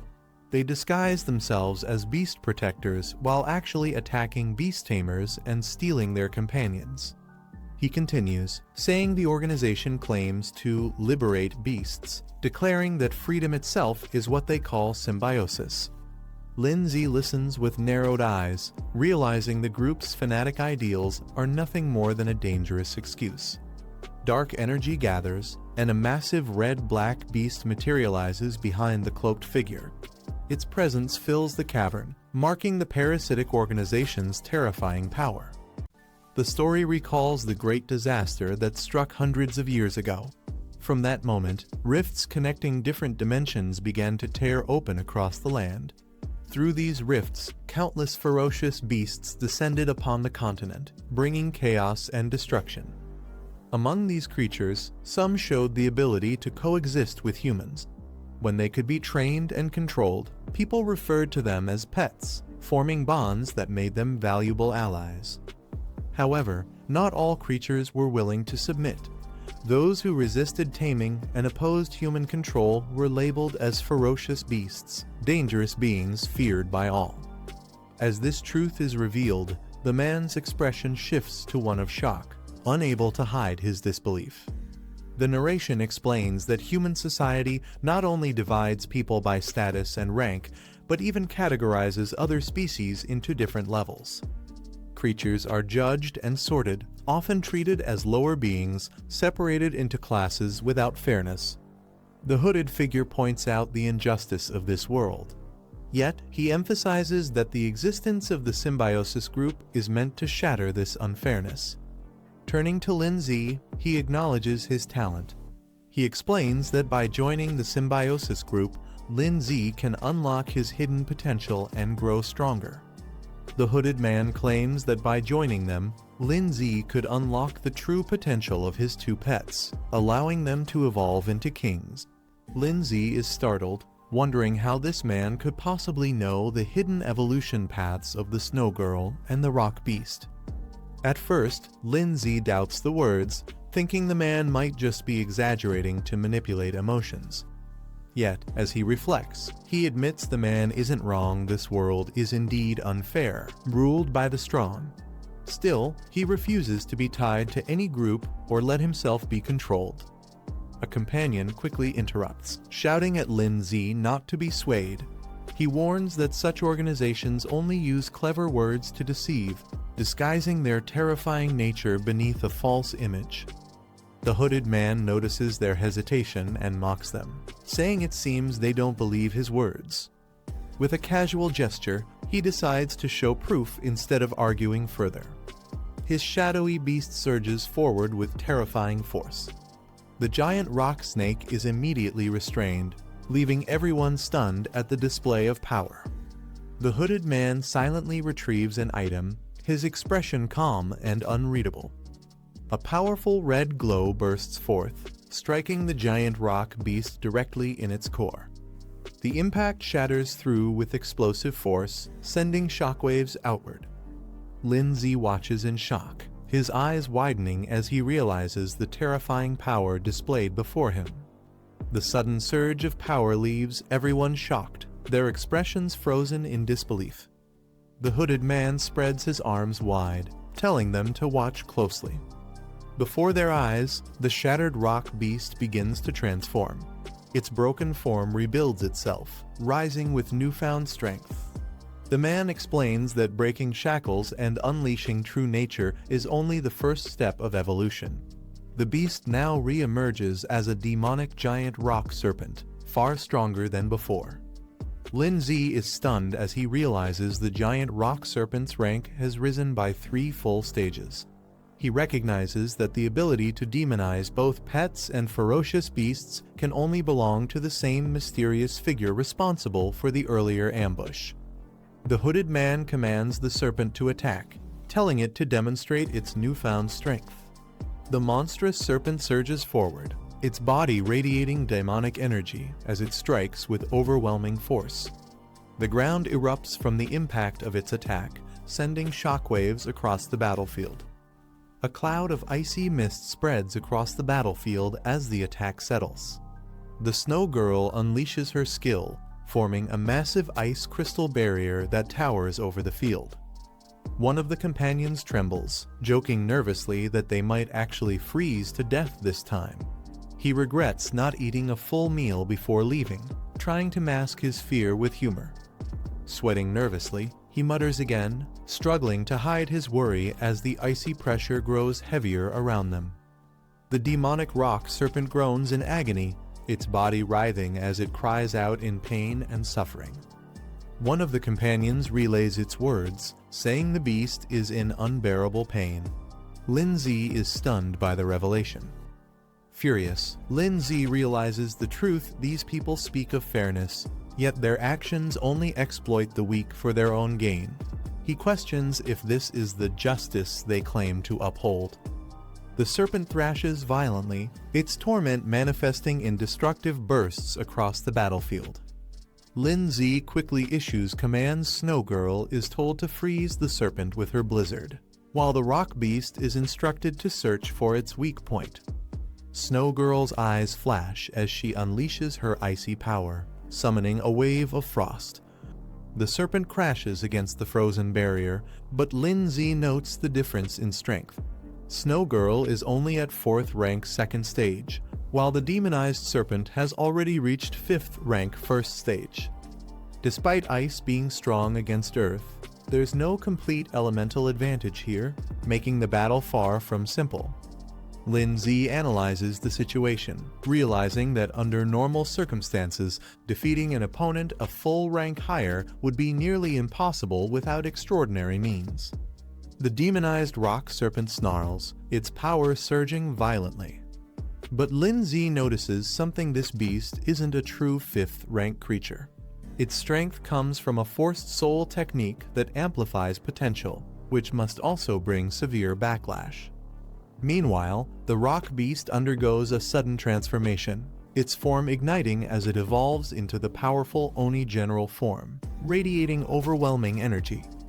The Oni General charges with explosive force, clashing fiercely against the demonized rock serpent. The serpent is slammed into an ice barrier, its body colliding with a thunderous impact. Lin Zi explains that while the Oni form boosts the rock beast's speed by 300%, it also drastically lowers its defense, leaving it as fragile as glass. He quickly calls on Snow Girl to support. Snow Girl responds immediately, casting her icy power to synchronize her attack with the rock beast. Explosions erupt across the battlefield as ice and flames collide, shaking the ground violently. The Oni General and Snow Girl glance at each other, their powers resonating in sync. Lin Zi realizes what is happening together. They are unleashing a combined technique, something far stronger than either could manage alone. Shocked, he exclaims in disbelief, recognizing it as a fusion skill. A massive blue crystal floated in mid-air, surrounded by arcs of icy lightning. The system identified it as the Ice Core Bomb, a high-level offensive skill. It infused ice energy into a rock core, filling it with explosive cold power. Once it struck the enemy, it would detonate instantly, freezing and shattering everything nearby. The man stared at the system interface, deep in thought. After a moment, the screen flashed he had successfully unlocked the fusion skill panel. He realized this wasn't an ordinary upgrade. To fully activate the fusion soul technique, both the Ice Queen and the Rock Ghost had to reach the same strength level. But that wasn't enough. The system also required them to build perfect synchronization between each other, a shared understanding that linked their powers completely. Only when their compatibility reached the highest value could the fusion skill truly awaken. As the man analyzed the data, the battlefield erupted once again. The Ice Queen launched shards of frozen light, clashing against the crimson energy of the Rock Ghost. Explosions of frost and flame filled the area. The two creatures fought relentlessly, pushing their power to the limit as the synchronization process began. The crimson-headed serpent twisted its massive body, gathering dark energy around its jaws. Its aura pulsed with violent power, shaking the icy battlefield beneath it. The red-haired fighter leapt high into the air, striking down with a burst of flame. Her attack clashed against the serpent's energy, creating a powerful explosion that shattered the frozen ground. The serpent roared, coiling its body as waves of heat and frost rippled outward. It struck back with furious speed, refusing to be overpowered. Its entire form blurred into motion, lunging forward like a lightning bolt. The red-haired fighter barely held her stance as the monstrous creature charged straight toward her with unstoppable momentum. The serpent's massive body slammed forward, its icy scales glowing under the force of impact. The explosion of energy tore through the frozen ground, sending shards flying in every direction. The red-haired fighter didn't retreat. Instead, she charged head-on through the blast, her fiery aura burning away the frost. With a fierce strike, she shattered the serpent's icy armor, causing a thunderous explosion of light and energy. From a distance, the man watched alongside the Ice Queen. He noticed her movements slowing down under pressure. The serpent's rapid attacks left her no room to assist the Rock Ghost in maintaining defense through her ice mirror barrier. Meanwhile, a cloaked figure with dark energy swirling around him observed from afar, speaking in a cold tone. He mocked them, saying they better hurry up, it would be disappointing if they died so easily. The man clenched his fist and shouted at his team, commanding, "Ice Queen, Rock Ghost, use the combined skill now." He realized the cloaked enemy was deliberately toying with them, and whatever his goal was, they had to end this fight quickly. He turned to his teammate and instructed him to distract the giant serpent. Meanwhile, he needed time to charge his pet's next powerful attack. The teammate froze in disbelief.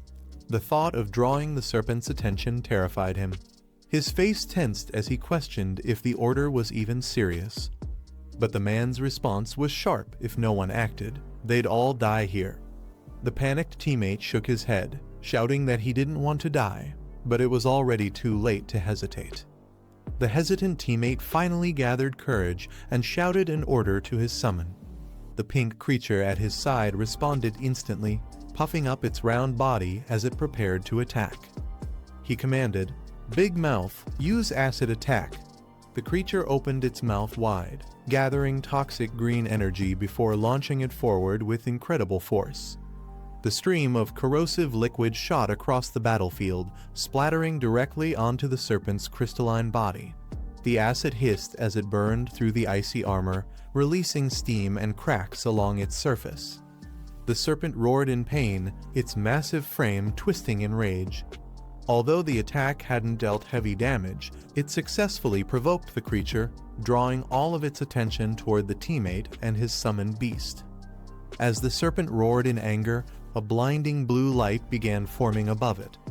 The energy twisted into a massive sphere of condensed ice, glowing with immense power. The temperature around the battlefield plummeted instantly. Frost spread across the ground as the Ice Queen raised her hand, channeling every ounce of magic into the attack. the frozen sphere grew larger and denser until it resembled a falling meteor of pure ice.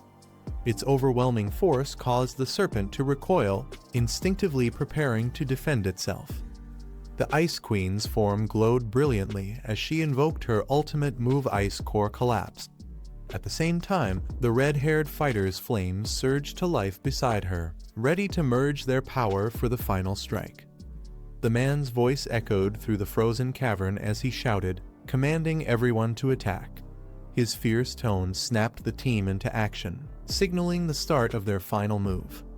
The massive ice core descended like a meteor, crashing into the serpent with unstoppable force. The impact unleashed a shockwave of blue light that froze everything in its path.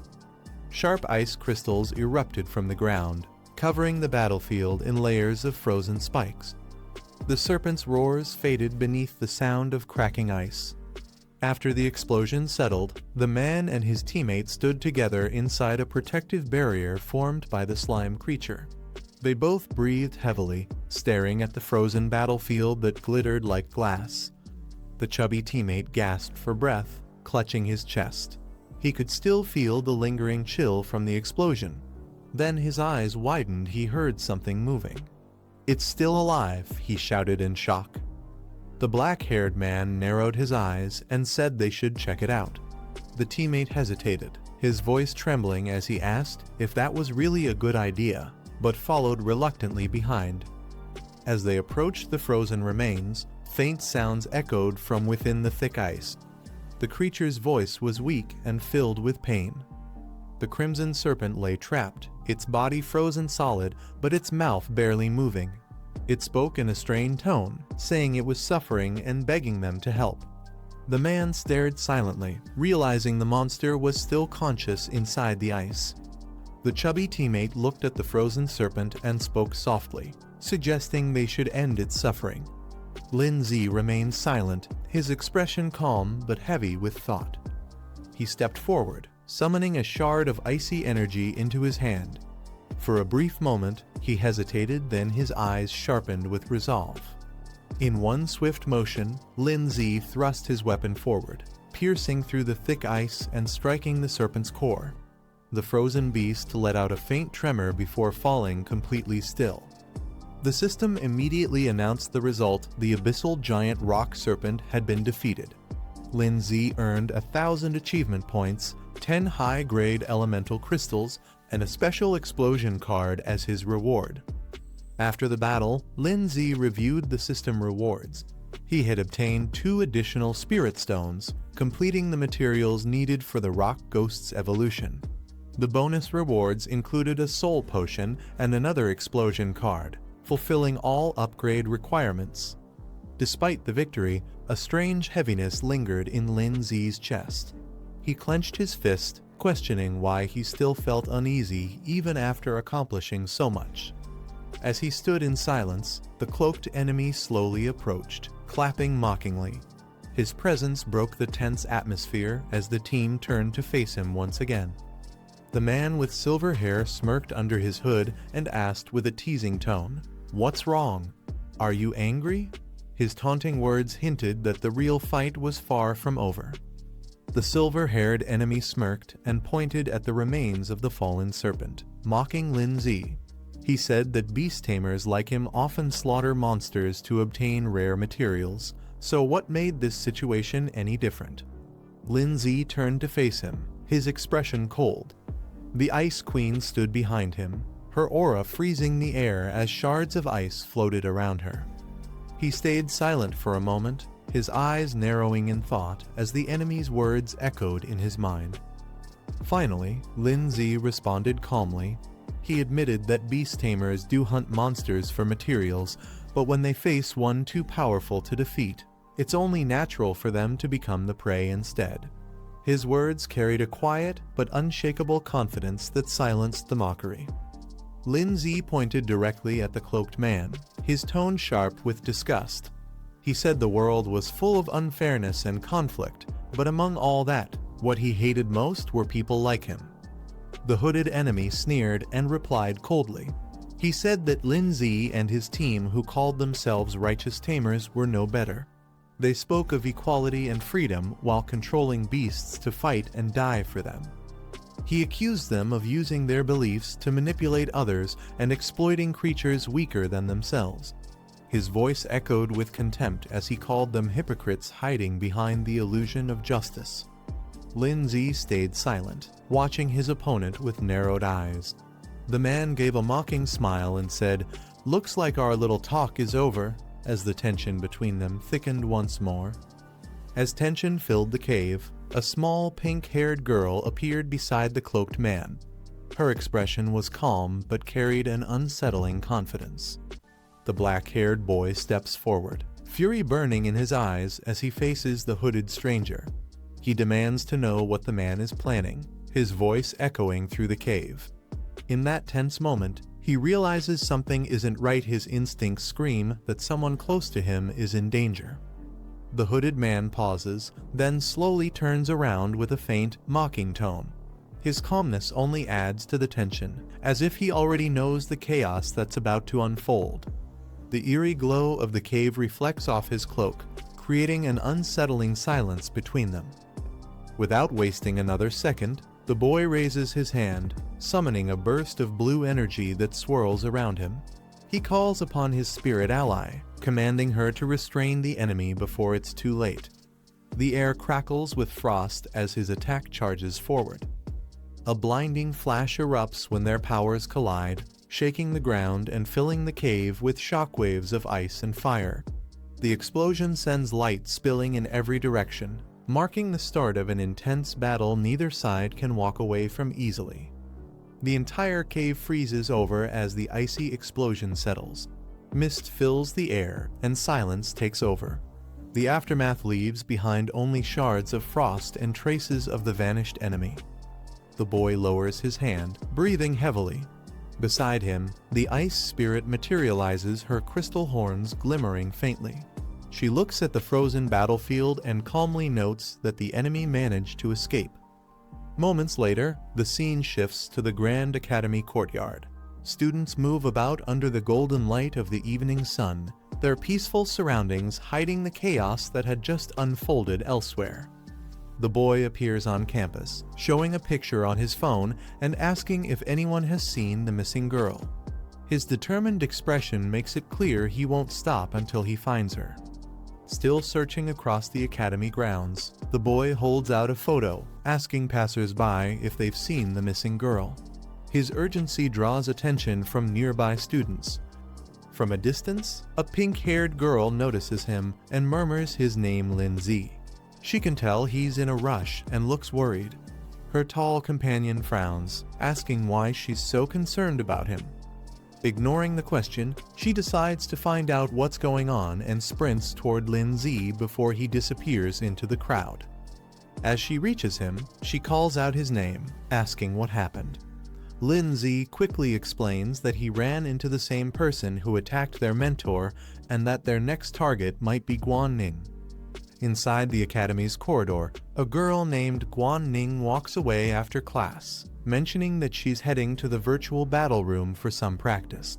Her calm words hide the danger approaching her.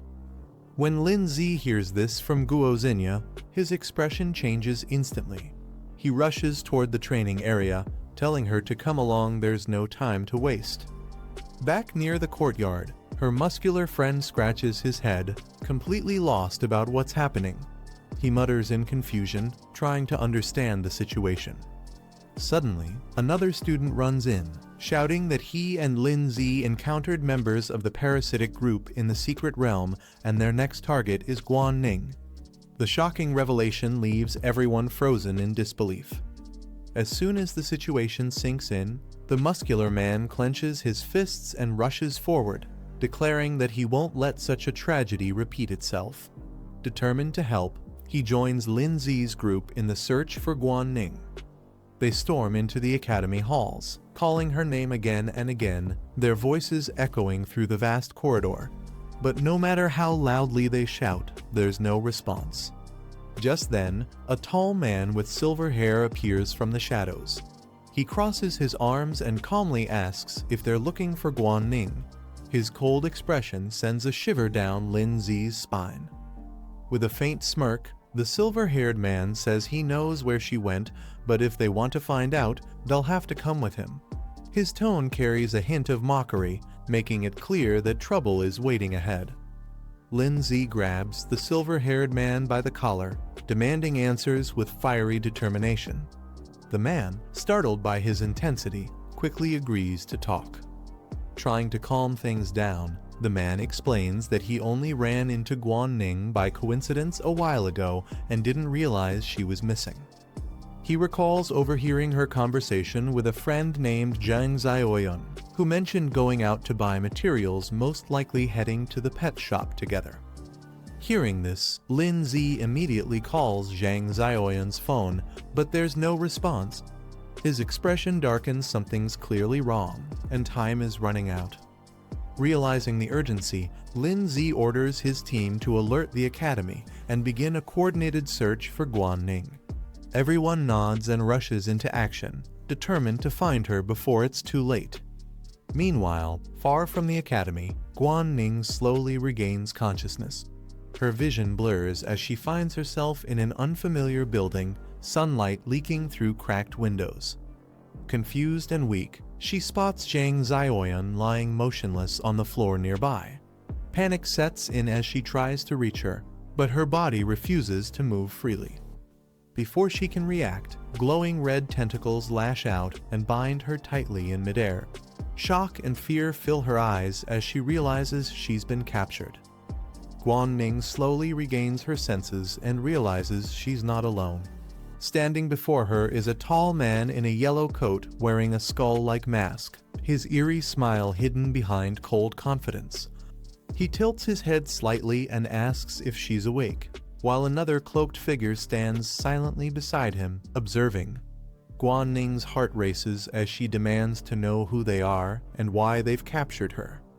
The masked man casually introduces himself, saying they're members of the symbiosis group, his tone disturbingly calm for someone who just kidnapped 2 students. Hearing the name shocks her. She yells for them to release her, shouting that no one makes friends by tying people up. Her eyes flare with anger, but the ropes around her only tighten in response. Still trapped by the red tendrils, Guan-ning clenches her teeth as her enemies explain their plan. They reveal that the fiery demon bird's flames can overpower her plant-based spirit, leaving her defenseless. She struggles fiercely against the bindings, releasing a surge of energy, but the moment she tries to summon her spirit, a sharp pain shoots through her body. The cloaked man steps forward, summoning a grotesque red creature. He calmly explains that his poison demon has already injected venom into her body. If she forces her spirit power now, she'll cripple herself permanently. Despite the pain, Guan-ning glares at them coldly, trying to buy time until the poison fades. She steadies her voice and demands to know their true goal, refusing to show fear even in chains. The masked man spreads his arms, his voice echoing through the warehouse as he makes an offer. He invites Guan-ning to join the symbiosis group, claiming they seek to destroy the world's injustice together. With a twisted grin, he points toward her and mentions her rare ability, the power to demonize her summoned beasts. He demands that she use it for their cause. The tentacles tighten around her once again, forcing her to look up. Despite the pain, Guan-ning stays silent, her glare burning with defiance as the man urges her to cooperate. Finally, she shouts back that yes, her beast can demonize, but that power belongs to the demon flame bird itself, not to anyone else. Her voice shakes the room, filled with anger and pride. The masked man's smirk fades as he realizes Guan-ning isn't going to cooperate. He sighs, disappointed, saying it seems she has no intention of being honest. Leaning closer, his tone turns cold as he warns that they'll have to use special methods to make her talk. His chilling words echo through the silent warehouse. Guan-ning's eyes widen in fear and anger. She shouts for them to stop, insisting that she doesn't even understand what special technique they're talking about. But her cries are ignored. The red tendrils around her tighten once again, spreading like living snakes as the enemy prepares to use force to break her will. Just as the enemies prepare to use force, a deep voice echoes through the warehouse commanding them to stop. The air trembles as a surge of dark red energy bursts through the entrance. A dark silhouette appears at the doorway, his presence catching everyone's attention. The girl turns in surprise, recognizing him instantly. Her eyes widen with joy as she rushes toward him, clearly relieved to see him safe. Nearby, the masked man looks puzzled, wondering why their leader is here when he was supposed to be meeting someone else. The dark-haired boy studies the mask closely. He realizes it's the same person he once faced in a virtual battle, and the memory makes him tense. The masked man suddenly understands what's going on and looks ahead with realization. A small spirit beast appears, growling softly. It seems to be the creature that tracked them down. He notes that the beast must belong to the Tamer Association. Its tracking abilities are incredibly sharp, enough to follow their scent even here. The hooded figure smirks, saying that since their target came straight to them, they might as well capture him together. The masked man agrees without hesitation. A monstrous creature suddenly lets out a piercing roar, its glowing green eyes fixed on the group. The pink-haired girl shouts a warning to her brother, explaining that the enemy's poison can disrupt soul energy. Before he can react, the creature's venomous tendrils shoot forward at incredible speed, striking down toward him. The impact sends him crashing backward across the floor, the attack's force shaking the entire room.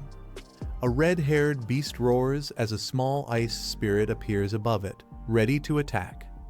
The masked man quickly summons his own creature, a spiked, armored beast with glowing eyes. He warns Lin Z that this isn't a simulation anymore. Every hit will cause real damage, and death here means death for real. Combining water and earth attributes, his summoned beasts merge into one powerful form. With a confident grin, he orders them to strike. The molten creature crawls across the floor, its body bubbling and reshaping as heat fills the room. It lets out a fiery roar, unleashing waves of scorching energy that melt everything in its path. The masked man grins confidently, boasting that both his summoned beasts are 4th tier and far beyond his opponent's level. The white-haired girl stands firm, sweat on her face but determination in her eyes, warning him to surrender before he regrets it. Lin Z observes the battlefield and realizes the intense heat is weakening Xiaoxu's power. He decides to let the rock spirit take the lead instead. He opens his hand, revealing a glowing crystal. Before arriving, his rock spirit had already met the conditions to evolve. It only needed this last spirit stone to complete the process. As the masked man boasts that his beasts are both 4th tier, Lin Z's calm expression doesn't change. The moment the rock spirit absorbs the crystal, its body erupts with blinding light, signaling its long-awaited evolution has begun. As the crystal's energy surges, Lin Z's rock spirit undergoes a massive transformation. Its body hardens, glowing with a powerful purple aura. The spirit of Earth has awakened. The pink-haired girl watches in shock, realizing her brother's summoned beast evolved again, and much faster than before. Even the red-haired enemy seems stunned. His molten beast suddenly falters, as if feeling an overwhelming pressure from Lin Z's creature. The masked man clenches his jaw, confused by what he's witnessing.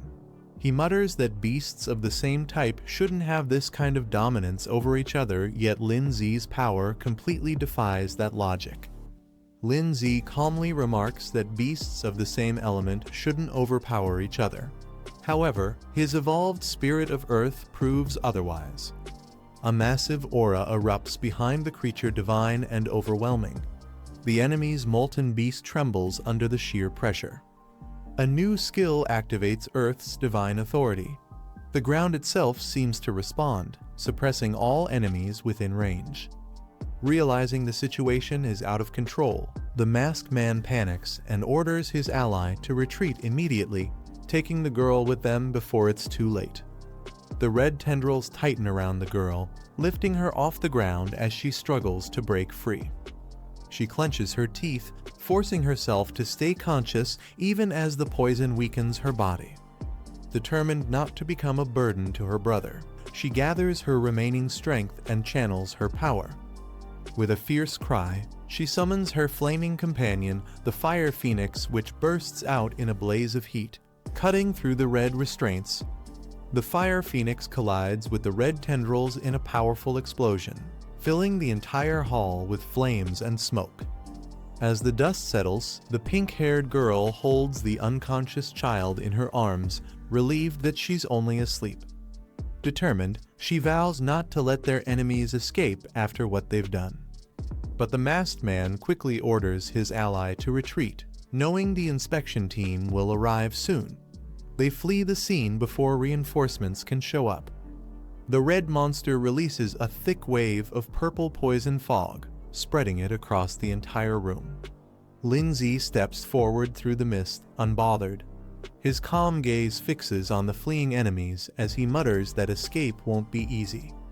Outside, the masked men run frantically, cursing each other for failing to hold back even one opponent.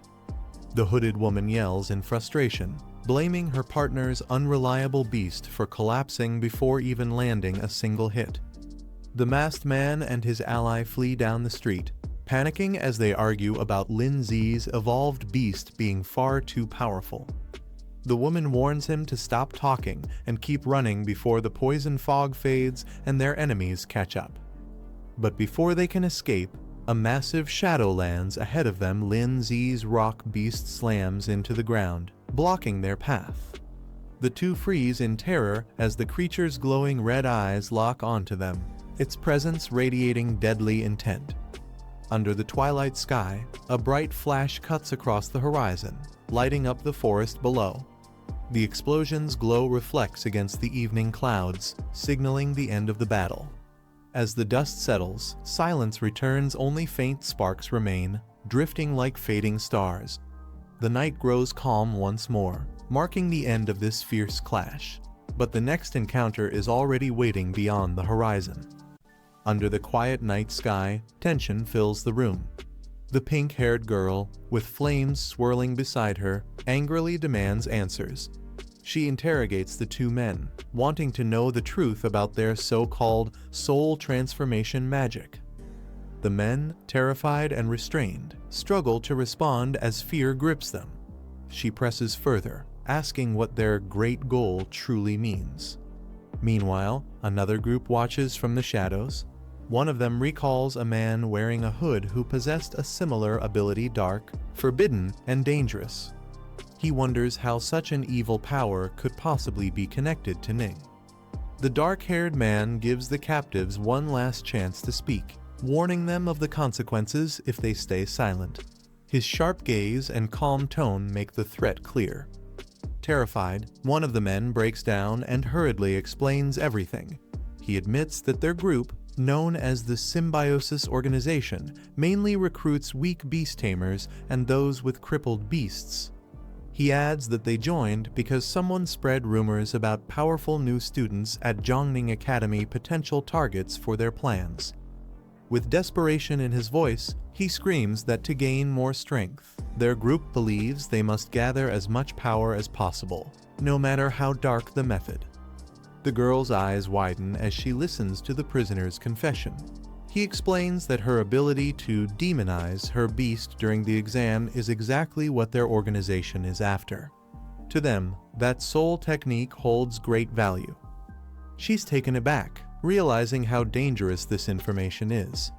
The dark-haired man steps forward, questioning why they still need Ning if they already possess the demonization technique. One of the captives hesitates, then admits the truth: they don't actually control soul arts. Their power comes from a mysterious artifact that imitates demonization. The revelation shocks everyone, leaving the room tense and silent once again.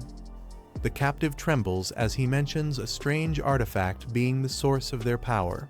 Trying to bargain, he promises to hand it over if they let him go. Before he can finish, the girl beside them strikes him across the face, cutting his words short. The dark-haired man coldly reminds him that he's in no position to negotiate.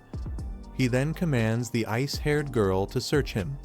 Without hesitation, she presses her icy hand against the prisoner, freezing him in fear. Panicking, he blurts out that the artifact is hidden in his pocket and begs her to stop searching. As the ice-haired girl searches the prisoner, she pulls out a glowing purple shard. The others watch closely, sensing something strange about it. The pink-haired girl tilts her head, asking what it could be. Even her fiery beast companion admits it has never seen anything like that before. The dark-haired man examines the shard in silence, recognizing it as something unnatural. He explains that such artifacts, known as mystic relics, possess extraordinary power beyond normal comprehension. These relics were born during a great catastrophe, the result of another dimension colliding with their world. The shard's energy flickers softly as the man studies it. He explains that relics like this one have different uses. Some act as massive storage tools, while others enhance the strength of both tamers and their beasts. According to his system, this crystal serves mainly as an evolution material, which might explain why it was mistaken for a mystic relic. The fiery bird seems especially drawn to it, reacting with curiosity and excitement. Its interest suggests the shard could be connected to its evolution path. Realizing its value, the man hands it to Ning, telling her to keep it safe. She nods, holding it carefully as the light from the crystal reflects in her eyes. As the interrogation ends, the man questions the captives one last time about the demon flame bird's ability. Before they can answer, someone suddenly calls out his name from behind. Two new figures rush into the room, worried but relieved to see everyone safe. They quickly ask if anyone's hurt. The dark-haired man assures them the situation is under control and that the culprits have been captured. The captives, however, look completely drained, realizing that their plan has failed and escape is no longer possible. After the fight, the black-haired man checks on his team.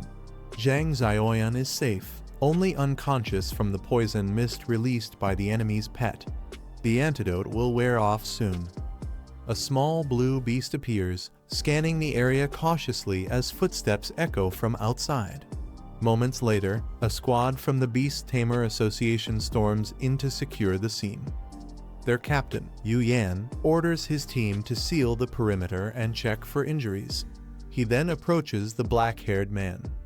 Confirming his identity, Yu Yan asks, "You're Lin Zi, right?" The man nods calmly, replying, "And you are?" The officer introduces himself as Yu Yan, captain of the A23 investigation team from the Ningyang Beast Tamer Association.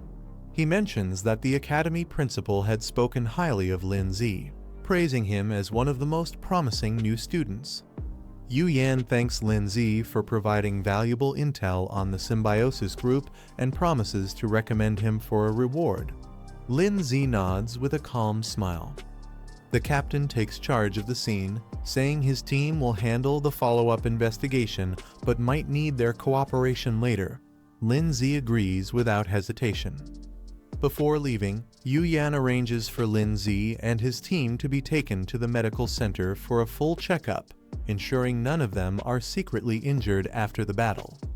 As the officers escort the captured members away, one of them cries dramatically about losing his mask. The group can't help but feel a brief moment of relief after the chaos. Later that night, the scene shifts to the medical center. Inside, the injured are being treated under the soft glow of the hospital lights. The black-haired girl slowly regains consciousness, surprised to hear everything that happened while she was out. She listens quietly as the others explain the situation. Smiling weakly, she thanks Lin Zi for noticing something was wrong in time. His quick action saved all of them from disaster. Later at the hospital, the pink-haired girl apologizes, blaming herself for dragging everyone into danger. But her friends reassure her that it wasn't her fault. The symbiosis group targeted them all for a reason. They remind her that both Tanyong and Lin Zi were attacked as well, so no one holds her responsible. The mood lightens slightly as everyone prepares to move on. Meanwhile, Lindsay recalls what the captives mentioned earlier, that the symbiosis group sought Ning because of her connection to the demonization soul art. He quietly wonders if this mysterious art could be linked to the strange vision he once saw, a world filled with demonic shadows rising under a crimson sky. As things settle down, the pink-haired woman asks to speak privately with Lindsay and Ning. The others quietly leave, sensing the seriousness in her tone. They walk down the quiet hospital hallway, the tension growing with each step. Lindsay finally asks what's wrong. She turns to them, her expression firm, and asks if they remember when she helped analyze their soul power potential. Both Lindsay and Ning are caught off guard, realizing she's about to reveal something important connected to their past investigation. The group stops as the pink-haired girl apologizes, saying the scene they just saw was too disturbing. She explains she initially planned to gather more information before explaining it to them properly. The pink-haired girl looks down, saying she had only heard rumors about demonic-type beasts but never truly understood them. She begins explaining that the demon-type class is an extremely rare and special branch, known for its incredibly fast growth rate. However, these beasts are often violent and cruel by nature. Once contracted as familiars, they can gradually corrupt their master's mind. As the narration continues, the scene shifts to a terrifying image of a tamer losing control, his body twisted and veins glowing red. The girl concludes that such tamers eventually become chaotic, uncontrollable beings known as fallen ones. The pink-haired woman continues explaining that, under the Beast Tamer Association's strict control, all demonic-type beasts are now banned from breeding or trading. Even the materials related to their evolution are heavily restricted and prohibited from being sold. The black-haired man then recalls meeting someone who owned a demonic-type beast, but surprisingly managed to remain sane despite its corrupting influence. She explains that the fallen are tamers completely consumed by their beast's power, while others suffer a reverse backlash when their beast loses control.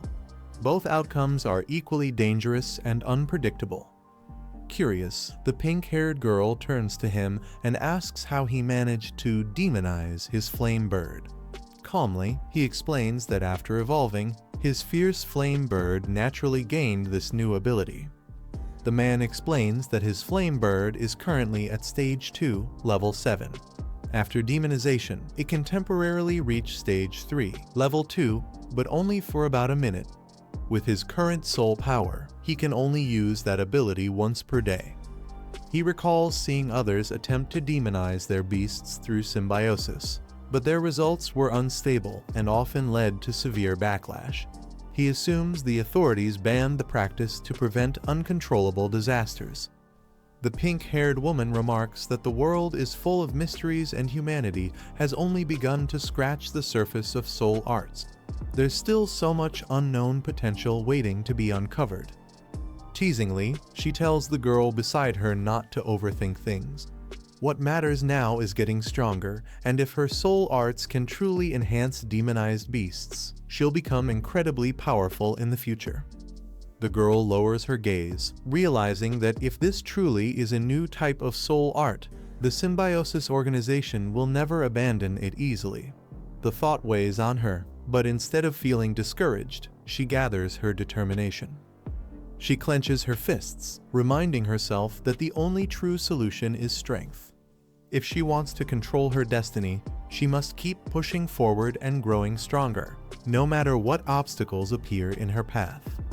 Later, she approaches her brother, her tone firm but hopeful. She says she wants to form a second beast contract as soon as possible to increase her power. Her brother listens calmly and smiles, reassuring her that he'll help her make it happen.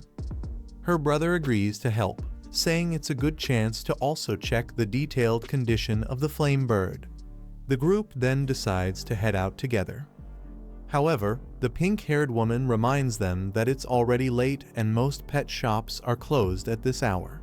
The girl suggests they wait until tomorrow since there are still 3 days left before the trial. But her brother quickly mentions a special 24-hour shop that provides beginner materials and pet evaluation services. With a confident smile, he suggests they visit it right away.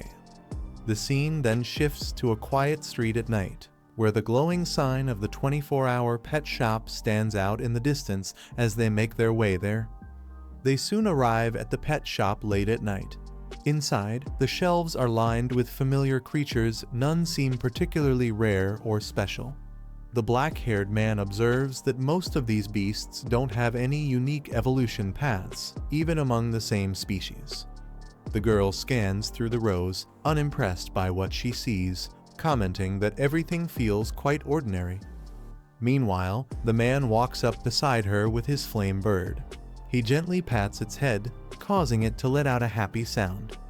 Suddenly, something unexpected flashes on the display, a message revealing a possible evolution path for the flame bird. A glowing message appears, revealing two possible evolution paths for the flame bird.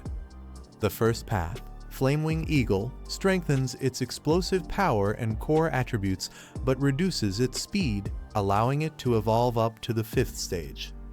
The second path, Infernal Demon Phoenix, enhances the control of its demonic flames through ancient bloodlines, trading elemental balance for destructive might, a path that could evolve up to the 9th stage. The man studies both routes carefully. He realizes that the flame bird's current evolution likely connects to the demonic path Guiya once saw, meaning it's deeply tied to the demon-type branch. Since the evolution toward the demon phoenix has already begun, there's no turning back now. The only options left are to let the flame bird continue evolving, or halt its progress here and focus on raising a second beast instead. The system reveals the next evolution form, Infernal Crimson Phoenix. To evolve, the flame bird must meet extremely rare conditions, including specific elemental essences and ancient catalysts tied to awakening its bloodline. The man notices how different this is from his previous evolutions. When he evolved the ice orb and the stone beast, he didn't need such materials. Before he can think further, his sister calls out, saying she has something important to tell him. As they talk, he smiles and admits that he actually awakened a unique soul art, one that lets him faintly sense the hidden evolution paths within certain beasts. Hearing this, the girl is stunned and amazed that such an ability even exists. He laughs lightly, explaining that it's not as impressive as it sounds. It only provides a vague intuition and drains a lot of soul energy to use, but it's been incredibly helpful nonetheless. The man jokes to himself that he can't just tell others he has a system, or he'd be captured by the Beast Tamer Association for having such an overpowered ability. He then explains that when he touched the flame bird earlier, he could sense an immense energy within its body, a power far beyond the normal Flamewing evolution line. The girl listens carefully but warns him that this hidden evolution path seems extremely dangerous. She can feel that the energy is wild and unstable, possibly connected to the demonic type they discussed before. Crouching beside the flame bird, she wonders if it might evolve into a dual-type beast combining fire and demon attributes. Although rare, she admits it isn't entirely impossible. The man explains that the information he sensed is still unclear, but it seems the flame bird needs a very ancient catalyst to awaken its dormant power. Hearing this, the girl realizes why it hasn't evolved, yet something crucial has been missing all along. Clenching her fists, she declares that no matter what, she and the flame bird must confront and master this uncontrollable strength together. It's the only way to move forward. Just as she speaks, something strange happens. The flame bird's body emits a faint glow, and her eyes widen in shock as a shard of glowing purple crystal suddenly appears in her hand. Back in their room, the girl examines the glowing crystal in her hand and realizes what it is: a rift shard. The man recalls that the system mentioned any ancient medium could serve as a catalyst, meaning this shard fits the requirement perfectly. He quietly wonders how he should explain it to her, thinking back to how he borrowed his soul art's ability to detect hidden evolution paths just in time to find it. As she studies the shard, the girl senses faint energy fluctuations inside it, ones that strangely resonate with the flame bird beside her. She frowns, realizing there's more to it. Looking closer, she mutters that it's not just a resonance, something deeper seems to be linking the crystal and the flame bird together. The girl suddenly feels a strange pull. The flame bird's eyes glow bright red as it fixates on the rift shard in her hand. It chirps impatiently, clearly craving the crystal's energy. Before they can react, both she and the man freeze in shock as the flame bird suddenly snatches the shard and swallows it whole. Their expressions turn blank in disbelief as they realize what just happened. A moment later, a violent burst of purple flame erupts from the bird's body, filling the room with a chaotic wave of demonic energy. The air trembles as the flames twist and surge uncontrollably. Their eyes widen in alarm. Something terrifying is awakening within the flame bird. The flames rush toward them, but he quickly shields the girl with a protective barrier. She warns him that the fire is getting too close, and he calmly tells her not to panic as the shield holds back the heat. Inside the roaring blaze, something powerful begins to awaken. The swirling fire gathers in one spot, and sharp claws slowly emerge from the burning light as a massive presence takes shape. A blazing phoenix bursts out of the flames, fully evolved and radiating intense energy. Its wings spread wide, and its fiery aura shakes the entire area as it descends. A girl steps forward and admires its new form, impressed by its overwhelming presence. The phoenix lowers itself toward her while she reaches out, trying to calm it as thick smoke curls around them. He checks the creature after its transformation and confirms everything went smoothly. He then mentions that he'll inspect it again the next time it evolves, making sure nothing goes wrong. She smiles and agrees without hesitation, relieved that the evolution ended safely. Her reaction lightens the mood as the energy around them starts settling down. Nearby, the smaller girl stands stiffly while the newly evolved bird stares at her in silence. She hesitates, unsure how to respond to its intense gaze, creating an awkward moment between them. As he approaches, he notices the two of them quietly locked in a strange standoff. The room goes silent for a moment, filled only with small bursts of smoke lingering from the evolution. After leaving the building, the staff reminds them that evolving a pet should ideally be done at a professional training facility. Both of them freeze in shock as they check the bill on their phones. Realizing how much the evolution cost, they panic together. She laments losing her savings, while he also struggles to process the sudden expense. He soon pulls himself together, thinking about how quickly the reward money they earned has already disappeared. Determined, he tells himself that he needs to start earning again immediately. With that resolve, they head out, leaving the city behind as they move toward their next goal, ready to recover the money they just spent. A hidden garage door opens quietly, revealing a dim interior. Someone inside has already activated something powerful. A hooded man stands before a towering purple crystal, inspecting its glow. The energy around it pulses steadily as he examines its condition. One of his subordinates rushes in and reports that the two people they were monitoring have been captured by the investigation team. He waits anxiously for the man's reaction. The hooded man responds calmly, saying he already knows. His tone remains steady, as if this development was expected from the beginning. His subordinate asks what their next move should be. The hooded man stays silent for a moment, still focusing on the glowing crystal beside him. He then orders the group to stay inactive for now. No one should make any moves until further notice. He adds that once the right moment arrives, their targets will approach them on their own. The crystal pulses as he speaks, hinting that he already has a plan in motion. Meanwhile, the scene shifts to the protagonist meditating in a quiet chamber, preparing himself for whatever comes next. He prepares for the upcoming school exam, knowing that performing well will earn him a large scholarship. At the same time, he reminds himself that raising his virtual battle ranking can also bring valuable rewards. His current stats appear, showing a high win rate but a ranking that recently dropped because he didn't battle for a few days. Seeing how much he has fallen, he realizes he needs to push harder. He decides to jump straight into ranked matches, confident that a strong streak will carry him to the next tier. With determination, he initiates the matchmaking process. The battle begins immediately, pitting him against a strong beast-type opponent.